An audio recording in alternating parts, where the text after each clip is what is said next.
All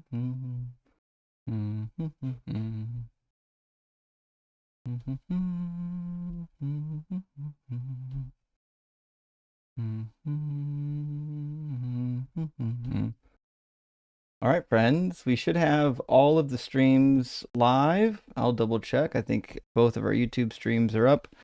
Our Twitch stream is up. If you're watching on Twitch, whenever you see this, send a message. Our Twitch base is slowly but steadily growing. So if you're watching on Twitch, give us a shout out. Let us know you're watching. Love to hear from you.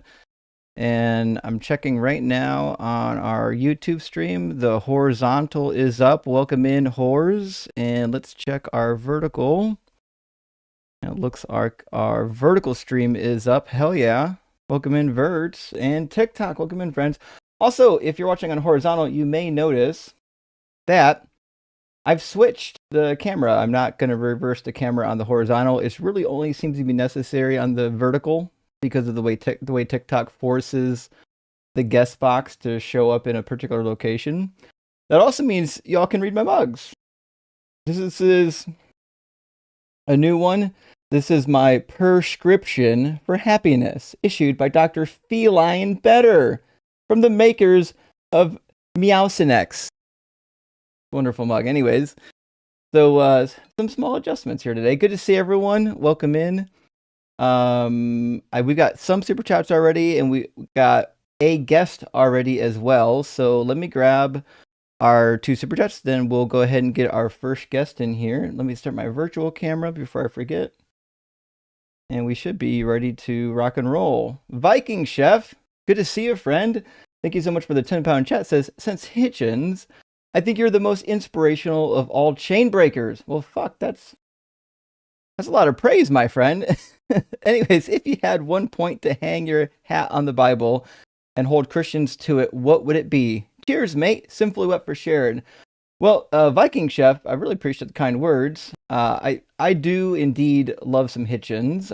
I don't know if I ever expected like me to be mentioned in the same sentence as Hitchens, but certainly happy that some people think I should. I think the thing for me that's most biting for Christianity being false is this idea that Jesus couldn't have been the Messiah. Like, if you know anything about the Hebrew Bible, like, you at some point you just have to come to the conclusion that the Jews were right to reject Jesus. That's all it is. Does that mean that Jesus didn't live? No, maybe there was a real Jesus, maybe there wasn't, but I really have no good reason to believe, even if this clown rose from the dead, that he was the Messiah. Like, even if Jesus literally fucking rose from the dead, I have no reason to believe that he was the Messiah as outlined in the Hebrew Bible. There's no dying and rising Messiah in the Hebrew Bible. And JH, thank you for the $10 super chat, friend, says baking some salmon, or is it salmon? I always wondered when that word came into the language, what the fuck did they want us to say? Did they want us to say salmon? That doesn't seem right. Anyways, you're making some salmon tonight as a sweet-smelling offering to Doug. Well, Doug definitely appreciates. The way to get it perfect is a longer roast at lower temperature, so the skin sizzles. Not unlike the roasts that will happen tonight. As I was reading that, I thought, I wonder if there's going to be a double meaning on there, and there was. Big W for that. Thank you, JH. I appreciate that, friend. And Piranha's with us tonight. Good to see you, Piranha. Says, my POS father calls himself a Berean and thinks it just means you believe in the Bible. Is this any way accurate? He got indoctrinated by a young earth creationist. I thought the Bereans were a sect of Christianity that were geographically located. Give me a second to double check on that. There's so many sects of Christianity, it's hard to... Yeah, it says the Bereans originated as residents of Berea, modern-day Veria, a city in ancient Macedonia. So that was my understanding, is that the Bereans came from there. But let me see if there's any...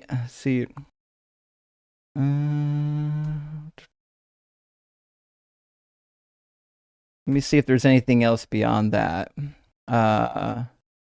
This particular Okay, so the Berean Christian, like those who have the actual denomination, Bereans, originated in Edinburgh, Scotland, in 1773 by Minister John Barclay as Protestant dissenters. Interesting.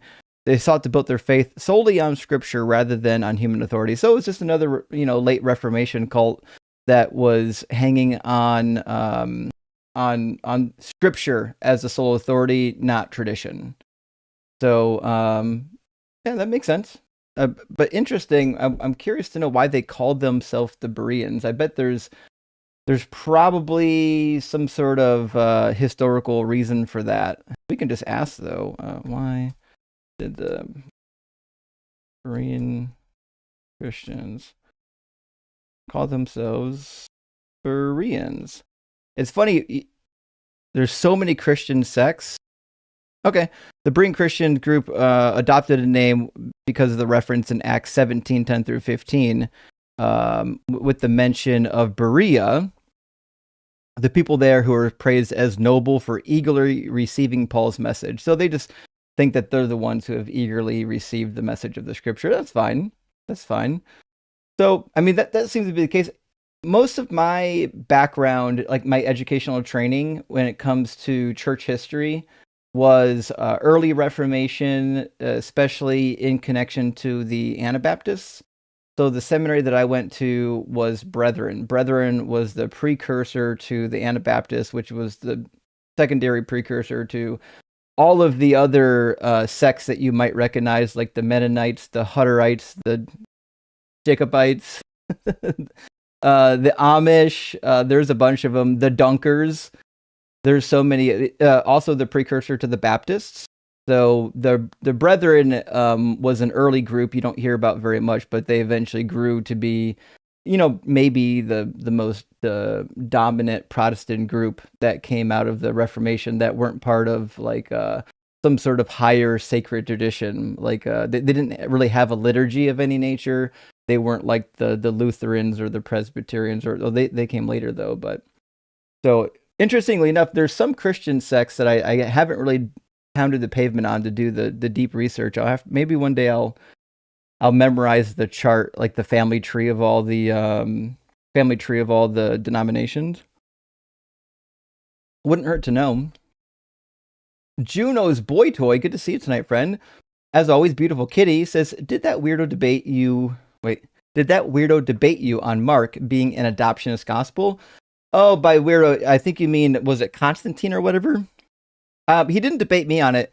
He did end up debating somebody else on it. Like, he tracked somebody else down in our community and ended up having a debate with them, I believe, on TikTok. Give me a second to remember who it was. Shoot. Was it Benjamin? I think it was Benjamin. Benjamin, if you're here, let me know. I think Benjamin... Not Benny, Benjamin. I think Benjamin debated him on it. I could be wrong, but it's like certainly not a fringe view. A lot of theologians are with the understanding that Mark was an adoptionist gospel. Obviously, if you ask like a conservative Christian, even if they're like a conservative Christian scholar, they may not wholeheartedly agree with that. But it's pretty well accepted in the community. Like you can literally just type in, Mark adoptionism, and you'll find all kinds of journal entries in like the SBL and other biblical journals talking about it. It's not like it's an unknown thing. Also, Boogit, good to see your friend. Thank you for the super chat. Says, use this $10 to get you 2 crispy 5 bills. I absolutely will, my friend. Love your work. The value of your show is far greater than you realize. Well, thank you, Boogit. I really appreciate that. I wouldn't be doing this if I didn't think that it was worthwhile. I did not start this channel just because I thought it would be fun. I didn't start it just because I thought it could like turn into a job one day. Like I literally started this because, I thought the conversation was important to have. And I thought the rise of Christian nationalism was like a real fucking problem. And look at us now. It's fucking 2026.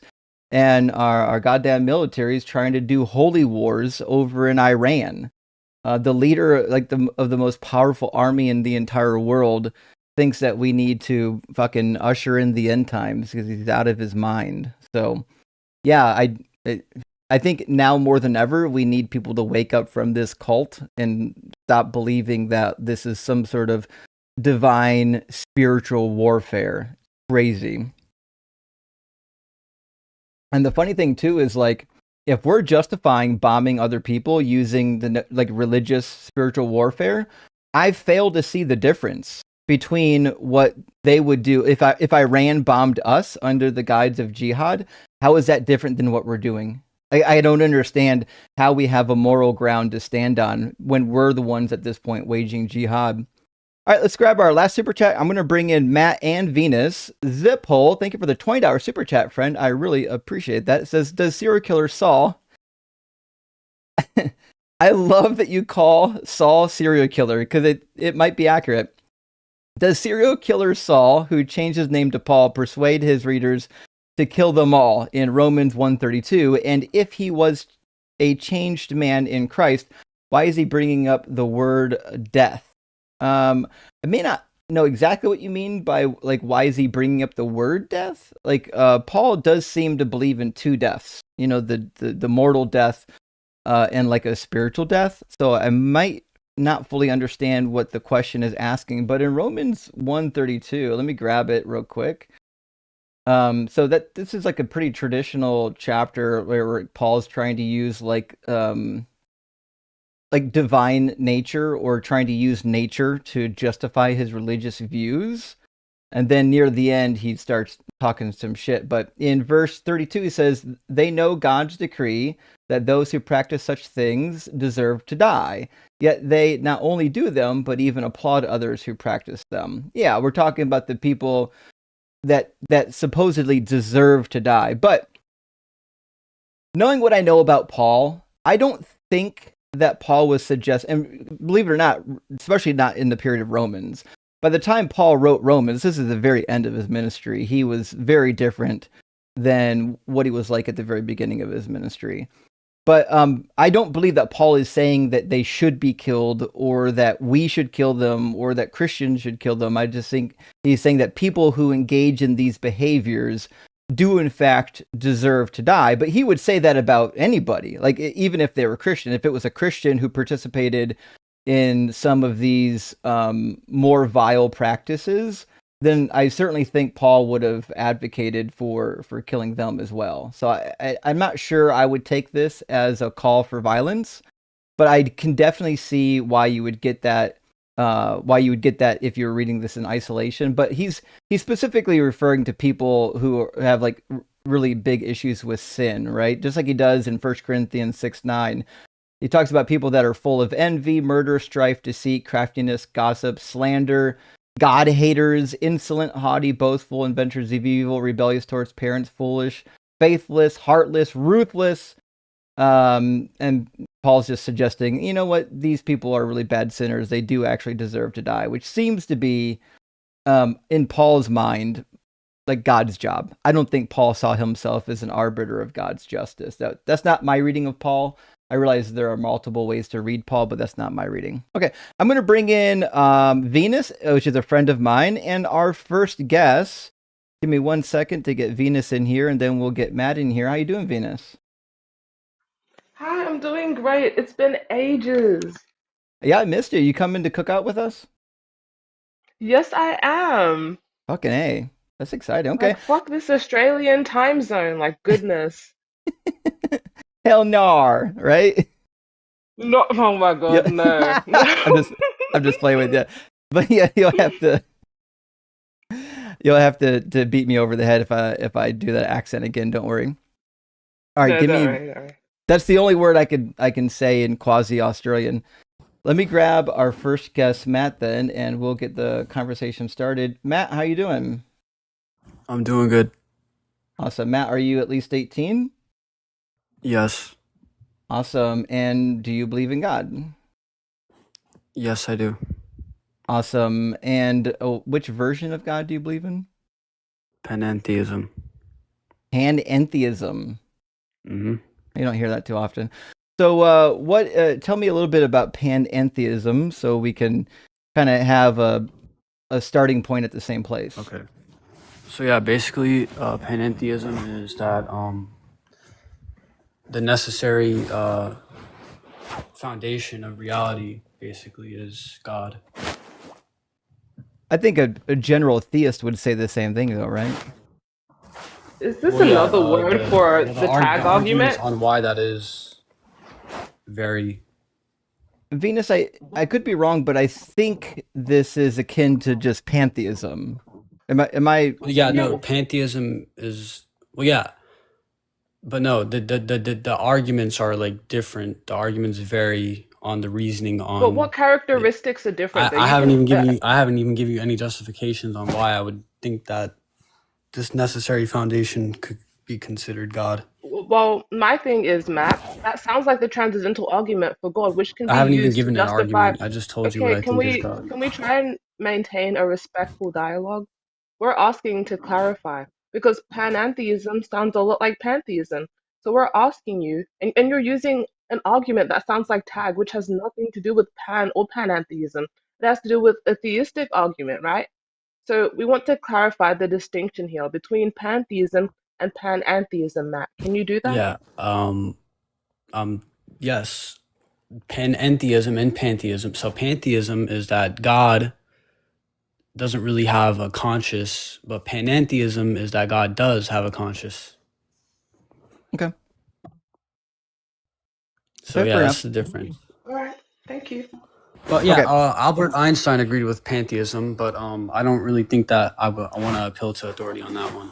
But I will Well, say that Spinoza. But I'm saying that the arguments that they gave on their philosophical views on these things can be applied to panentheism. So that's You're why wrong by the I'm way. saying that So the arguments vary. You know what I'm saying? So the I arguments. think you might be a bit confused, Matt. So they agreed I'm with not. Spinoza's God. So pantheism suggests that God No, no, is no. I'm saying everything. that his Okay, arguments on, you know, his God existing can also be used for yeah, but you panentheism. said that he believes in a That's why I said pantheist things God. vary. So this is that's Wait, incorrect. what? What'd you say? I get what you're saying. Maybe you misspoke, but you said that this What was did I the kind of misspeak God that about? I okay, you said that this was the kind of God that Einstein believed in. That's incorrect. No, no, no. I said Einstein believed in pantheism. Yeah, that's incorrect. He didn't. Yes, he did. No, he believed in Spinoza's God, a sort of mathematical Yes, and singularity, an origin for life. Spinoza's No, God is pantheism is different. No, pantheism is different. Pantheism believes well, that God is everything. no, That's you're not wrong. necessarily the same. Actually, you're very so wrong. Pan? What does pan Very in wrong. pantheism mean, Matt? What does the pan So mean? look. Let's search up right now. Okay. well, Spinoza's I'm God. not. I'm not sure this is important just yet. Like I don't know if this distinction's all that meaningful, and I don't think anyone cares what Einstein Yeah. believed because like Well, no. Yeah. I'm just. Einstein's belief Well, in no, no, no. God I'm just isn't saying actually that. hold on, Matt. I'm gonna be done in a second. All I'm saying is that I don't think any of us want to waste time getting hung up on these differences. I think we would love to hear an argument for why whatever version of God you believe Yeah. in is like true. All right. So yeah, I'm gonna ground my argument in necessity and consciousness and logical necessity. Okay. Sure. So, do you have premises we should write down, or are you winging it? I've been arguing this and doing research on it and stuff because I fell away from God, from atheists and people on TikTok saying stuff about the Bible and stuff like that, and I fell away. But that is what actually made me figure out that God is actually real. Wait. So you left Christianity, went to atheism, and now you're a panentheist? No, no, no, I never said I was a Christian. But Gotcha. the Okay. way Fair that enough. people make God look in general, you know what I'm saying, made me wonder if God is real, then, obviously natural Sure. disasters, animals, Yep. all that stuff would be true, you know what I'm saying? So So let's start at to the understand beginning. it, Let's start at the beginning of your argument. Do you have a premise-based argument? so yeah, I have a premise-based argument. My Sure. first premise would be that something exists that's undeniable. I don't think any of you would disagree with that. I heard something exists. Did I hear that right? Yeah, something exists, like in Sure. general. We Yeah. exist, like existence is necessary. So my second premise would be that absolute nothing is impossible. So nothing would be something with not something. Nothing would be the absence of no properties, potential or capacity. That's what I mean by nothing. So no properties, no potential, no capacity, no structure, no laws. I think you and I probably agree. No space, no time. I think you and I probably agree on the definition of nothing, but I'm not going to critique any premises yet. I'm going to let you get the whole argument written down, and then we'll talk about it. Well, so yeah, basically all I'm saying is that, basically that nothing that I just now defined is impossible. Well, can you agree with that? Well, no, but let me get all the premises written down and the conclusion, and then we'll go back from the beginning and walk through it. Okay. All right. So I'll just say them then. So absolute nothing is impossible. Absolute nothing has no properties, no potential, no capacity. Something cannot arise from absolute nothing. But I know some people would like to say like quantum physics shows something from nothing, but quantum nothing is not truly nothing. It has properties and laws. No one said that. Please don't reply to ghost arguments during your. Well, I mean, I know a lot of people that aren't really educated would like to say stuff like that, so I just want to clarify that's not that part to of the other people. argument. Please, we're gonna get lost. Yeah, I just want to clarify. So I'm just clarifying that quantum physics shows something from it, but quantum nothing is not truly nothing. Okay, Matt. That's all I'm saying. Okay. And I want to clarify that with all the people that in the middle of your argument. People bring that stuff up. Okay. I just want to make sure that the comments understand too that quantum you don't need physics, to talk to the comments. I'm just making sure that everybody understands that. Come on, I'm trying there is no argument that something can come from nothing. I'm showing how there is no argument. There is, but we're not there yet. Let's get the rest of the premises out. Okay. All right. Well, yeah. Anyways, so quantum nothing is not truly nothing. It has no properties, no laws. Philosophically, absolute nothing, no potential, no laws cannot produce existence. So yeah, premise 3, there must be a necessary foundation. Contingent things exist, everything we observe, basically, without a foundation that is independent of them. So yeah, none of these contingent things can exist without a foundation that is independent of them. So this sounds like a weird way of doing the argument for contingency. Is that what you're trying to do? So like I said, it's basically a philosophical argument with a lot of different arguments basically combined into one. Steve, thanks for the galaxy. I appreciate that. Yeah, it sounds like you're mixing and matching, which is fine here. What do you have a conclusion next or no? Well, the conclusion would take a minute to get to because there's a lot of things that I have to establish before I even. That's fine. So I mean, I'm writing them down. So give me just a second because I'm making sure that I didn't miss anything here. In fact, let me open up a secondary note. Well, actually, I have a picture of the whole argument if you want me to put it on the screen. No, that's okay. In fact, I've got an application here that will take what I'm writing down and show it on the screen. It's not a big deal. All right. So far, what I've got here is P1, something exists, and I put a note in here, exists necessarily. P2 is absolutely nothing is impossible. P3 is, I think, probably not a premise. It says nothing has no properties, which I think is probably, that's technically probably like P 2.1 actually.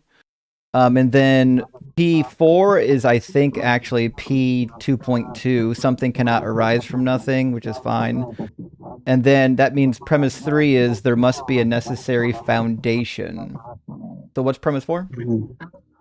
So premise 4 would be, well, I don't even think I finished premise 3 yet. So, yeah, contingent things cannot exist without a foundation that is independent of them. Gotcha. All right, let me write that down that way then. So we'll say contingent things cannot exist, you say?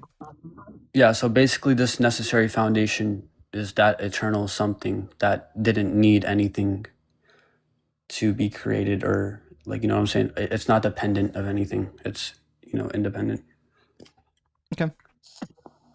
So, could there be like multiple eternal necessary things. Well, Multiple necessary. I think that's a good question, but I think we should finish our premises before we start Well, diving yeah, in. no. That's not a question. I'm just going to explain how that can't be the case.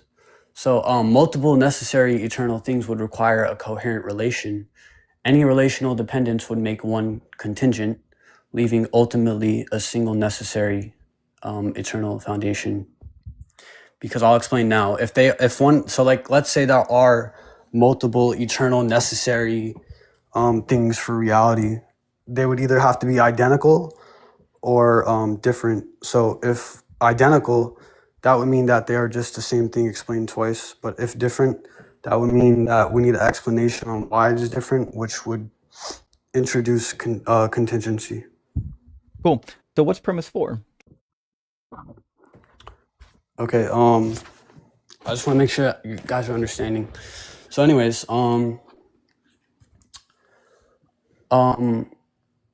feel like people would try to also say that why not an infinite regress of contingent things?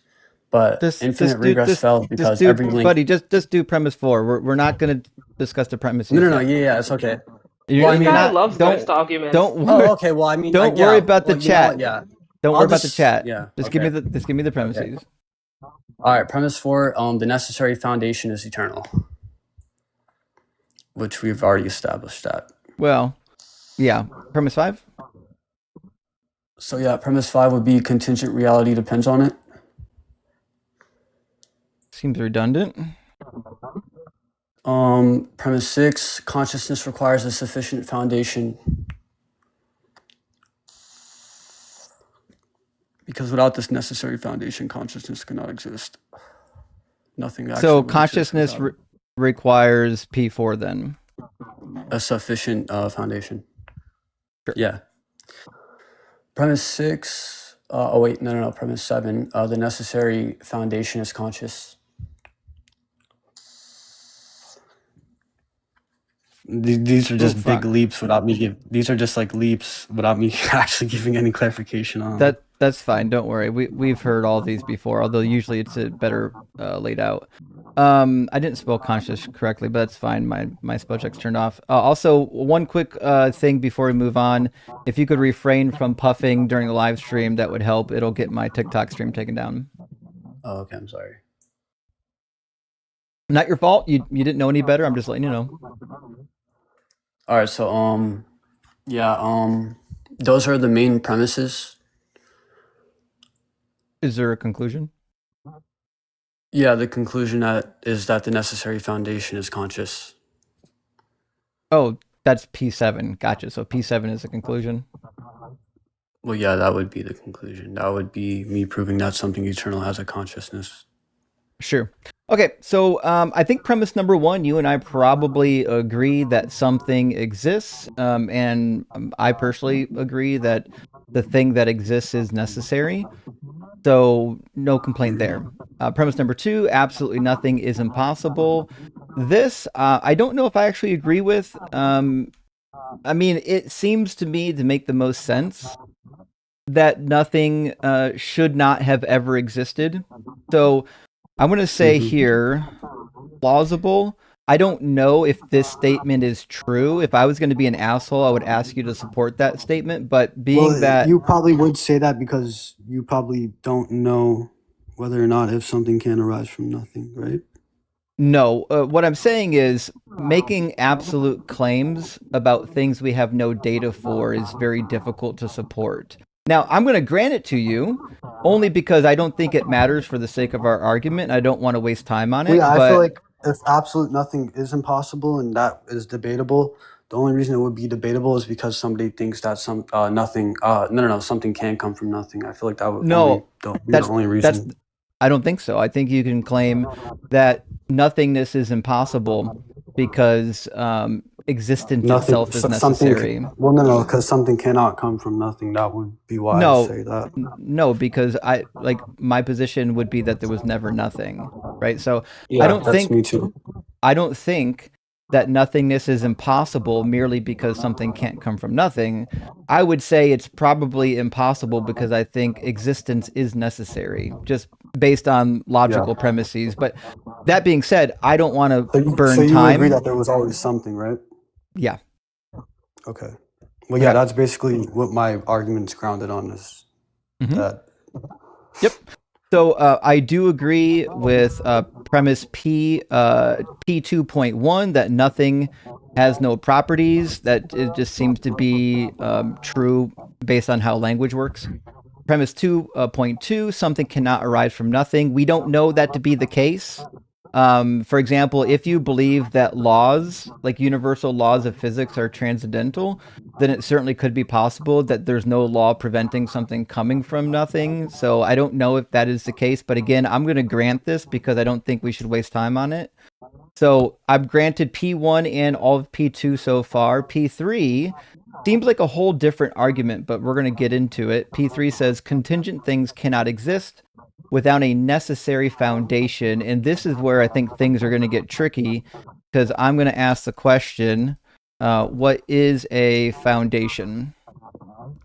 So yeah, the foundation would basically be that something that was always there.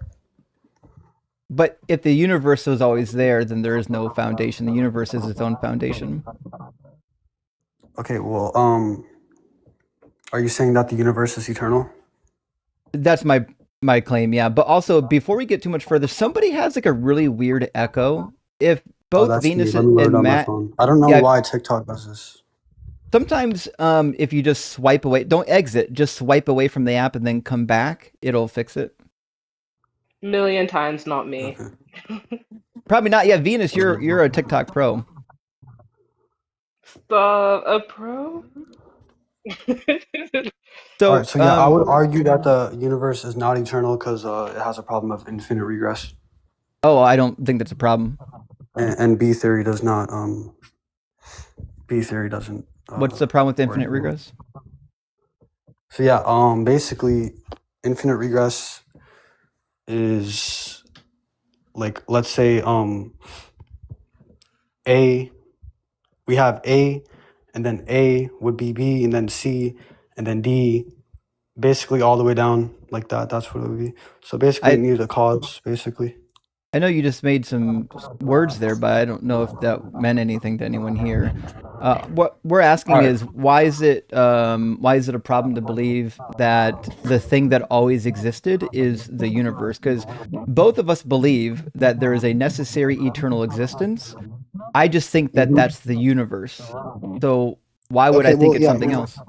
Okay, we could just agree with that then. It doesn't really matter anyways. Either way, the conclusion remains the same, no matter what the eternal something is. The universe. Yeah, it doesn't even matter if it is universe or not. Okay, so then we're actually going to be making some progress here. So contingent things cannot exist without a necessary foundation. We don't really have a definition of foundation. But just say the universe. There we go. All right, so we're going to say the universe is the foundation. Now, before we can move on further, because foundation is used a couple times in the argument, we do need to actually define what you mean by foundation. What do you think foundation does in your argument? So the foundation would mean it is the reason for everything as we know it now, such as like mainly consciousness and everything that's contingent. You mean cause? Like it's the cause? It's the cause of everything. Yeah, you could say that. Okay. So then that brings us to premise number 4, which is that the necessary... I would more likely say contingent things, though. Well, I mean, I wasn't going to push back on premise 3 on contingency because I didn't think it needed to be done. But by contingent, I assume you just mean everything that has a cause that precedes it. So, like, yeah, basically. So, like, my brain is contingent. Well, I mean, in both of our worldviews right now, so far in the syllogism, the universe itself is contingent on itself because it existed forever, which means there's always a cause that precedes every event. The universe is contingent and eternal? Or I mean, no. The universe. Wait. Is the universe necessary or contingent? I think the universe is necessary and contingent. It can be both. Yeah. How? If it's impossible for the universe to not exist, that means it's necessary. Something that has necessary existence just means it can't exist any other way. It must exist. Okay. Right? So it's both necessary. But if it's contingent, it can fail to exist, right? No. It can fail to take a particular form. Like, so, for example, we might say there's a form of the universe that's not possible. But my understanding of the contingency argument is basically we're just talking about anything that has a cause. So, for example, me holding this ball has a cause. So that means me holding this is contingent on the cause. The cause might just. So contingent things begin to exist, they change, and they could fail to exist.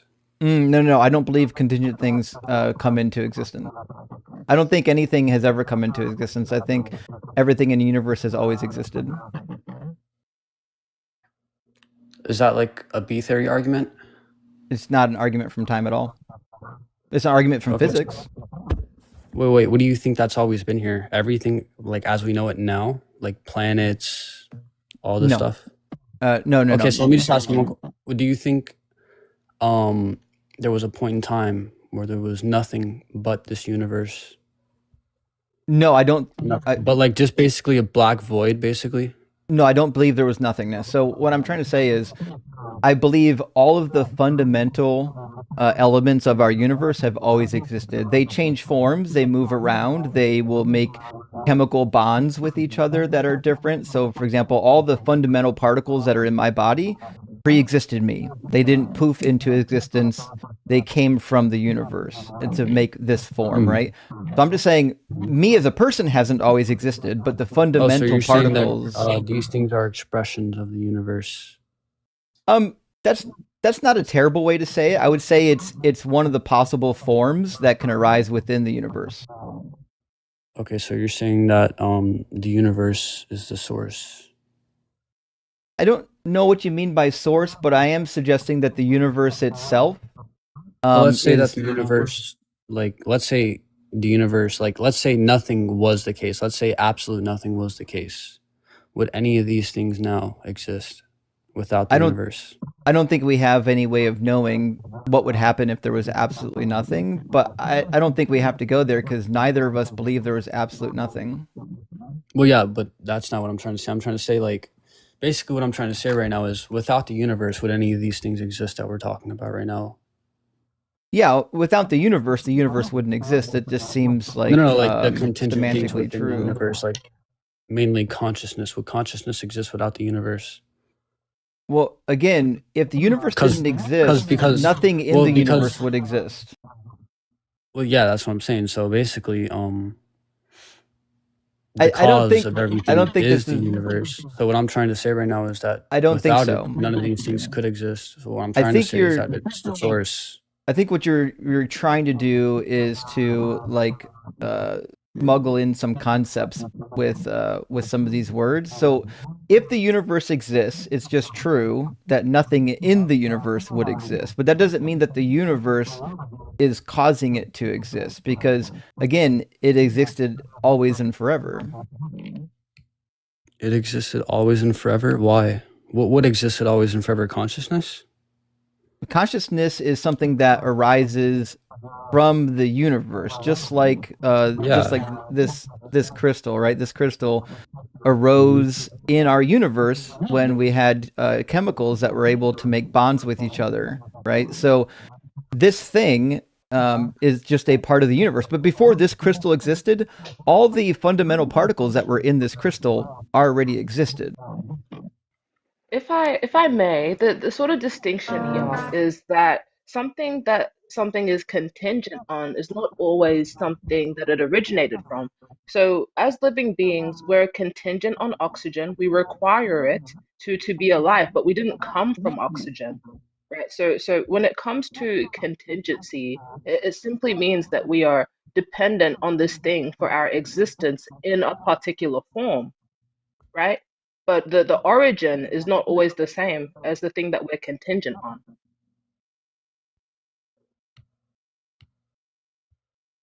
Does that make sense, Matt?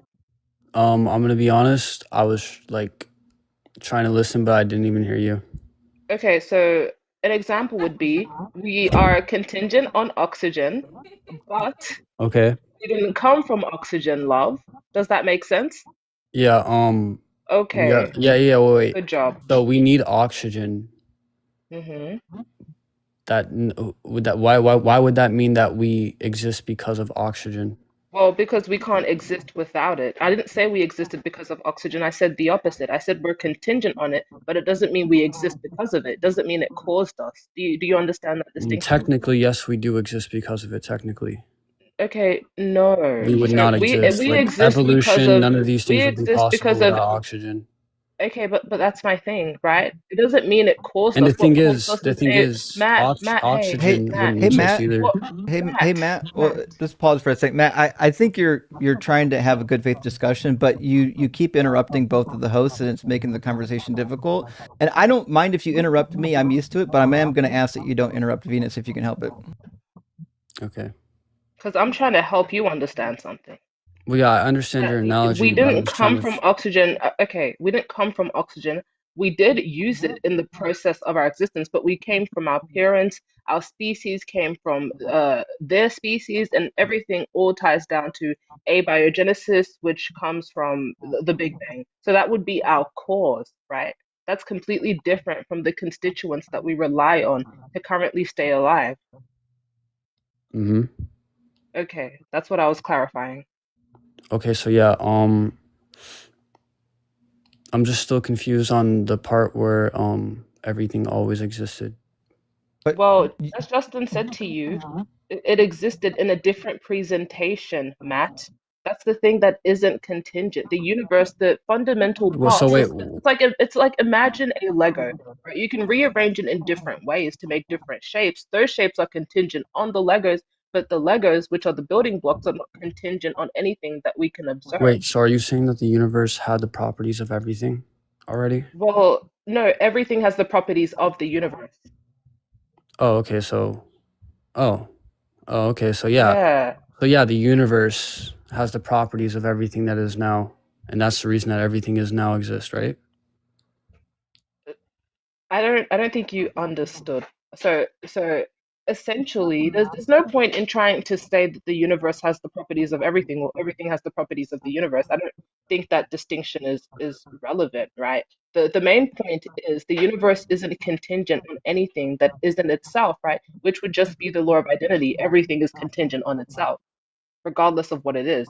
So you pointing out the universe is contingent on the things in the universe is irrelevant, right? Because everything is. The main point is the universe as we know it isn't contingent on anything external, which was a prerequisite for your sort of necessity premise. Well, yeah, I'm just still confused on how everything always existed. Okay, but well, once again, go ahead, Justin. I I don't know why we're questioning everything existing when both you and I already agreed at the very beginning of our syllogism that we both believe the universe always existed. So I guess I don't know why we're now backtracking on it because it seems to be a fundamental part of I your understand that the syllogism. universe always existed, but that doesn't explain why everything within the universe always existed. But the universe is everything. Like if you just Google the definition of universe, it's all the things that exist. So do you think that there was never a point in time where there was nothing now and only the universe? You think everything was always here? That's what I'm saying. The universe always existed. Yes, I understand I agree with that, but I'm asking you, you're saying that these contingent things always existed also. I didn't say that.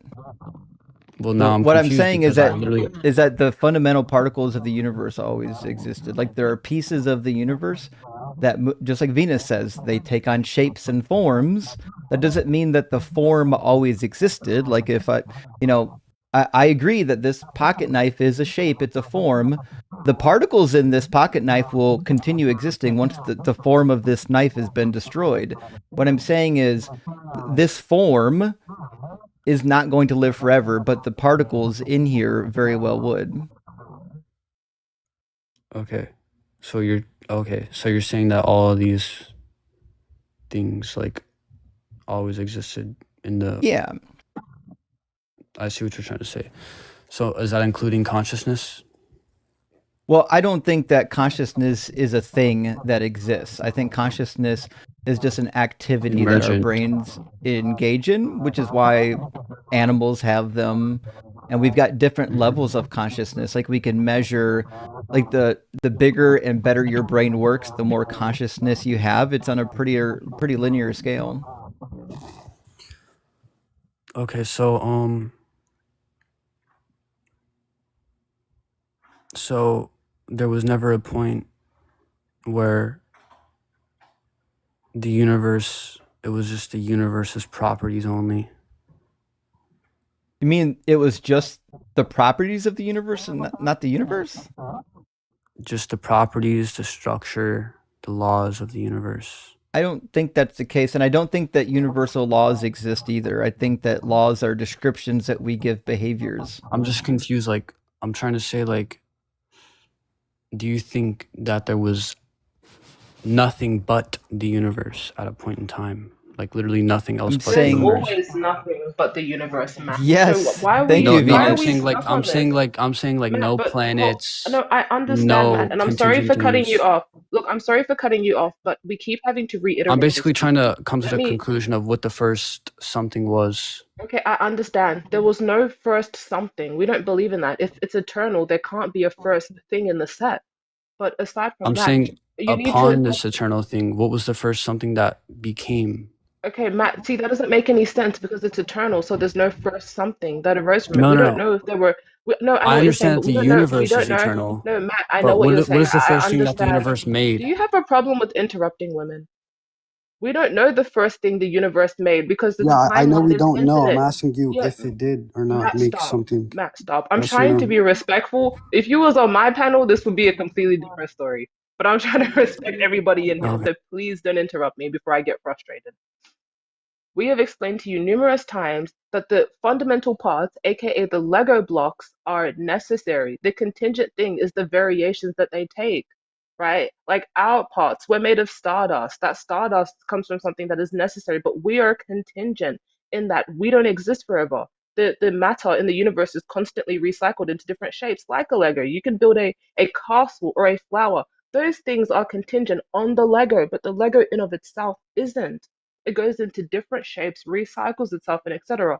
And the reason why we don't know whether there's a first thing or not is because time, it goes infinitely into the past and infinitely into the future. We have no idea what the state of our universe was before this current presentation, aka before Planck time. We don't have access to that, so we can't tell you the first thing the universe made. It Yeah, goes infinitely I'm into not the. You did specifically ask that. asking what the You first did thing ask that, was. though. I'm You did, specifically though. asking if it made something. The first something I'm Justin, did I specifically mishear him, asking. or did he say what was the I'm first asking thing? if there was one That's what I something that heard. was made first, or if everything was. Was there a point where it was just the universe, and then that universe There literally just made always is something? just that. I'm literally asking such a simple question right now. I already answered it, I- but honestly, I don't know if you heard the answer. Venus, I actually gave you the same answer. The universe is all that has ever existed, which means if anything exists, that thing is the universe. Yes, I understand. I know that the universe is eternal, okay? I'm saying within the universe, I'm asking you if there was a point in time where there was nothing but the universe and nothing contingent. What was the first Bullshit. contingent thing? What was the But first thing? that's just definitionally true. No, At not this what was the first moment, thing. Was there a at this first thing? hold My on, bad. Matt, why are you like this? Self-control, my man. Right now, at this very moment, the only thing that exists is the universe. That's what the word means. Yes, but things exist within it. I know, yes. The universe is all things. Well, we agree that the universe has things within it. Yes, okay, so the universe is all things, including consciousness. I don't think that consciousness is a thing. Consciousness has properties. It does not. Consciousness is a description of what brains do. Yeah, so listen, life comes from water and all of these things, right? Life is chemical reactions. Yeah, so isn't the universe those chemicals too? Yeah, That's why life can arise within the universe, because it's just chemical reactions. Okay, so what you're telling me right now is that the universe has all the properties of a conscious, but it doesn't have one. I didn't say that at all. You're Consciousness telling me doesn't that have you're telling me that properties everything within because the universe consciousness isn't a thing that exists. Consciousness, again, is not a thing.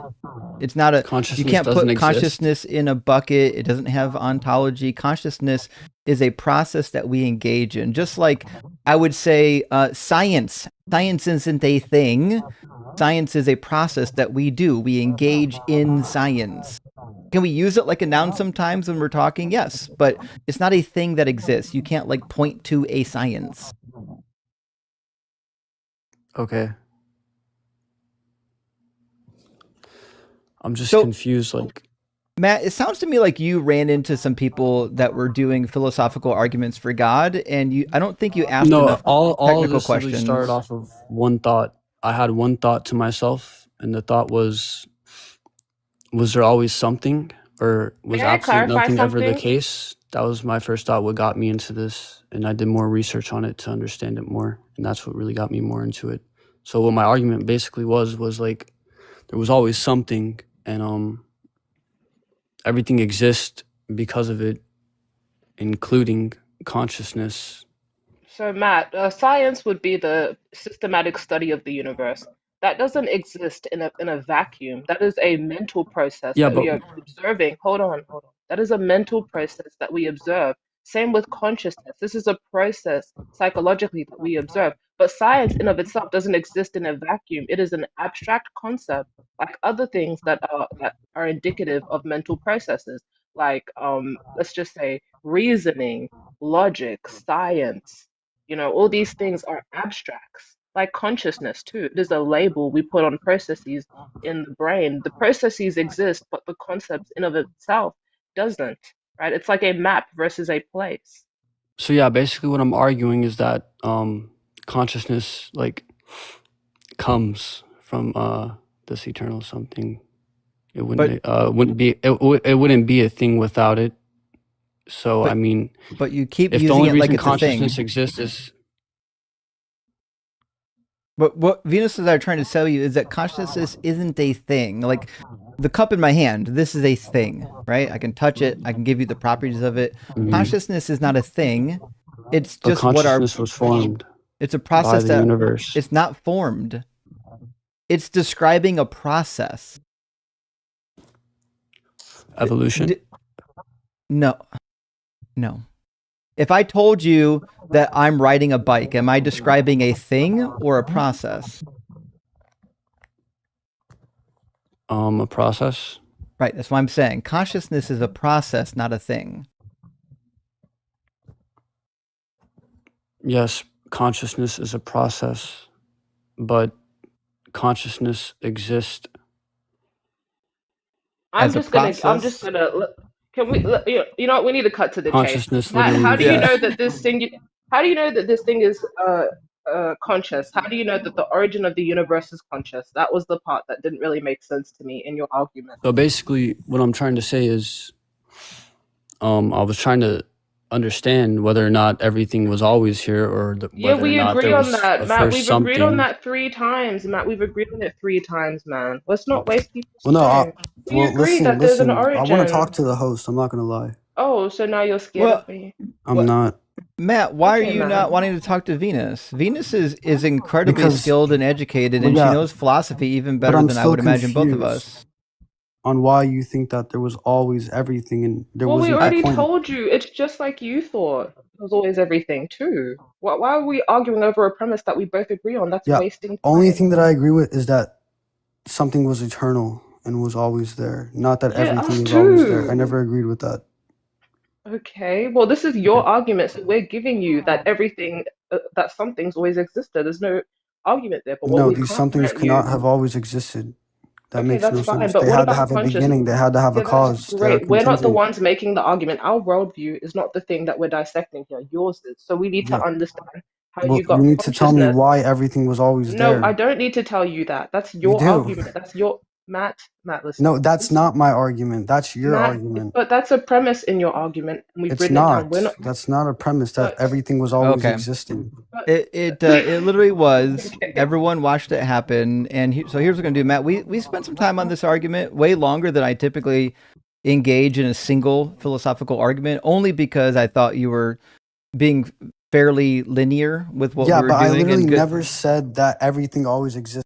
Matt, I said we're engaging in this argument for 40 minutes, longer than we typically do, because I thought it was, for the most part, remaining linear and good faith. Now, here's what's going to happen. This argument has absolutely run its course. Now that you're backtracking on your own premises that both of us agreed with, and you continue to disrespect my friend Venus, which I cannot stand for. If there's one thing I cannot stand, it's men getting You're on just my lying. panel. You're lying Men now. getting on my panel and just You're lying disrespecting about what I women said now. because I don't know, maybe like You're your parents backtracking, didn't train you well. Maybe you didn't have women in your life that you respected. I don't know what your problem is, but we're not going to let it keep My going problem on is that you're here. lying about. Okay. Yeah, we all watched it happen. We'll watch the tape back. This will get clipped. It'll get posted to my channel in about 3 months. And everyone's going to watch you claim that the universe is eternal and then also the universe is not eternal. Wow. Okay, then. Well, Venus, that was really good. I really appreciated what you were trying to like walk him through. It was disappointing that he couldn't get it though.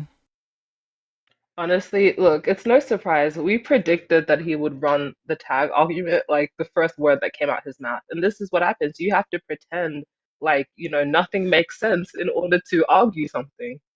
It was absolutely. It was just tag and trying to smuggle in concepts using words improperly. Pretty typical stuff though. We're used to I this. don't bet he was a pantheist. I bet he was a Christian, and if he I think so. landed that argument, he would have moved on to saying, "Yeah, God is a plurality, singularity, and everything. So Trinity." He would have done that shit. I've heard that too many times. Definitely seemed like that was on the trajectory. All right, friends, I'm going to grab a couple super chats. We're going to get Zach in here next. And it looks like Zach and Sunny were next in line. We had somebody in the TikTok Q&A drop, but friends, you're welcome to join using TikTok, or if you're watching Twitch, or if you're watching YouTube, you can use the link on the screen, tiny.cc/DZ live. And it doesn't matter how ridiculous your argument is. We'll definitely engage with your argument in good faith. And if you're really good faith, we might even give you some opposing arguments to work through. Nexus, thank you for the super chat, says, tomorrow is my birthday and I'm excited for this roast. Justin's fucking rock. Team Duncan. Thank you, Nexus. JFR for sure. And happy fucking birthday. That's what I'm talking about. Another year around the sun. We are thrilled for you, friend. And Floss Cow, good to see you. Thank you for the 666. Says, during meditation, Doug came to me and prophesied a major cooking tonight. Hail Nero. Nero indeed. Nero is obviously the Messiah. Actually, what's really funny? Josephus actually at one point referenced, I think, Vespasian as being a Messiah from the Hebrew Bible. You can take the Hebrew Bible and make damn near anybody a Messiah. It's not that hard if you've got a little bit of ingenuity. Dr. Pizza, good to see you, friend. Thank you for the super chat. Says, please, for the love of Doug and all things mineral, pick this moron. He cannot engage with the cosmos, let alone Legos. It did seem that way. I don't know if his consciousness was up for the task. It seemed like it was contingent on some things that were lacking. For all things of mineral. Oh my god. Speaking of which, I'm getting closer to Doug every day. I wear some mineral on my neck now. This is actually charged up with the cool light of the moon at night, and then during the day it fills me with the light of Doug. So Doug is always in my heart, friends. Also, Foul, thank you so much for the $20 super chat. I really appreciate that. It says, hey Justin, we need a name for a fallacy where where a theist can say God did it, but atheists need to be experts in biology, astronomy, and physics to have a basic opinion. Disproportionate justification fallacy. That's actually not bad. That's not a terrible name. It's a little, it's got a lot of syllables. I think typically in debate world, we just call that God of the gaps. Like and it's not a real fallacy. I bet there is a name for it. People in the chat that know all of the logical fallacies, what's the technical name for using a God of the gaps argument? Fuck, Venus might even know it. Anyone? All right, we'll look for that. We'll look it up though. There definitely is To be one. honest, I think it's just the God of the gaps. To be honest, these fallacies have some simple names, like, Black Swan fallacy, map for place. Right. They're pretty like demonstrative of what's happening. Yeah, I agree. Diabolus, thank you for the super chat. Says, Doug, save us from this unqualified misogynist philosophy lecture. Matt started from a single thought and then just stopped, apparently. It did feel like a shower thought syllogism, and it kind of... Sorry, kind of, shower thought syllogism. it just... what are you going to do? Maybe you should have wrote it down first. Side, good to see you, my friend. I hope you're doing well tonight. Thank you for the super chat. It says, the Bible is why men disrespect women. For this reason only, no one should believe in the Bible. Couldn't agree more. And actually, now that you mention it, that could be why this guest didn't seem to have any respect for Venus. He probably did have some background in Christianity or is a closet Christian himself. And, read 1 Timothy 2 a couple too many times. Or 1 Corinthians 11 or Genesis 3 or, all the others. Angry Amalekite Infant, hope you're doing well. It says, I predict a new wave of Phil Bros will drop tag in favor of stag. Star Trek argument for God. Divine hiddenness equals cloaking devices. That was a crazy argument, by the way. The argument for cloaking devices. I knew what he was trying to do with that argument. It was just bad. It was bad from the beginning. I knew it wasn't going to go anywhere, but it is what it is. First, I'm going to grab a 1, 2. I got 5 more super chats, and then I'm going to get Zach in here. I'm trying not to get backed up early into the stream. Also, remember, friends, we're live all night. But like every live stream, a lot of people wait for the end of the live stream to get into the guest queue. You want to get into the guest queue early. If you wait till like 10 o'clock to get into the guest queue, we're probably not going to be able to get to you. Frank, thank you for the super chat. Friend says a Christian spent 10 minutes talking to Ian about the purpose of an anus as part of his argument for God. No. Fuck me. See, this is what happens when you have to hold to the PSR. Like, that's what that guy was doing, but he didn't realize it. Like, principle of sufficient reason is the most stupid thing I've heard in modern day philosophy. Why the That's fuck would we crazy. need an explanation for everything? Why does not having an explanation equal the other person who has one being right? It's so Well, it's so beyond me. maybe we'll have the argument from anuses here tonight still yet. The night is still young. I'd love to see it. Oh, Frank, I also said, can't wait to see what your live brings. Rock hard for Doug. Well, thank you, Frank. We're definitely going to have some fun tonight. That seems to be what's on the docket. And next is, oh, sorry, I read that one. Which one did I have up here next? There, Kelly Harrison. Thank you for the super chat. Says Deuteronomy. Jesus. Deuteronomy 25. I think you mean the Leverett marriage passage. In the TNV, truck nuts version. Can't wait to hear this. And he reached and removed the truck nuts from the trailer hitch, and they doth cut off his hand. I mean, if you're in mega country, that's a real crime. That's a property crime, even. So, I mean, I believe that's in the Hillbilly Bible. And Anu says, if Yahweh ordained that I should be gay for Justin, am I gay for Justin, or is Yahweh gay for Justin for me? Fuck, this is a really deep question. It depends, because in your version of Yahweh, is Yahweh all-knowing? I think there's a good reading of the book that he's not all-knowing. If he's not all-knowing, then maybe you're both gay for Justin. And if that's the case, then let's fucking go. Also, Techman, good to see you, says, I smell the enticing odor of barbecue wafting through my windows, and it is lip-smacking good. Listen, that's the fucking case. You can see why people in the ancient world love these barbecue offerings so much. I mean, barbecue just fucking smells amazing.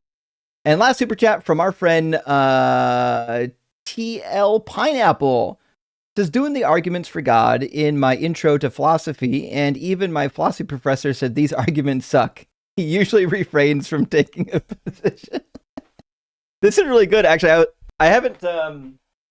Okay, so I haven't done one yet, but I'm putting some videos together on some of the like standard theological arguments from what used to be a pretty popular textbook in Bible college and seminary. This is just Christian theology by Erickson. I think his name was Frederick, if I remember correctly. But anyways, no, Miller, not Frederick. Must be a different book. So anyways, if you go to some of the arguments in here that he addresses, like the problem of evil and some others, like he just tells you at the beginning of the section, like, hey, there's not a really great satisfactory answer for this. I'm going to give you the best one that I can. And that's really, if you go to a good college or seminary, like there would be some admissions, like people kind of admit to you, yeah, we're doing the best we can, but there's some fucking problems. So, all right, let's get Zach in here and keep the conversation rolling. Welcome in, Zach. Hey, Justin, how are you? Good. How you doing? I'm great, man. I'm a huge fan of the show. Venus is my first time hearing of you, but you're very intelligent. Oh, she's awesome. I enjoyed your presentation over the last guy that was there, who apparently couldn't hold a conversation to save his life. No. But anyway, I don't know if I'm in the right spot. I'm a big fan of the show, and I also agree that God is fiction. I guess I just have a couple of questions, and I'm also kind of looking for some advice, if that's okay. Well, I'm more than happy to help. I typically reserve these types of conversations for Q&As. So Okay. I did two Q&As last month. I'll do at least 2 more this month. Typically, if I'm not live on a Sunday night, either on the Atheist Experience or on the line, I'm scheduling Q&As. So, Okay. and the reason why I do that is because everyone comes to these live streams to watch a robust debate. And when I start doing things here that aren't debates, it's really bad messaging for the audience, and they just kind Sure. of leave. Okay, I understand. But the only reason I came Mhm. here for advice is I usually don't catch the live debates, and I've called into the atheist debate a couple of times, and I've been turned away. I didn't know you were a part of that sort of thing, but yeah, well, yeah, I mean, no problem. we'll do this. What do you need? We'll address the thing you need advice on, and then we'll try to get a debate in here. Sure. So I have been, I guess, deconstructed for probably 13, 14 years now. I was raised Southern Baptist. My dad was a Southern Baptist preacher. He was like horribly verbally abusive. He was also like I'm sorry to hear that. physically abusive to some of us here and there. And my sister has recently, she's only 2 years younger than me. Is your She has father Steven recently started Anderson? No, my Just my checking. father Okay. is very much dead, and he had it coming. He'd been alive for a very long time. But anyway, my sister's only 2 years younger than me, and she's only recently started deconstructing. And one of her biggest questions is, and it's something that I struggled with as well when I was coming out of believing, was how do you get over your fear of like, what if hell actually is real? And the only advice I could really give her was the same advice that I gave myself when I started having panic attacks out of nowhere when I was in my mid 20s, was just to like ignore them, because the more attention you give to them, the more you think about them and the worse they get. So basically, I don't think that's great advice. I was just curious, like, if you were ever a theist and now you're not, how did you get over your fear of like, what if hell might actually be real? And I guess that's my whole question. Does that make sense? Yep. So, Okay. that was never a problem for me leaving Christianity, because I had already dispensed of this notion that there's a place where people go to get roasted alive forever for all of eternity just because they didn't believe in a thing. And I think there's actually a good biblical justification for that. And it's also absolutely not in the Bible. So you may want to. I agree with that.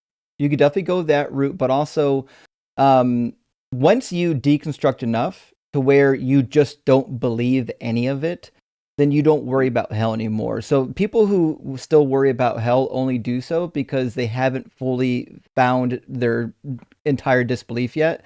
Like something in them still kind of believes. But it will naturally work its way out as you continue deconstructing. So like you don't worry about Muslim hell even for 1 second, do you? Right. And no, and I also, as time went on, I just didn't buy it. The longer and longer I went on not believing all of it, I just didn't buy it anymore. And like I said, it just became this thing where I would just ignore it anytime a thought came up, because the more attention I gave to it, the more I would worry about it. But that worked for me. I know it doesn't work for everyone, because it sounds like bullshit. Like, oh, just ignore it.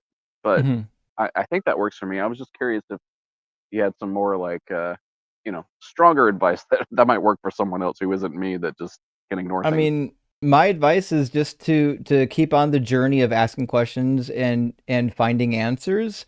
That whatever nagging fear you have about hell, it'll eventually resolve itself. It's not something you actually have to intentionally deal with, actually. I agree, and I appreciate that. Thank you. One thing, and I'm not a licensed therapist. I took counseling when I was in seminary. You had to, but one thing I learned a long time ago is that, like, if you're suffering with a lot of anxiety, like, listen, there's no shame in talking to a mental health professional and just asking for something that can ease your anxiety so that you can operate normally on your day to day. Yes, of course. I went through that, and that's something that I'm trying to convince my sister to get into now. And I know she's going through something similar that I went through. And it's going to probably take her a minute to really take it seriously. But I appreciate you reinforcing that, because I can take this, and if there's ever a video of us talking or whatever, I'll be able to show her this and be like, hey, I'm not just saying it. There's other people out there that are going through it. It'll be saved on YouTube. You can clip it and send it to her. Well, thank you. And last thing, I just want to say, you and Planet Peterson are a comedy duo, man. You guys rip people apart in the nicest ways. You guys you are so nice to people. He is funny. And when telling them that they're idiots, and and they just don't realize that you're making fun of them, Right. and they walk away learning nothing. But you guys are always just so funny, and I just appreciate it. Well, thanks, Zach. I appreciate that, buddy. Best of luck. Let us know if you need anything in the future.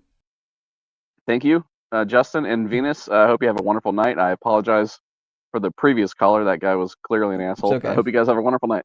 You too. Cheers. I'm not a prophet, Venus, but I think you and I both know he won't be the last one tonight, right? Nope. In fact, not only am I not a prophet, I'm actually an oracle. I can predict what arguments they're going to use before they even use it. That is the case. Let's get our next guest in here, going apparently by the name YouTuber Ultimated Biblical Judeo-Christian. Is that okay? How would you like to be called there, friend? Yeah, right. Judeo-Christian, you there? It's fine by me what you call me. Sure. Can Hello? you turn the background noise off? Yes. I can't do that, unfortunately. I'm at a public library. Yeah, that checks out. Hopefully it shouldn't be too much of a distraction. Okay, well, unfortunately, we can't talk to you like this. We're not going to be able to hear you actually have a conversation. But if you get to a place where there's no background noise, call back in, okay? It should be fine now. Except it's not. There's minimal background noise. Maybe to you, but we can still hear it. In a... We can hear it. I can turn on. Hold on, let me fuck around with your mic and see if we can isolate your voice. All right, say something for us now. I'm just echoing because of the room I'm in somewhat a private room, so the voice is echoing. Okay. Well, listen. I mean, so the background is the background's just a little too much for me. I'm sure. Yeah, that's what it is. Yeah. Okay. Well, come back when you get better audio. Okay. I'm not gonna argue with your TV in the background. That's crazy. Yeah, dirty rotten dog says audio sucks. That's the understatement of the evening for sure. Okay. All right, friends. Here's what we're gonna do. If it's early in the stream, we should have some people loading up. Let me grab a couple super chats, and then Seth is waiting to get back in. And so we'll get Seth in here next. But I'm going to, before we get too far behind, I'm going to grab a couple super chats. I got 1, 2, 3, 4, 5, 6, 7. We're going to rattle off here, and then we'll get Seth into the guest box. Peace loving cake. Hey, good to hear from your friend. Says caller rewrites lyrics. Anything you can say, I can say dumber. I can say anything dumber than you. I think that's the rendition that he proved to be true for sure. And Dr. Pizza, thank you for the additional super chat. Says if things weren't different, they would be different. Therefore, God. That's that's a good summary of the argument. To be fair, I think you basically nailed it, right? And Jen, tired but passionate, beautiful pup by the way, says it's our friend Atlas's birthday today. No fucking way, Atlas's birthday is today.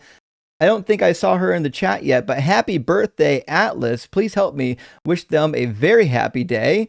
They are one of the kindest people I know. Thanks for what you do. Well, we all agree Atlas is marvelous. They've been a member of the community for a while. So big W, happy birthday to Atlas. And I need a happy birthday or something on my soundboard. I don't have anything for happy birthday. Maybe we could. And his name is John C. That's the best I got. Happy birthday, Atlas. Hank, thank you for the super chat. Friend says, if there's anything that exists eternally, it's Matt's obtuse. Oh, poor Matt, buddy. If you're still here, you're getting roasted up in here. You had your chance. Chat's gonna get you. And Stephen Plague says, guest hearing audio is turned up too high. The mic is picking up your voice. He talks, it's gone. You talk, it starts. Feedback is cadence to your voice. No, Steven, I get it. I'm sure you're an audiophile or something and you think you know what the problem is. I've been doing this for a little while. I know exactly what that murmur is. It's a problem within TikTok. It happens pretty often. It's specifically a TikTok glitch, and usually it's fixable just by swiping away from the app. Something's wrong with his account in particular. He probably needs to delete the app and reinstall it. But I agree. Yes, there are some people where when I talk, it feeds out of their phone speaker and back into their mic. TikTok is explicitly and expressly set up to not do that. When it does that, it's part of a glitch. They actually have a really good algorithm that prevents that from happening. It just wasn't working on his call. Tim says, pardon me, I would like to purchase 2 science and 3 consciousness, good sir. Indeed. Put it in the bag. It's in the bag for you, Tim. Hope you're doing well, buddy. Good to see you tonight.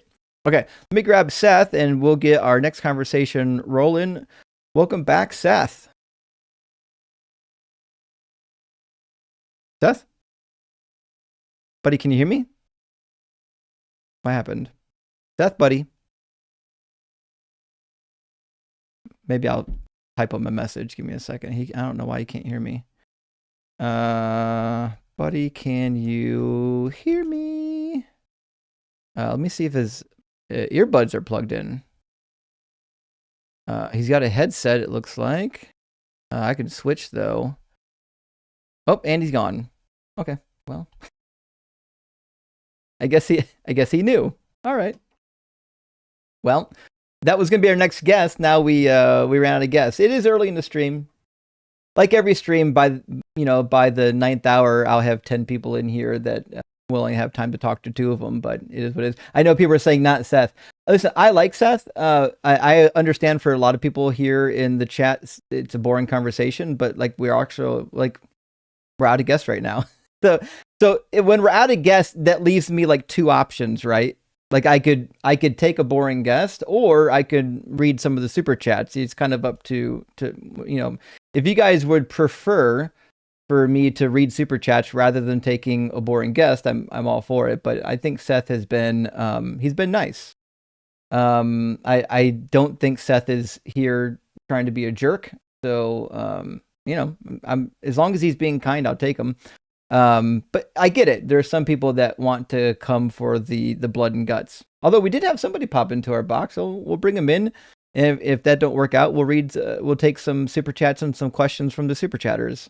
Actually, guys, you're more than welcome to super chat questions in the live stream. If you super chat questions, I always answer them in the live stream. So it's a good way to fill time between calls is answering questions.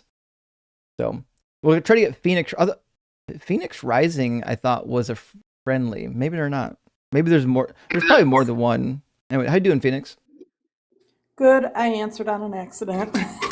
That's all right. That's all right. No worries. We could drop you down. I love your show. I thought I was like, I think Phoenix Rising's not in opposition, but I just now we know. Thank you No, for that. not at all. All right, cheers. I deconstructed too, so That was my understanding. Okay. yeah, I heard you talking about how it was hard at first, and I haven't had a really hard time with it. Not even like the fear of if there's a hell or not. So Yeah. I've been talking to my wife since I started watching you and Ian. So she's a little more fearful of the fact that she won't ever see her parents again after death. So That is hard. that's That been is hard for her, but you have a good night.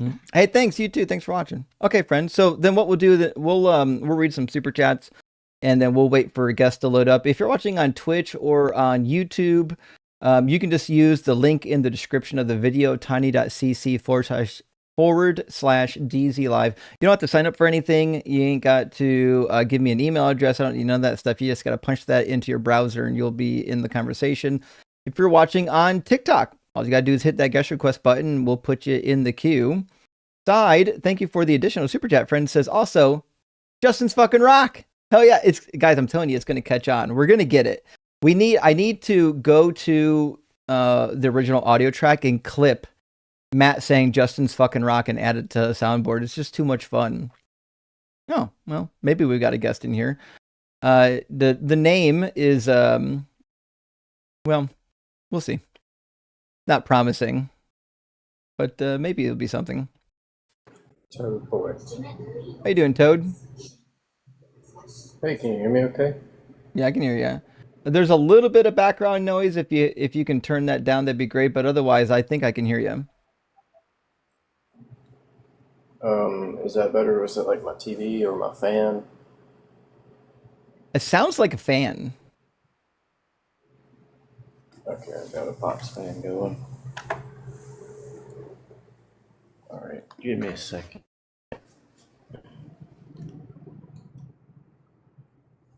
All right, I've just been watching some of these podcasts, about the atheist channels, like Michael Wiseman or Sparky.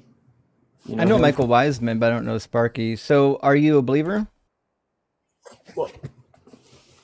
I'm not sure. That's what I was seeing, where the conversation would go with somebody who is a. I've seen you on Atheist Experience a couple times, and yeah, just seeing where the conversation would go. Ask some questions, get some insight. Okay. So, what religion are you currently like kind of a part of? I was raised Southern Baptist. Okay. So I believe that, or was raised to believe, Jesus was the Son of God. There is a Holy Trinity of Father, Son, and Holy Spirit. That he was. You have to be baptized like they did John the Baptist. Even Jesus was baptized with the water and born again in spirit type thing. So, do you still believe any parts of Christianity? Yes, and the more I watch, I see how the atheists and everything, the people that read the Bible like laugh at it and seem to know a lot more than me, and they're like, it's like I agree with them because they're showing me verse and book of where they're getting their sources, and but there's a part of me that's still uncomfortable that they're saying this kind of stuff about it. So that's where I'm at. Okay. So it sounds like you're at the beginning of stages of deconstruction, which is fine. You know, we were all there once. So let's talk a little bit about like just the plain old validity of the Bible. Do you believe that the Bible is true? And in like when I say true, I mean like does it make claims about the universe and events that are always accurate, or does sometimes it say things that are not true? It's a mixed bunch, to be honest. I watch a lot of. I used to watch a lot of Aaron Ra, and he just tears. You know how silly it is, and I think he's a biologist or paleontologist, and has whole hour-long videos of why it's so silly. But then there's other parts that made me, like, just out of my own opinion, I would think, the four books of the gospel, Mark, Luke, Matthew, and John. The reason that maybe it's called the truth, or why they call it true, is because maybe King James had four different translators translate a script and to see what would match up, and that's the four gospels that we got. Maybe some of them translated a little different because it was from Hebrew and Greek, I think, or something, you know what I mean? So there might be some variants. Okay. There's a lot of things that just happened right there. The King James Bible is a translation from the 1600s. It was finished in 1611, and there was, I think, 54 scholars that participated in the translation. They were updating the Bishop's Bible, which is fine. Let's talk a little bit about the Gospels, though, because I think it's important. So you and I agree that sometimes the Bible says things that are true, and sometimes the Bible says things that are untrue, right? Correct. Awesome. That's why I'm deconstructing or whatever. I'm confused. I get it. Listen, a lot of us have been there. Let's target the Gospels, because I think when it comes to Christianity, I think one of the things that Christians will point to, typically they'll say, like, well, even if there's some, like, if Noah didn't exist or anything like that, like, hey, look at here, we can still trust the gospel authors. But I don't think that the gospel authors were very good at what they were doing either. I think the gospel authors said a bunch of stuff that were either contradictions or were just kind of silly. And I think even Jesus is counted among them. And I'll kind of give you an example of what I'm talking about. Let's go to John 13:18. I'm going to put it on the screen. I have no idea if you're gonna. Okay. Okay. I have a study Bible that I was, flipping through. Nice. They have pictures and stuff, and everything's in red letters, and it's like it's a study Bible, and I just don't use it a whole lot. It's all silly, I guess. I just haven't dedicated myself to it. Okay. So let's read John. Do you have John open? I'm in John 6. What is this? I'm in John 13. I can't see too good. I'm trying to. I have that. Oh, what is this? This is an NIV. Is that okay? Good enough. I had the verse on the screen if you want to read it. Yeah, I'm gonna read. Yeah, let's just go with because you're gonna pull it up, make it easier. So Jesus says, in regards to him being betrayed, he says, "I'm not speaking of all of you. I know whom I have chosen, but it is to fulfill the scripture. The one who ate my bread has lifted his heel against me." So what do you think we should find? Like, if we go into the Hebrew Bible, should we find a scripture that talks about Jesus being betrayed, specifically about someone lifting their heel against him? I'm guessing that's old slang for something like biting their thumb at you. No, it's not slang. It's not an idiom. What I'm suggesting is Jesus right here quotes from the Hebrew Bible. The quote is, "The one who ate my bread has lifted his heel against me." What I'm asking is, if I go into the Hebrew Bible and find this quote, should I be able to find this quote and have it be about the Messiah being betrayed? Isn't that kind of what Jesus is suggesting?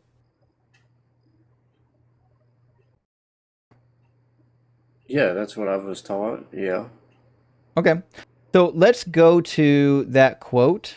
Give me 1 second. I actually forgot to. I gotta open up a text message real quick to somebody. I think it's to do with Judas. Well, Maybe. Give me a second. I gotta text my buddy about a guest that might be coming up. Okay. So this is supposed to be about Judas. Let's You're go fine. to where this quote is found. So this quote is actually found in Psalm 41, verse 9. So let's go from 4 to 9 in Psalm 41 and see what's happening. In Psalm 41, what we find is there's not actually a prophecy here. This is a psalm of King David, and he's just saying, "As for me, I said, O Lord, be gracious to me, heal me, for I have sinned against you." So right off the rip, the speaker here is a sinner. He says, "I have sinned against you, my enemies wonder in malice, when I will die and my name perish," so on and so forth. And then the quote actually follows in verse 9, "Even my close friend, in whom I trusted, who ate of my bread, has lifted the heel against me," meaning he's being betrayed. So, this is not a prophecy. This is actually just King David lamenting that one of his close friends has betrayed him. So I don't understand how Jesus is reaching back to Psalm 41 and saying that this is a prophecy that's being fulfilled.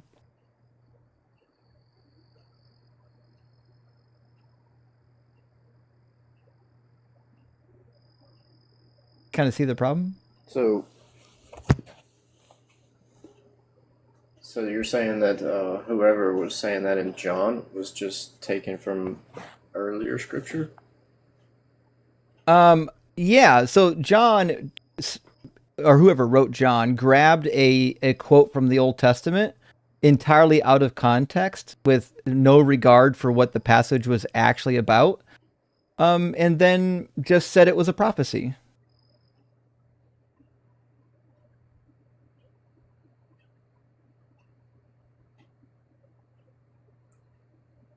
If he did, that would be kind of stupid. Yeah, I agree. Now, here's the really difficult thing is when it comes to the prophecies about Jesus, pretty much all of them read just like this. None of them are actually like prophecies, like literal prophecies that then actually got fulfilled. They're almost always just random out of context quotations from the Hebrew Bible that the gospel authors are like, he fulfilled it, but they're not really fulfillments. Like one of my favorites comes from Hosea 11, and that's quoted in Matthew chapter 2. And I'll put it on the screen again so you don't have to look it up in your Bible. But if you go to Matthew chapter 2, I believe this is going to be, what, verse 8, 18, 16, 14? I think it's verse 14. There we go. Pop this up on the screen. Now, the passage in Matthew reads like it sounds like it could be a prophecy. It says, "Joseph got up and took the child and his mother by night and went to Egypt and remained there until the death of Herod. This was to fulfill what had been spoken by the Lord through the prophet, 'Out of Egypt I've called my son.'" So we would probably expect then that in the Hebrew Bible, we would find a passage that says that the Messiah would be coming out of Egypt, but we don't actually find that. This quote is from Hosea 11:1, and it's not about the Messiah, and it's not even a prophecy. It says, in regards to the Exodus, "When Israel was a child, I loved him, and out of Egypt I called my son. The more that I called them, the more they went from me. They kept sacrificing to the Baals and offering incense to idols." So the fact that Jesus and his parents went in and out of Egypt has nothing to do with whether or not there's a prophecy here being fulfilled, because it's clearly not even a prophecy. It also posits a contradiction because the other gospels don't actually second this. They say that Jesus either went to what was it, Bethlehem or something to get circumcised or something like that. They don't even agree. So it's very obvious that Luke just like grabbed it and took it out of context. Yeah. So Luke, this is a really good point because Luke and Matthew have different nativities for Jesus. In Matthew, Jesus is born in Bethlehem. They leave from Bethlehem to go to Egypt. They remain there for a couple years until Herod dies, and then they come back. In Luke, that's not the case. In Luke, he's born in Bethlehem. Then on the 8th day, he goes to get circumcised. Then after the circumcision, they move to Nazareth.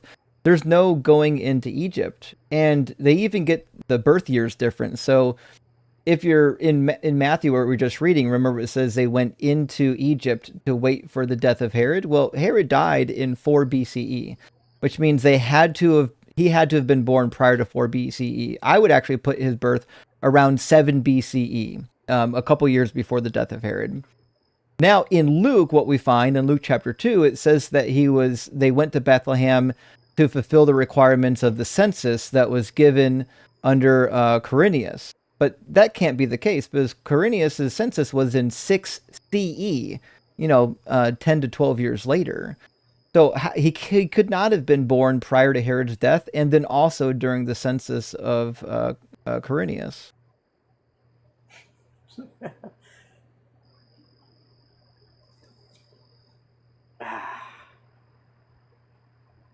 The gears are turning right now. I'm sorry. Take your time. There's no rush. I realize that these are kind of like so difficult things to talk about.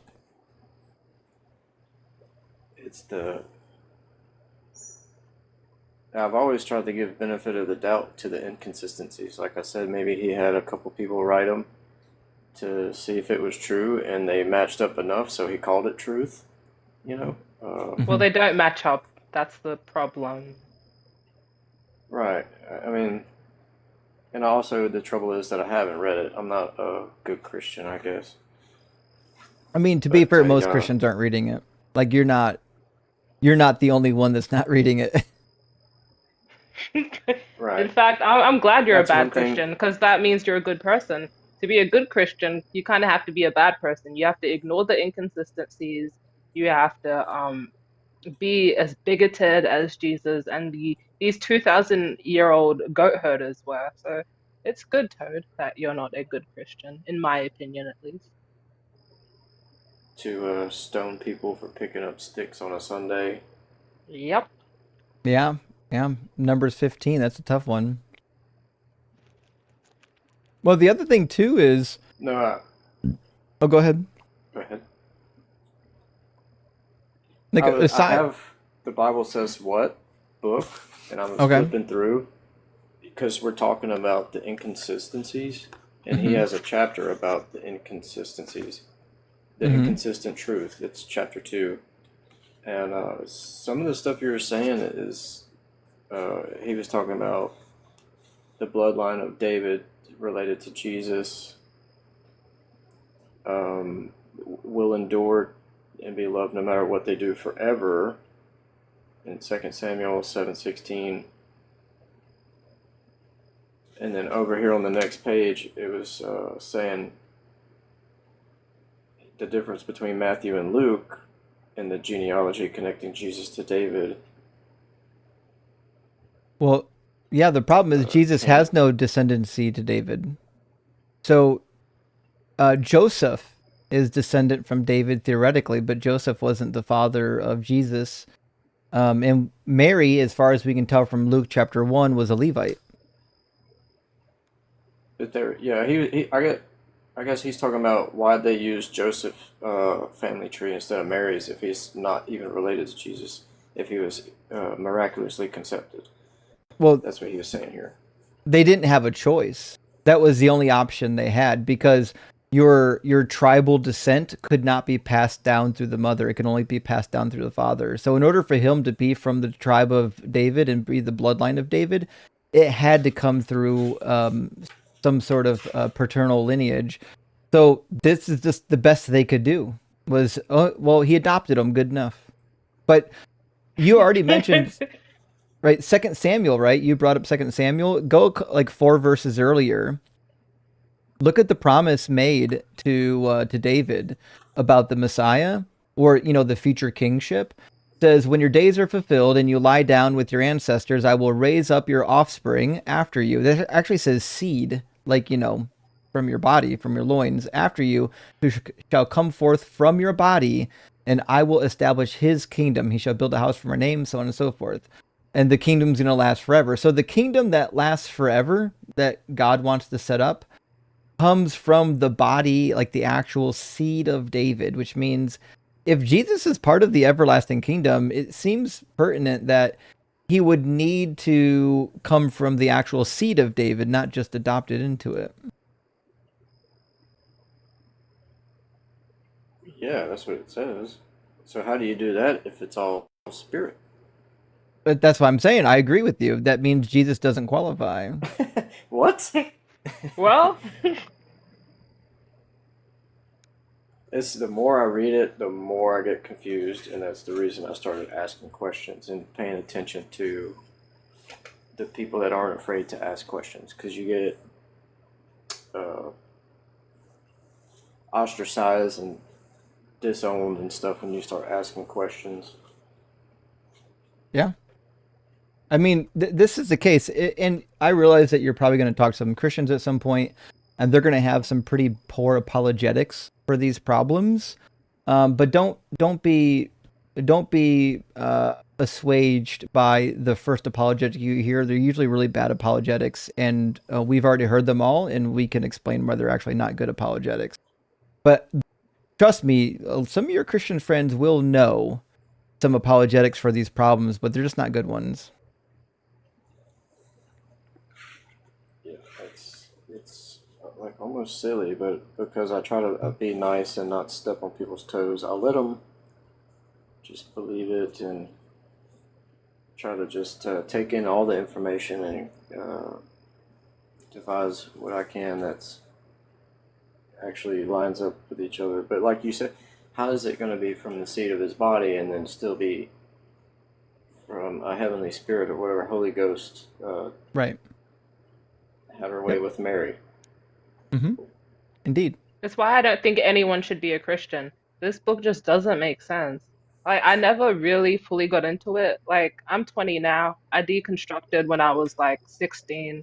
I honestly just, I've always, I don't know if it's just me, but I'd always been a pretty linear thinker. If it doesn't make sense to me, it doesn't matter what it is. I'm just, you know, not going to believe it. There's people who have dedicated their lives to the church, only have Christian friends, and they basically, it's their second home. So when it comes to people like that, they're going to make up whatever they can because they don't care about what's true. Most Christians don't, to be honest. And I'm sorry to say that. It doesn't make them bad people, just means that truth isn't one of the values that they hold. They hold to how it makes them Yeah. feel, the community that they have. That's what their beliefs rest upon, and it's kind of like building your house on sand, right? The moment it's a single bit of scrutiny is like the whole thing collapses. So they just kind of ignore it. That's really what's going on. No one reads the book, even though it's the most bought book in the world. It seems to be the least read book ever. Mm-hmm. Yeah. And I've heard someone say this is, if this was taken at face value to saying it was true and it was from the Word of God, if this was in fact the Word of God, you would think people would take it way more serious. A God that created a universe and stars, magnetism, and everything that we know, they would actually read the fucking book. Yep. And we agree, buddy. Well, listen, it sounds like you're still deconstructing, Toad Boy. Join our Discord. It's a good community for people that are deconstructing. There's a lot of good resources in there, a lot of good people to dialogue with on these topics. Love to see you in there, man. Hey, thanks for having me up. I just wanted to get what I just say hey and talk to a celebrity. I see you out there doing your thing, and I wanted to support that, man. Thanks for having me up. I appreciate it, buddy. Good to hear from you. Best of luck, man. You too, brother. Bye. Fuck, Venus, am I a celebrity? Kinda, Justin. Shit. Okay. Like, duh. What's going Okay. on? Am I a celebrity? What is going on? Christians, why are we hiding Christians? What's going on? We've got 300 people you could convert. All you have to do is cook us and we will submit. Indeed, that is the case. We just need a really, really good argument. That's all we're looking for. Friends, I'm going to grab, I think, 4 super chats, and then we're going to try to get YouTuber. I got to read this name again. This is not a real word. It's YouTuber Ultimated Biblic Judeo-Christian. So it's going to be wild. That guy. It's just, The one with the terrible mic. Maybe he's gone home or decided to turn off his TV. I don't think he was out. I think his TV. Like, dude, it sounded like a fucking TV. Where are you at? Like the airport or something? Right? Hey, John, good to see you tonight. John says, and Venus was her name. She got it. Yeah, baby, she's got it. I haven't heard that song in a minute. That's a good song, though. Venus got it. That is the case. And Eric, good to see you, buddy. Hope you're doing well. Says, God of the Gaps is basically the argument from incredulity. Oh, that's fair. Yeah. Because you're like, well, I just don't see how it couldn't be done without God. Okay, very good. I can't fathom how, you just said it, how X happened without God, therefore X happened with God. You're right. That does kind of sound like the argument from incredulity. I think that's probably the best way to do it. And he says the argument from incredulity and the argument from ignorance loved each other very much and had a baby and named it God of the Gaps. Yeah, I'll buy that. That seems to be the case. Did everyone hear that? Did we all hear that? Mm-hmm. Also, Eric and I just did an episode on The Line this last week. Make sure you head over to The Line this week and catch us on our episode. We had a lot of fun together, and I'm sure we'll be doing it again soon. Dylan, thank you for the $10 super chat. Friend says, in Judges 18:1, it says the Danites were seeking a territory for themselves, but they hadn't already apportioned land in Numbers 34:17 and 22, and detailed territory for them to settle in Joshua. Okay, so this is tricky. So what happens originally is the Danites are supposed to get territory down by the Philistines. So they actually went down there attempting to fight to garner their territory, and then they weren't actually given it. They couldn't take hold. So what happens is they got moved way over to the northeast tip of Israel, right next to the Arameans. So that's kind of like the long story of Dan. They were originally given a territory, but apparently God was too weak and couldn't handle iron chariots. And so they're like, well, fucking, I guess we're going to go north to the Arameans and see how that turns out. Didn't turn out well, by the way. If you know anything about what the Arameans did to Israel, it wasn't a fun time. We'll say that. But yeah, if you don't know the full story, definitely when you're looking through some of these stories that get reiterated, it sounds weird because it sounds like a contradiction. It's just because none of the stories are actually very well fleshed out. But Bucky, thank you for the $20 super chat, friend, says, I love using Revelation 21:8. Yes, all liars will be in the lake that burns with fire and sulfur. Thank you, sir. Praise Doug. And it comes off the tongue too. Just whenever you see a Christian lying, just remember Revelation 21:8, liars go to the lake of fire. And I can only assume that this is the origin of liar, liar, pants on fire. I could be wrong. Maybe there's a better origin for it. But if I was going to make up an origin story, I would say it comes from Revelation 21:8. And words don't mean words. Must be a Christian. Actually, it's not. We know words don't mean words. Good to see you, friend. Says, still loving the show. Dangerous Christian push in Trump circle for sure. Yes, the Christian nationalism causing us to bomb nations that haven't attacked us is fucking unreal right now. Just another view. As stepdad to an Iranian son, his family sees the war as a chance at liberation from the IRGC. So this is not unheard of, actually. I know some Iranians and some ex-Iranians who also hate the leadership so much that they're ready for a regime change. My personal opinion is I don't believe the U.S. government should ever be in charge of regime changes. I think it sets a bad precedent, and it could potentially drag us into a war that has nothing to fucking do with us. If the Iranians really want regime change, they've got to do it. Like, they've got to do the same shit we did in 1776 and fucking take up arms and fight the government. I don't think we should be doing that for them unless they're doing what Hitler did, unless they're like doing genocides against people. Then we need a coalition of nations to come together and say, okay, there's some shit happening. Should we do something about it? I don't believe we should be in the game of making unilateral decisions to change governments. It's just a bad precedent. Astronova, my friend, Exactly. great to see you. Right, listen, I agree. If the regime sucks, like, we can come together as a group of nations and try to deal with it. But we shouldn't have just fucking presidents saying, bomb that motherfucker over there. That's not the way to do it. Astronova, thank you for the super chat, friend. Says, I haven't seen Venus since I dumped TikTok. She's been around, buddy. Inquiring minds would love to know if she streams on YouTube yet.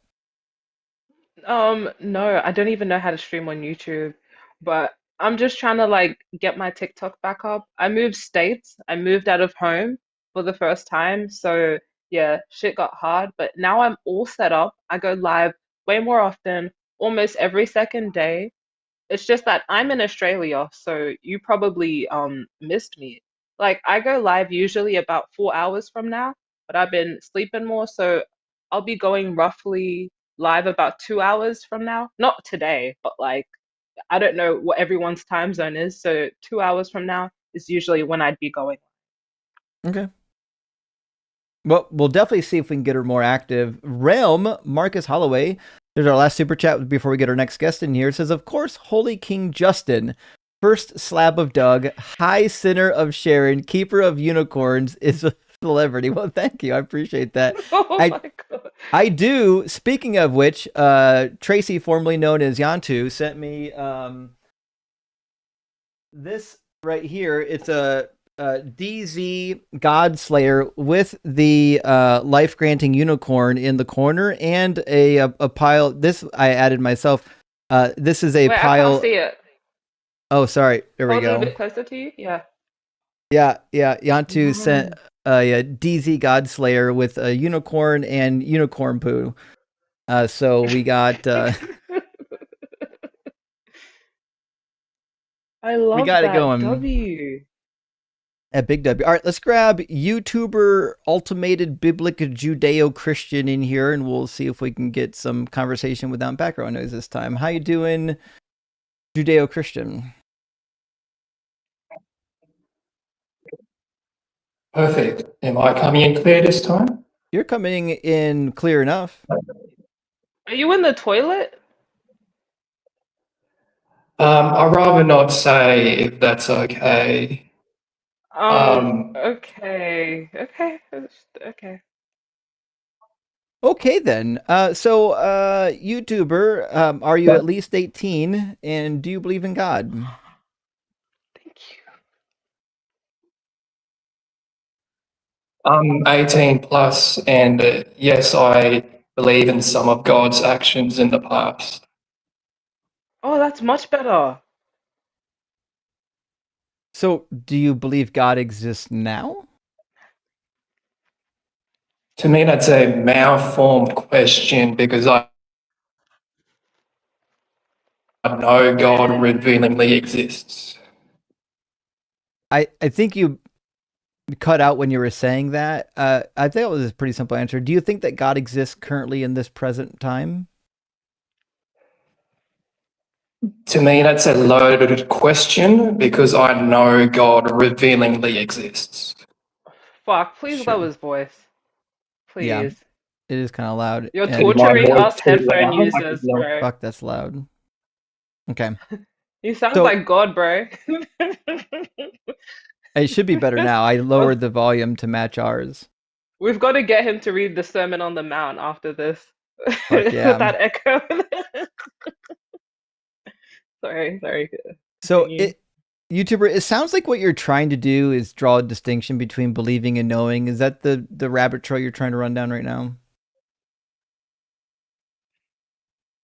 Not necessarily. I'm just answering your question. I'm not trying to set up a rabbit trail. Okay. Do you have the belief that I'm holding a ball right now in my hands? You should be able to see it on the screen.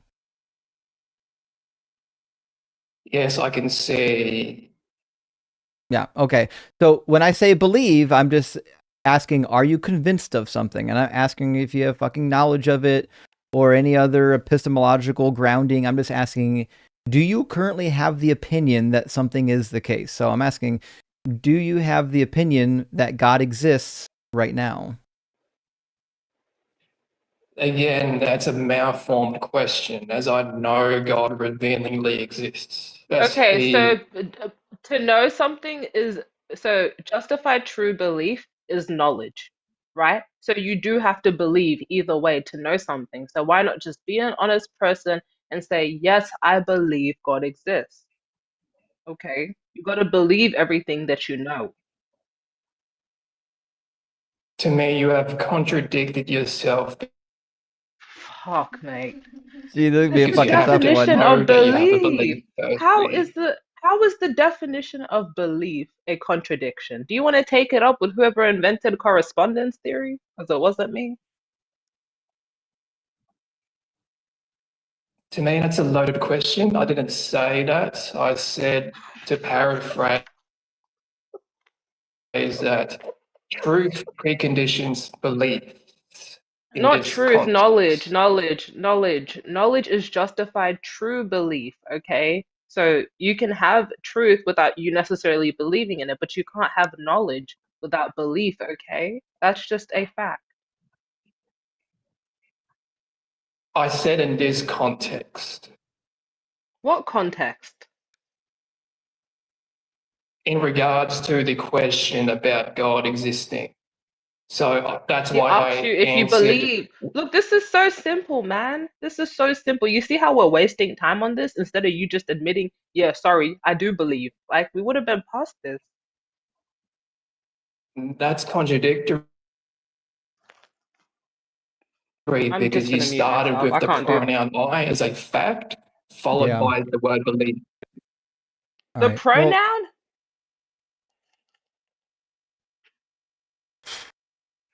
The pronoun I, so you said I believe. The I is a fact. The believe, in this case, is contradictory when you say I believe in God. So I is a fact, just to re-emphasize that. Can you believe in something without knowing it? Yes, but I'm sticking to the point of Great. Can God you know existing. something? Can you know something without believing in it? You have to give an example of yes or that. no? I already did, bro. Fuck. Answer the You're the one who's question. contesting this. No, I think you're switching the subject. That's why I No, asked for an we're waiting example. for you to answer Venus's question. Venus, maybe you can give it again. Maybe he wasn't listening.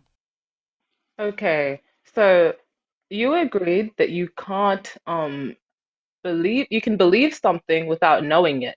So can you know something without believing it? So I've already answered this at somewhat of the start. Except you haven't. We're still waiting for the answer. I said, yeah, I'm just re-emphasizing my answer right from the outset, okay, actually, sorry. with Yeah, your sorry. question, You said it. You host, said it. No, my bad. is We're that deaf. no. My ears are painted on. My ears are painted on. So tell me the definition of knowledge. So in this case, knowledge would be something factual. Oh, fuck.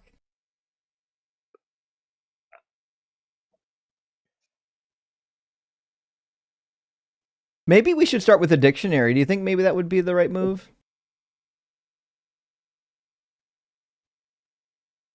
We'll do that. Okay. It's fine. This It's happens. up to you. This I happens. wasn't expecting. Judeo. We'll try to streamline this by using easy definitions. We're just going to do the definition of knowledge, and it should be something akin to information, skills, or justified true belief. Let's see what we have here.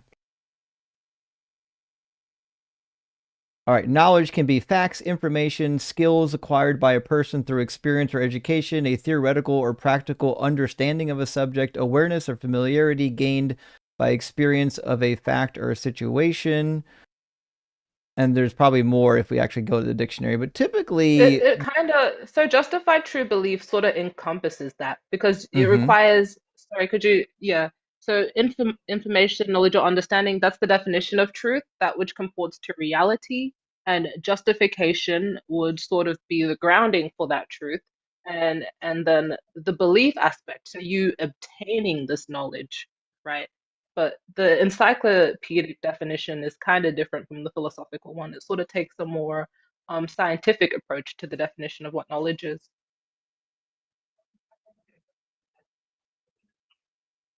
However, the reality is that we are amongst the creator-creature distinction. So the What proper noun the God fuck does preconditions the noun reality. creation? Have you just been waiting with that in your pocket, hoping to pull it out sometime? That has nothing to do with what we're talking about. But I'm still trying to figure out the answer to Venus's It does. question. Can you know Honestly, Justin, something without believing it? we'll leave it. It's a fact, and whether he agrees with it or not, he's gonna have to presuppose that anyway. So I feel like let's just Yeah. This is going to be like let's pulling just teeth if we actually belabor this point. Okay, so let's try. yeah. Why would anyone fill in the blank? My God is real because of X. What are you doing with X?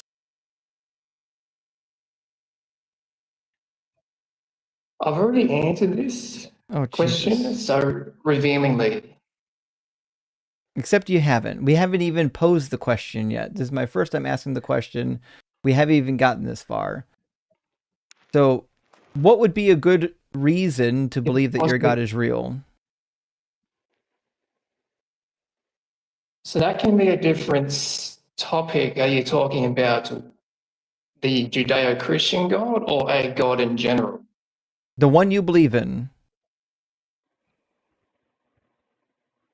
Well, that's a malformed question because I know Jesus. the Judeo-Christian God exists, but I can have beliefs in some of his actions. Tell me why you know your God exists. We're not interested in your inability to understand how words work right now. Theo-revelation entailing agape Revelation biblic entail. Judeo-Christianity. This is not a coherent sentence. It is to me. It's certainly not to anyone who speaks So English. I can rephrase it. What revelation That's do you just have? a claim, so I can rephrase theo-revelation. Who? What the fuck did he say? Theo Revelation? Yes. What's that? God as ultimate truth preconditions facts.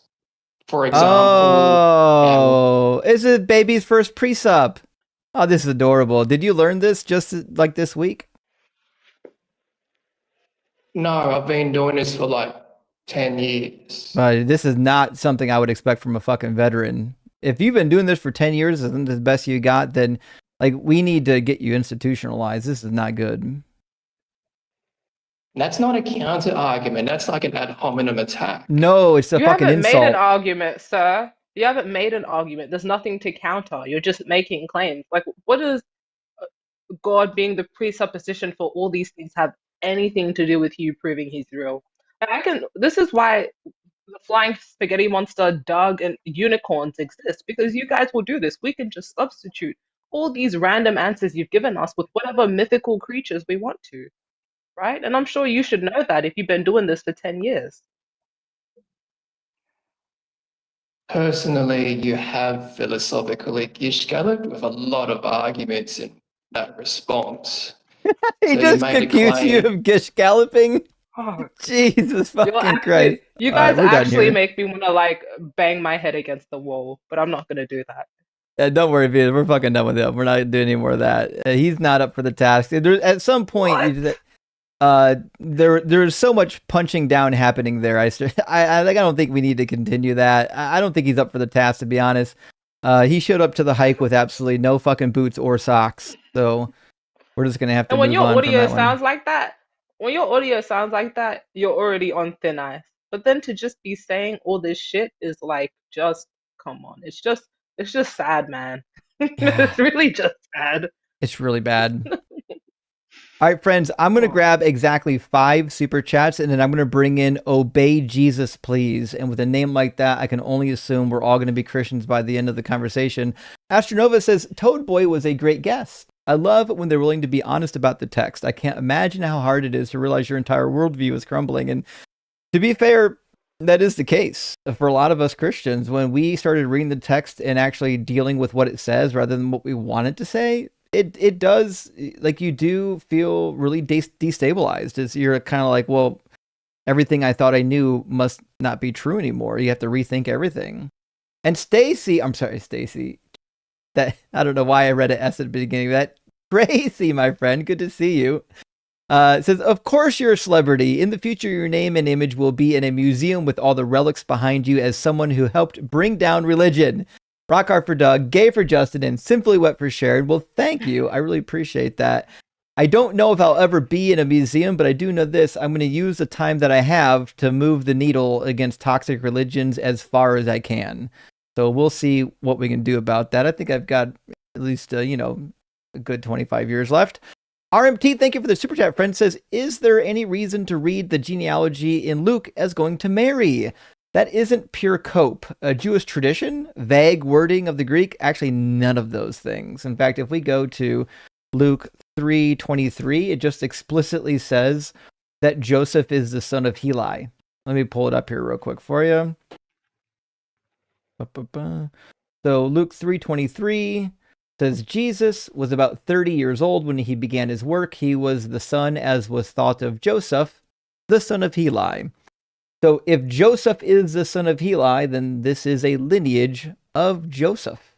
That's it. There's nobody else that you can plug into this lineage other than Joseph. So it is what it is. He didn't have a regal lineage, and this is the best that they could come up with. So, Philo, thank you for the super chat, friend. Says, question, Justin, why do believers come into an atheist channel, then whine we don't accept their preaching nonsense? I just don't get it. Diamond cutter for Doug. Hell yeah. You know what? I think the problem is because they live in a world where so many people accept their nonsense and bullshit that when somebody doesn't, they're offended. You see what I'm saying? Like, when you're surrounded by people that constantly reaffirm your nonsense, it can seem weird when somebody else doesn't. They've just been conditioned to think that we're evil atheists and that we just hate the truth. You know what I mean? And Atlas, my friend, happy birthday, by the way. Thank you for the $10 super chat. Says, I was ecstatic to get a happy birthday shout out from you and my amazing friend Jen. It made my day. Glad I get to hear some cooking today with both you and Venus. Justin's fucking rock. Well, thank you, Atlas. And I hope you're having a hell of a birthday. Please do me a favor and eat some cake for all of us. Cake is fucking delicious. In fact, Atlas I think was it's the name of my. Sorry, go ahead. That's okay. Atlas was the name of my cat that ran away recently. So Oh, it's nice to shit. see your name. Sorry Yeah, to hear I your had cat. Atlas for years. Had them since they were a baby. And I want to get a new cat, but I just can't help but feel like I'm betraying Atlas if I get I a get new it. cat. But, it's nice to hear from you, Atlas. Happy birthday.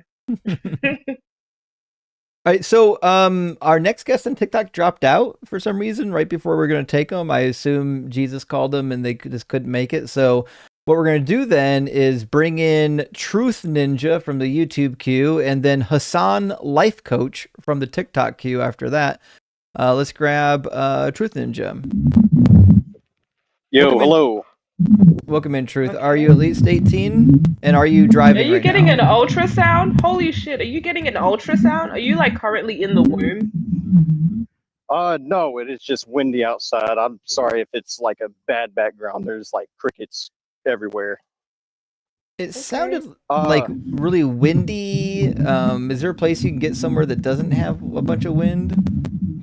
I can try. Hold on. Give me honestly, you can just bring the next guest up on there. I'll get to somewhere where I can actually sit down. Just go ahead and bring the next guest up there. Fair enough. All right, we'll grab you after this. Awesome. Well, these Christians they be joining this live during hurricanes before their flights. That one was in the toilet talking shit, which was really ironic. He was in the toilet just saying shit. And this one's in a hurricane. Pretty crazy too, because if you're calling from the toilet and we already know it, like we can already hear you, what's the point in denying it? Just own that shit and be done with it. He was like, I don't want to talk about it. I feel like that's why he got so mad, because I called Oh well. Hassan, Life Coach, if there's a radio or a TV in the background, can you turn it off because it's pretty loud?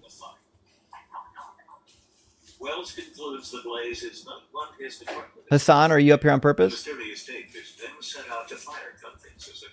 Hassan? Are you asleep watching that damn TV? Let me see if they're even a believer. Hold on. Oh, the account is private. I can't tell. It might be one of those situations where they're an atheist that got caught up double tapping and they requested by accident. That happens sometimes. So, all right.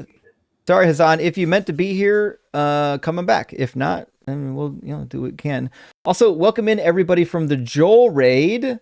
Welcome in, Dumplings. It's good to see y'all. Doug specifically welcomes you, even though Joel is an apostate who doesn't worship Doug currently. We're working on that.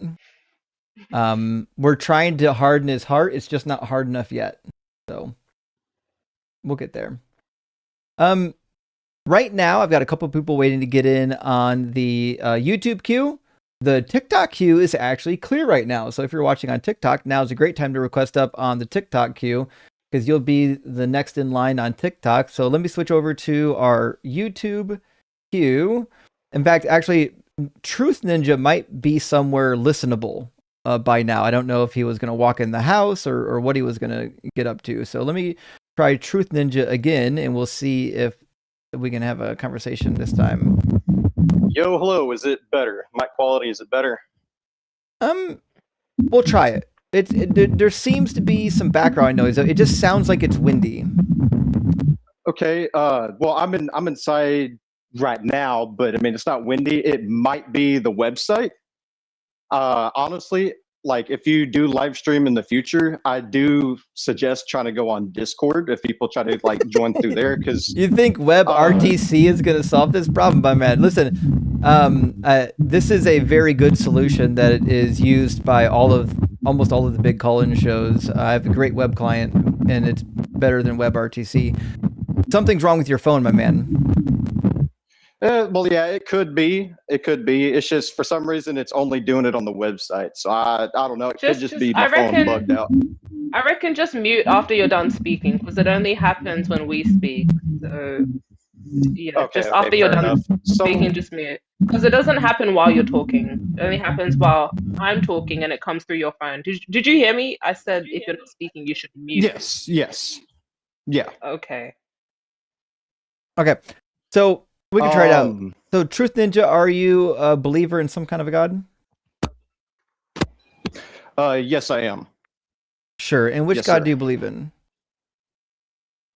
I believe in the God of the Bible, but I believe that I will only be able. I feel like I'm only needing to prove that a God exists because your subject is that God is fictional. So I will only hold to the argument that a God actually has to logically exist. Sure. Okay. For this, because I think that's relevant.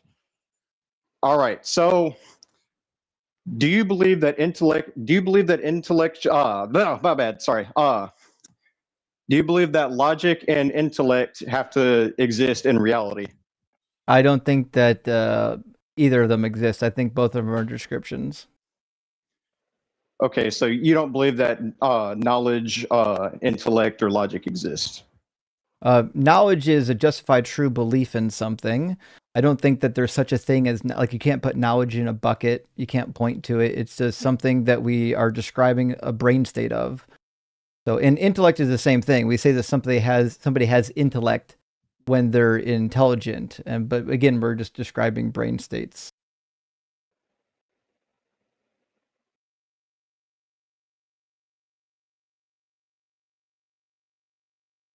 Venus, when you started debating, did you think, oh, and he's fucking gone? That was all it took? Okay. All right. What was your question, Justin?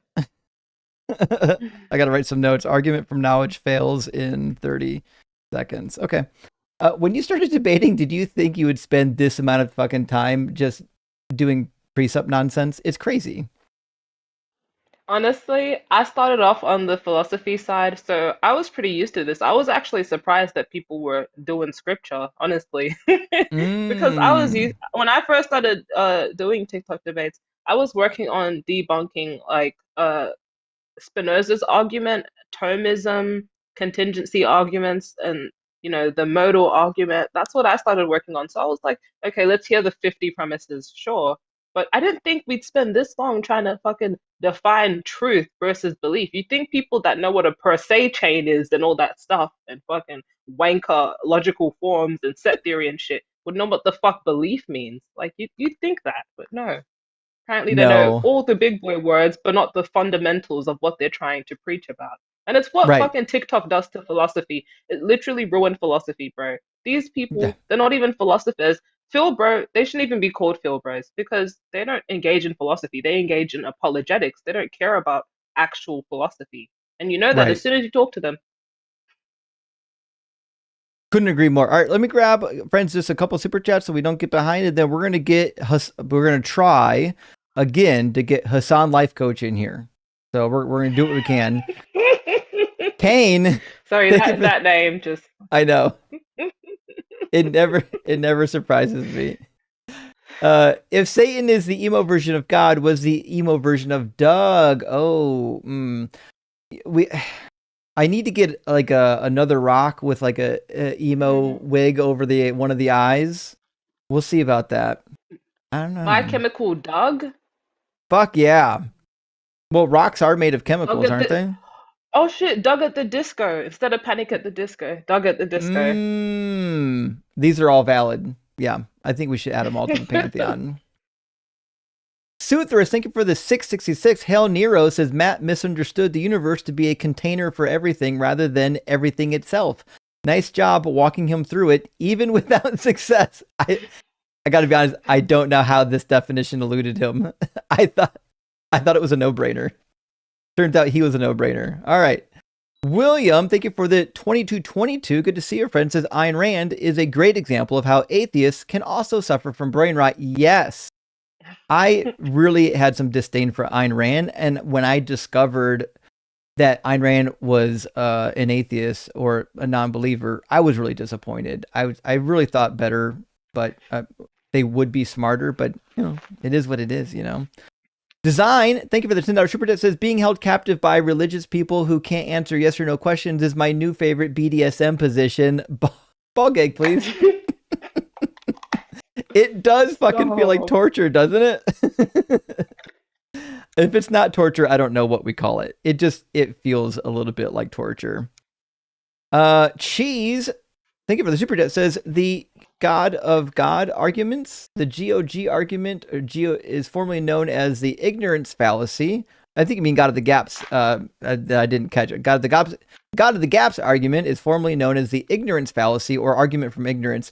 I would say, yeah, argument for ignorance would definitely line up with that. I think that one and the one from incredulity could both kind of match for sure.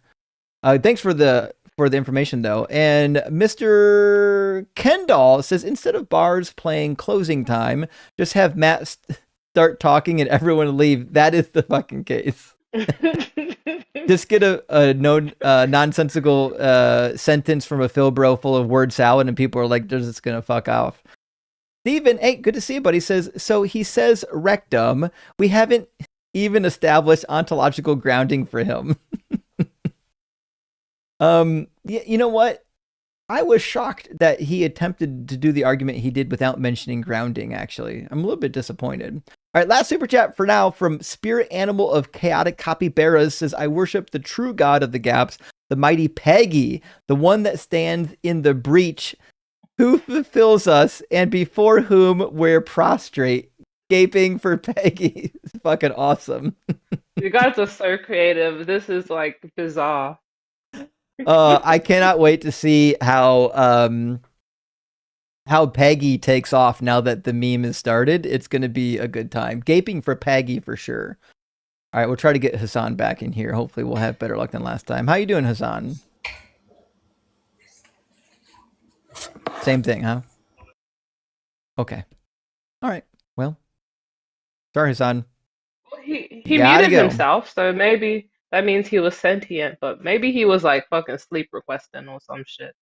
Maybe. It's hard to say some of these people what's happening. Like if you accidentally request at some point, like rather than muting unless it's just in his pocket, it very well could just be in his pocket and it's just hitting all the buttons. You know what I mean?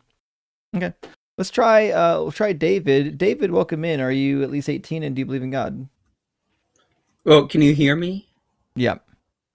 Okay, yeah, I am 18 and I am a professing Christian. So Awesome. Okay. so what I uh-huh. mostly wanted to talk was there are a few arguments I've made and heard that I personally have found convincing, but I just wanted to hear like what someone who has a different stance from me actually would perceive from them. Does that make Sure. sense? Mm-hmm. So, which one of the arguments did you want to run over? We probably have heard of it, but we're more than happy to write down the premises and walk through it with you. Okay, so the first one is the premise would be there is like, no God, no spirit, like no higher being, and no sense of, this life is all there is. Wait, say what now? That's your premise or your conclusion? So no, that's like what I've been thinking. My thought logic is if there is no purpose, no higher being, then my question would be, does anything I guess I have trouble thinking about nothing having any meaning. Sounds That's like one of the questions you're I've had. And I guess what I was wondering was like, how do you respond to thoughts like, because, we're only here by accident, so to speak? It's not Okay, an accident though. Yeah, actually, Venus, can you take this one? I'm going to use your restroom, and I think this might be yeah, more in sorry. your wheelhouse.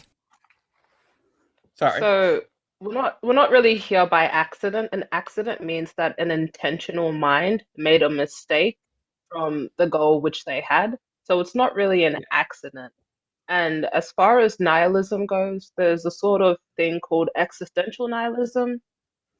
So you accept that we have no intrinsic meaning, but we make our own meaning, and that's as real as some God telling you what you should and should not value, uh, irrespective of the society that you're in. Yeah, like, I'll just concede on that point, honestly. It's something that I have, I guess when I hear people, the logic would go, emotions are only chemicals in your brain or body, whatever. Like it's only natural reactions that you I don't have mean, it control with. is. So Yeah, I I mean, guess these from are my just facts, though. Like, at the end of yeah. the day, So chemicals, emotions are just chemicals, and there's nothing wrong with that. They feel real. Even if free will is yeah, an I guess illusion, it's a whole, sorry, I yeah, can't do the double speak thing. Like, I agree with you, but just hold on a minute. Like, yeah, even if emotions are chemical reactions, that doesn't take from how real they feel. And free will, even though I hold to a form of determinism, and most things are predetermined, that doesn't take from the feeling that you're making choices and the feeling that you have autonomy over your life, right? For some people, it depends on your circumstance. yeah, But yeah, it feels real enough, so it's okay. Doesn't have to be like magic. that's something I have thought about before. Is just how like matching, what. So I'm a Christian. Like I would say what the Bible says, with also like you how I would act in everyday life. So But the like thing is, though, reconciling I feel the like theoretical. I feel like when you say that, though, it means that you haven't really read a lot of the Bible, because the things that they condone in the Bible are not things that people would do today. The laws that are in the Bible that Jesus refers to when talking to the Pharisees are things that no one today would follow. We don't believe that you should be stoning your kids. We don't think it's okay to sell your daughter. We don't think it's okay to trap someone in debt slavery. So I don't really think that that's an honest statement that you're making, that the Bible is like a good thing to follow in a society. Yeah, like well, you said you have a Discord, correct? On here. So I promote the Deconstruction Junction Discord, which is linked to all of my profiles. Okay. Yes, I don't know if Venus has her own individual Discord, but she might. No, I'm in your Like Discord, Justin. I'm in it. Okay, so I you're was not more running just your own. looking for Okay. like Nope. resources because it's I've heard I've watched I forget his name. He's a pretty big YouTube. Ian Blitz? Honestly, I forget his name. But the thing is, people have said, like, here's where, like, there are discrepancies in the Bible and how it's very much different than people treat it. And I guess... Okay, I feel like how about we just let me just like set the course of the conversation. So we're Okay. saying God is fiction, so we're looking for some sort of justifiable evidence that demonstrates that your God goes beyond your imagination. Do you have anything like that? Well, one thing I have noticed is, well, we perceive patterns in nature, which is one thing I find convincing, but I could also see that people could be like, you're overlaying meaning. Well, let's see then. How do these patterns point to a God that cares who you sleep with? So what I'm trying to prove say right now is like, is there one at all? You know. Okay, yeah, I know, but we kind of need to get to the evidence part. Like, I'm aware that you believe, but we need to know what patterns in nature we can derive to get this all-powerful, all-loving God that cares where you stick your dick. So the is the Fibonacci sequence, which Love, love, love, love. Just try something else. Try something else, please. okay. So like, yeah, I guess I came unprepared. No, Fair it's enough. okay. It's okay. I'm just telling you, just don't go there. Okay. Don't go there. It's Yeah. too complicated and convoluted. What about the Bible? You got anything in the Bible that makes you believe that God is real? Like a prophecy or So anything? okay, so this is from a pastor I've listened to, so I'm prefacing with that. But how he's said, like, how Jesus, in the Bible, how people have claimed it says you should live, is very contradictory to how you would, actually live. Yeah, but Because I'm he's asking mostly for going, more of a maybe I wasn't clear. I'm asking for a okay. prophecy. So we're trying to get to divine truth. So we need something that convinces us that the Bible is prophetic or divine. Do you have any prophecies that Jesus fulfilled that you can give us? The biggest one I can think of was from Genesis 3, I think. Oh It's boy. not like a Great. quote What is unquote this? prophecy. So okay, here. It was like, it was about saying like I will send someone, or something along those lines. Something like, I will put enmity between you and the woman, and between your offspring and hers, and he will strike your head and you will strike his heel. Yes. Yeah, we're pretty familiar with that one, but this is not really a prophecy. It's certainly not about the Messiah. In fact, let's go back one more verse.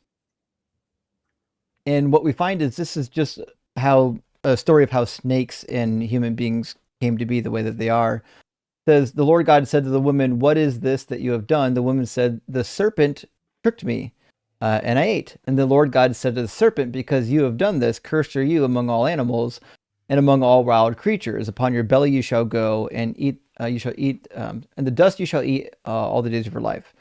So the first thing we should point out here is that this is specifically about the snake. God is giving a punishment to the snake, which means it certainly wouldn't be about Satan. Why would God punish all of like snake animals for all of the history if it was actually Satan doing this? So, are you saying that Satan is a snake or snakes are? I guess I want to clear that up. Well, what I'm saying is that Satan's not actually in this passage. This is something that Christians read into it. The passage is literally just talking about snakes. Yeah. So I think I actually just need to do my own research. Fair enough. Yeah, I think we should move on. Thank you so much. You But tried your Yeah, best. I just sorry. feel, yeah, yeah. Yeah, Sorry, thanks for coming in, though. Yeah, sorry. Yeah, you're fine, buddy. You're fine. Listen, you came in. You were nice and you were kind. That's all we ask. Go back and do a little research, and maybe you'll find something interesting that you can share with us later. Thank you. All right, cheers. Yeah. I just tried to Bye. be. Have a good day. He's a nice kid. I think he was doing the best he could, right? Just a bit confused. Seems to be the case. That's okay. Like at least he was nice, But Right? the conversation was just putting me to sleep a little bit. It was a tough one. Just a That was tiny a tough bit, one. just a tiny bit. But honestly, kudos to me, patience, because yeah, Rock hard just patience. giving myself. Herbie, thank you for the super chat, friend. Good to see you tonight. Says, can Venus tell us about herself? Where can she be found just after midnight here? So heading to sleepy time. All the hashtags. Well, thank you, Herbie. Venus, for Herb, who might not have popped in here earlier to hear you, can you fill them in on your background and where they can find your content? So to be honest, I'm just on TikTok.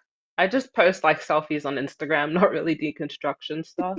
I'm trying to post some clips from my lives, but goodness gracious, scrubbing through 6 hours of footage is not very fun.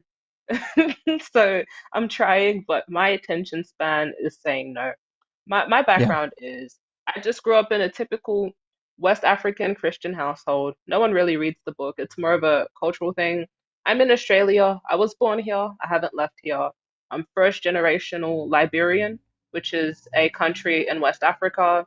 I studied philosophy and ancient history in high school. I did chemistry for units 1, 2, 3, and 4, and then 3 and 4 again. So this year I'm doing my bachelor's in chemical engineering. I speak a little bit of Japanese and Fucking I've A. read the whole Bible, but I'm reading back through it again to annotate it more coherently because I sort of skimmed through it. I fell in love with these lives first from watching Parker 3 years ago when they were doing that argument. It was like revolutionary, problem of evil. And then I saw Justin go live and I was like, and then I was watching him and Hanji for the longest time. And then I don't know where Hanji went. But yeah, I've seen it all. I've been here for 3 years. I'm an elder. I'm an True. Well, OG. we're going to keep rocking. Thanks for that. I'm going to grab our next guest and we'll read some super chats after the next guest. We've got a couple people waiting to get in, so we'll, as usual, we'll try to get to everybody. Welcome in, Vesius. Are you at least 18 and do you believe in God? Hey guys, yes, I am above 18. How's your guys' night going? Not too bad. Great. Awesome. So I wanted the second to talk question. to you. Oh yeah, go ahead. Do you believe in God? I do. Awesome. Which God? The Judeo-Christian God, Jesus, I believe is God. Okay. And what do you think is the best evidence or argument for God existing? Preferably the one you actually believe in. The best argument is going to be the biblical and extra biblical texts, I believe.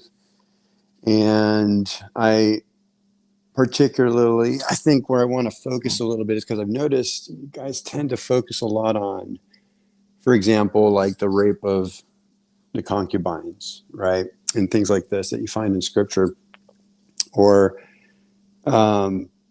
the sacrifice of the daughter, like these, there's examples in scripture where I believe what tends to happen. I don't know why this happens. I used to be an atheist and I used to do the same thing. Sure. And Sure. and I know. It's hard to believe, but the thing is that I used to do this too, and there's this thing that I would do, and I see a lot of you guys do this, is this not understanding the difference between like what would be called divine permission Yeah, versus the permissive approval. will. Yeah. Yeah. I don't understand Yeah. why. Yeah, If we I totally is don't that understand it. Yeah, I went through right? all that Well, education. I just never heard about the permissive will. If I permit my son to beat another kid at school, am I still doing wrong? well, that's not a good analogy. It would be more like, let me give you a better Yeah, well, analogy. So, answer for it. He example, didn't let's say ask you. you're He no, no, no, judging. stop, no, stop. You're not gonna do that. That's rude That's as not an fuck. He accurate gave you analogy. I'm no, not going to stop. Just allow listen, an just accurate listen, just analogy. listen. No, it's not your show. You're not gonna tell him what he allows and what he doesn't allow. Justin, you too nice to these people. What the fuck are you doing? You can't take his analogy, wipe your ass with it, and be like, no, mine's better. Like, dude, no. No, If you it think doesn't. it's a bad It's not analogy, no, applicable. stop, just stop. No, let's just stop speaking together. It hurts people's ears, and some people are neurodivergent and can't focus on 9 different voices at once. So, whether you think his analogy is analogous or not, answer it. Then, if he wants you to critique it, you can. But just answer the question. You don't got to be like, my analogy is better. Like, who are you? Yeah, it is better. Who are you? Okay, sorry. Sit down. I'm. So here's the Wait, I'm thing. already I'll explain. okay. I'll give No, you a better no, just analogy. no. Wait, Stop, what the Justin. fuck did you just tell her? No, Did he just tell you to sit down? I'm already sitting down anyway. Like, I don't even give a fuck. Justin, give your analogy again, and this clown can answer it because you're not telling anyone what analogy they can use. Yeah. So it's actually really easy. If I permit my son to do something, like say beat up another kid at school, I'm not saying I didn't say I instructed him to. I didn't even say that I wanted him to. I just said if I allow it to happen, am I and I could stop it, am I doing something wrong? Absolutely not. Absolutely not. If Oh, you permit it and the person fucking call CPS today. you are not Shit. endorsing the action that This is person crazy. takes. You're not endorsing Wow. an action. You have to understand what the difference is. You're not Let's look at the endorsing the definition action of that you're endorse. taking by making Let's a look at it. judgment that if you are in a position of authority and you make a judgment. For example, if you are let's say you're a judge and there's somebody that stole and robbed, and you Hi, Meadow. decree that this person is going to have his goods stolen and taken. What does it mean right, to from endorse him. something? But then listen to me. Sit down. Whoever you are, be quiet. She So won't listen. be. She certainly won't be Can we quiet, but please she will mute cook him? your ass. She's got to let me talk because I don't Can know we who please mute him she's for a super second? annoying. Okay, well, okay. What does it mean to endorse something? Explain it. Are you going to let me talk? Great question. To endorse something is to Who the fuck are you talking to right now? Do you have your AI open? your approval or backing. Yeah, I'm That's talking. that's It's your me. friend. I'm talking to Meta. It's me. Oh, I know, that's it's annoying, right? you. It's annoying, Yeah, it's right? me. So with these Can simple you be quiet definitions, now? I'm not even gonna. Your own Okay, host is what telling you the? to. Okay, I'm telling so you to shut up, buddy. he thought it was your AI. He thought you were using AI, but he would never use AI to fact check shit. He doesn't give a fuck about the truth. To endorse something is the same as you supporting it, as we just got from the Oxford Dictionary, right? So you're not going to tell me to shut up or sit down, okay? So to endorse is the same thing as to permit. They're synonyms. You permitting your child to do this shit is just as bad as you telling them to go and do it.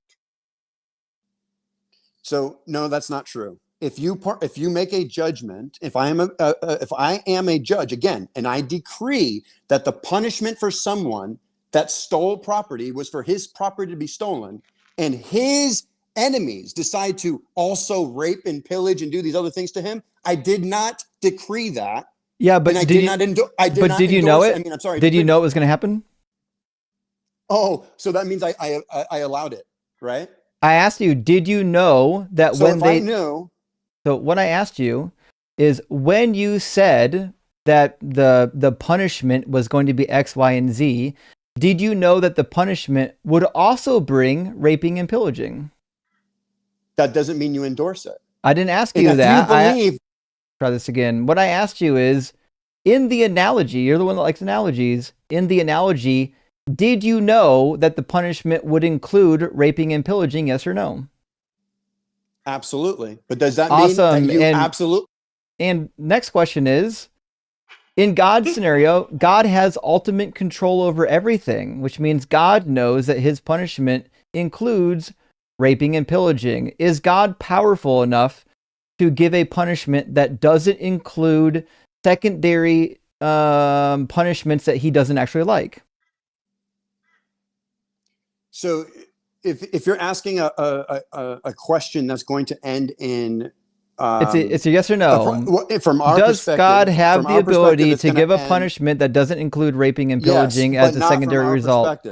No, he does. So this is why no, it doesn't. No, so God's not all powerful then. Okay, so God's not from our perspective. God's a weak bitch ass punk. Let me explain it. So let me explain could it. God so the reason why literally is just why faith is required. No, faith is not fucking required. Some listening skills would be required, because what I'm trying to do is to walk you down a really easy logical path, demonstrating that if God is all powerful, he could pick a punishment that does not include people getting raped and pillaged. That's the point. Listen, no, you don't have a point. Is God all powerful? If I am hunting an animal and my child sees me killing an animal, we already have an analogy. Are you going to engage in the analogy that I'm engaging in your analogy right now? So I'm hoping you can actually because track. You don't understand. So in your analogy, God is all knowing and he's all powerful, is he not? Yeah, as a father, okay, so all-knowing. If you're all-knowing, perspective of my child, listen. Somebody fucking set his mouth to verbose mode here. Listen, I know no one at your home will listen to you, but you don't get to come here and ramble. That just because your family doesn't like you doesn't mean we're going to listen to you. So this is really easy. Yes or no question. If I allow a punishment to happen, and I have infinite number of punishments that I could use a punishment where no innocent people ever get hurt. If I still choose the punishment where innocent people get hurt, am I good or bad for picking that punishment? If you don't have understanding of the heart of the person making the decision, you won't be able to determine. Am I good or bad? Am I good or bad? No, you think like a child. Am I good or bad? So you can't answer the question. If I'm killing an animal, we're gonna need you. We're gonna need you to use the power of the Holy Spirit right now and answer the question appropriately. No one is asking about your fucking heart right now. What we're trying to do is get you to answer logical questions because you're entirely incoherent right now. No, the problem is you think that faith is thinking, and now you think that talking over me is going to make it so you have an actual argument, but that's not the way that this works. In fact, if you continue to talk over me, I'll just talk over you, and so now nobody will ever hear you. I've already turned your microphone down, so every time you talk while I'm talking, you'll just be mumbling in the background of me talking. For all of eternity, this video would be on the internet, and you'll just be some clown mumbling in the background.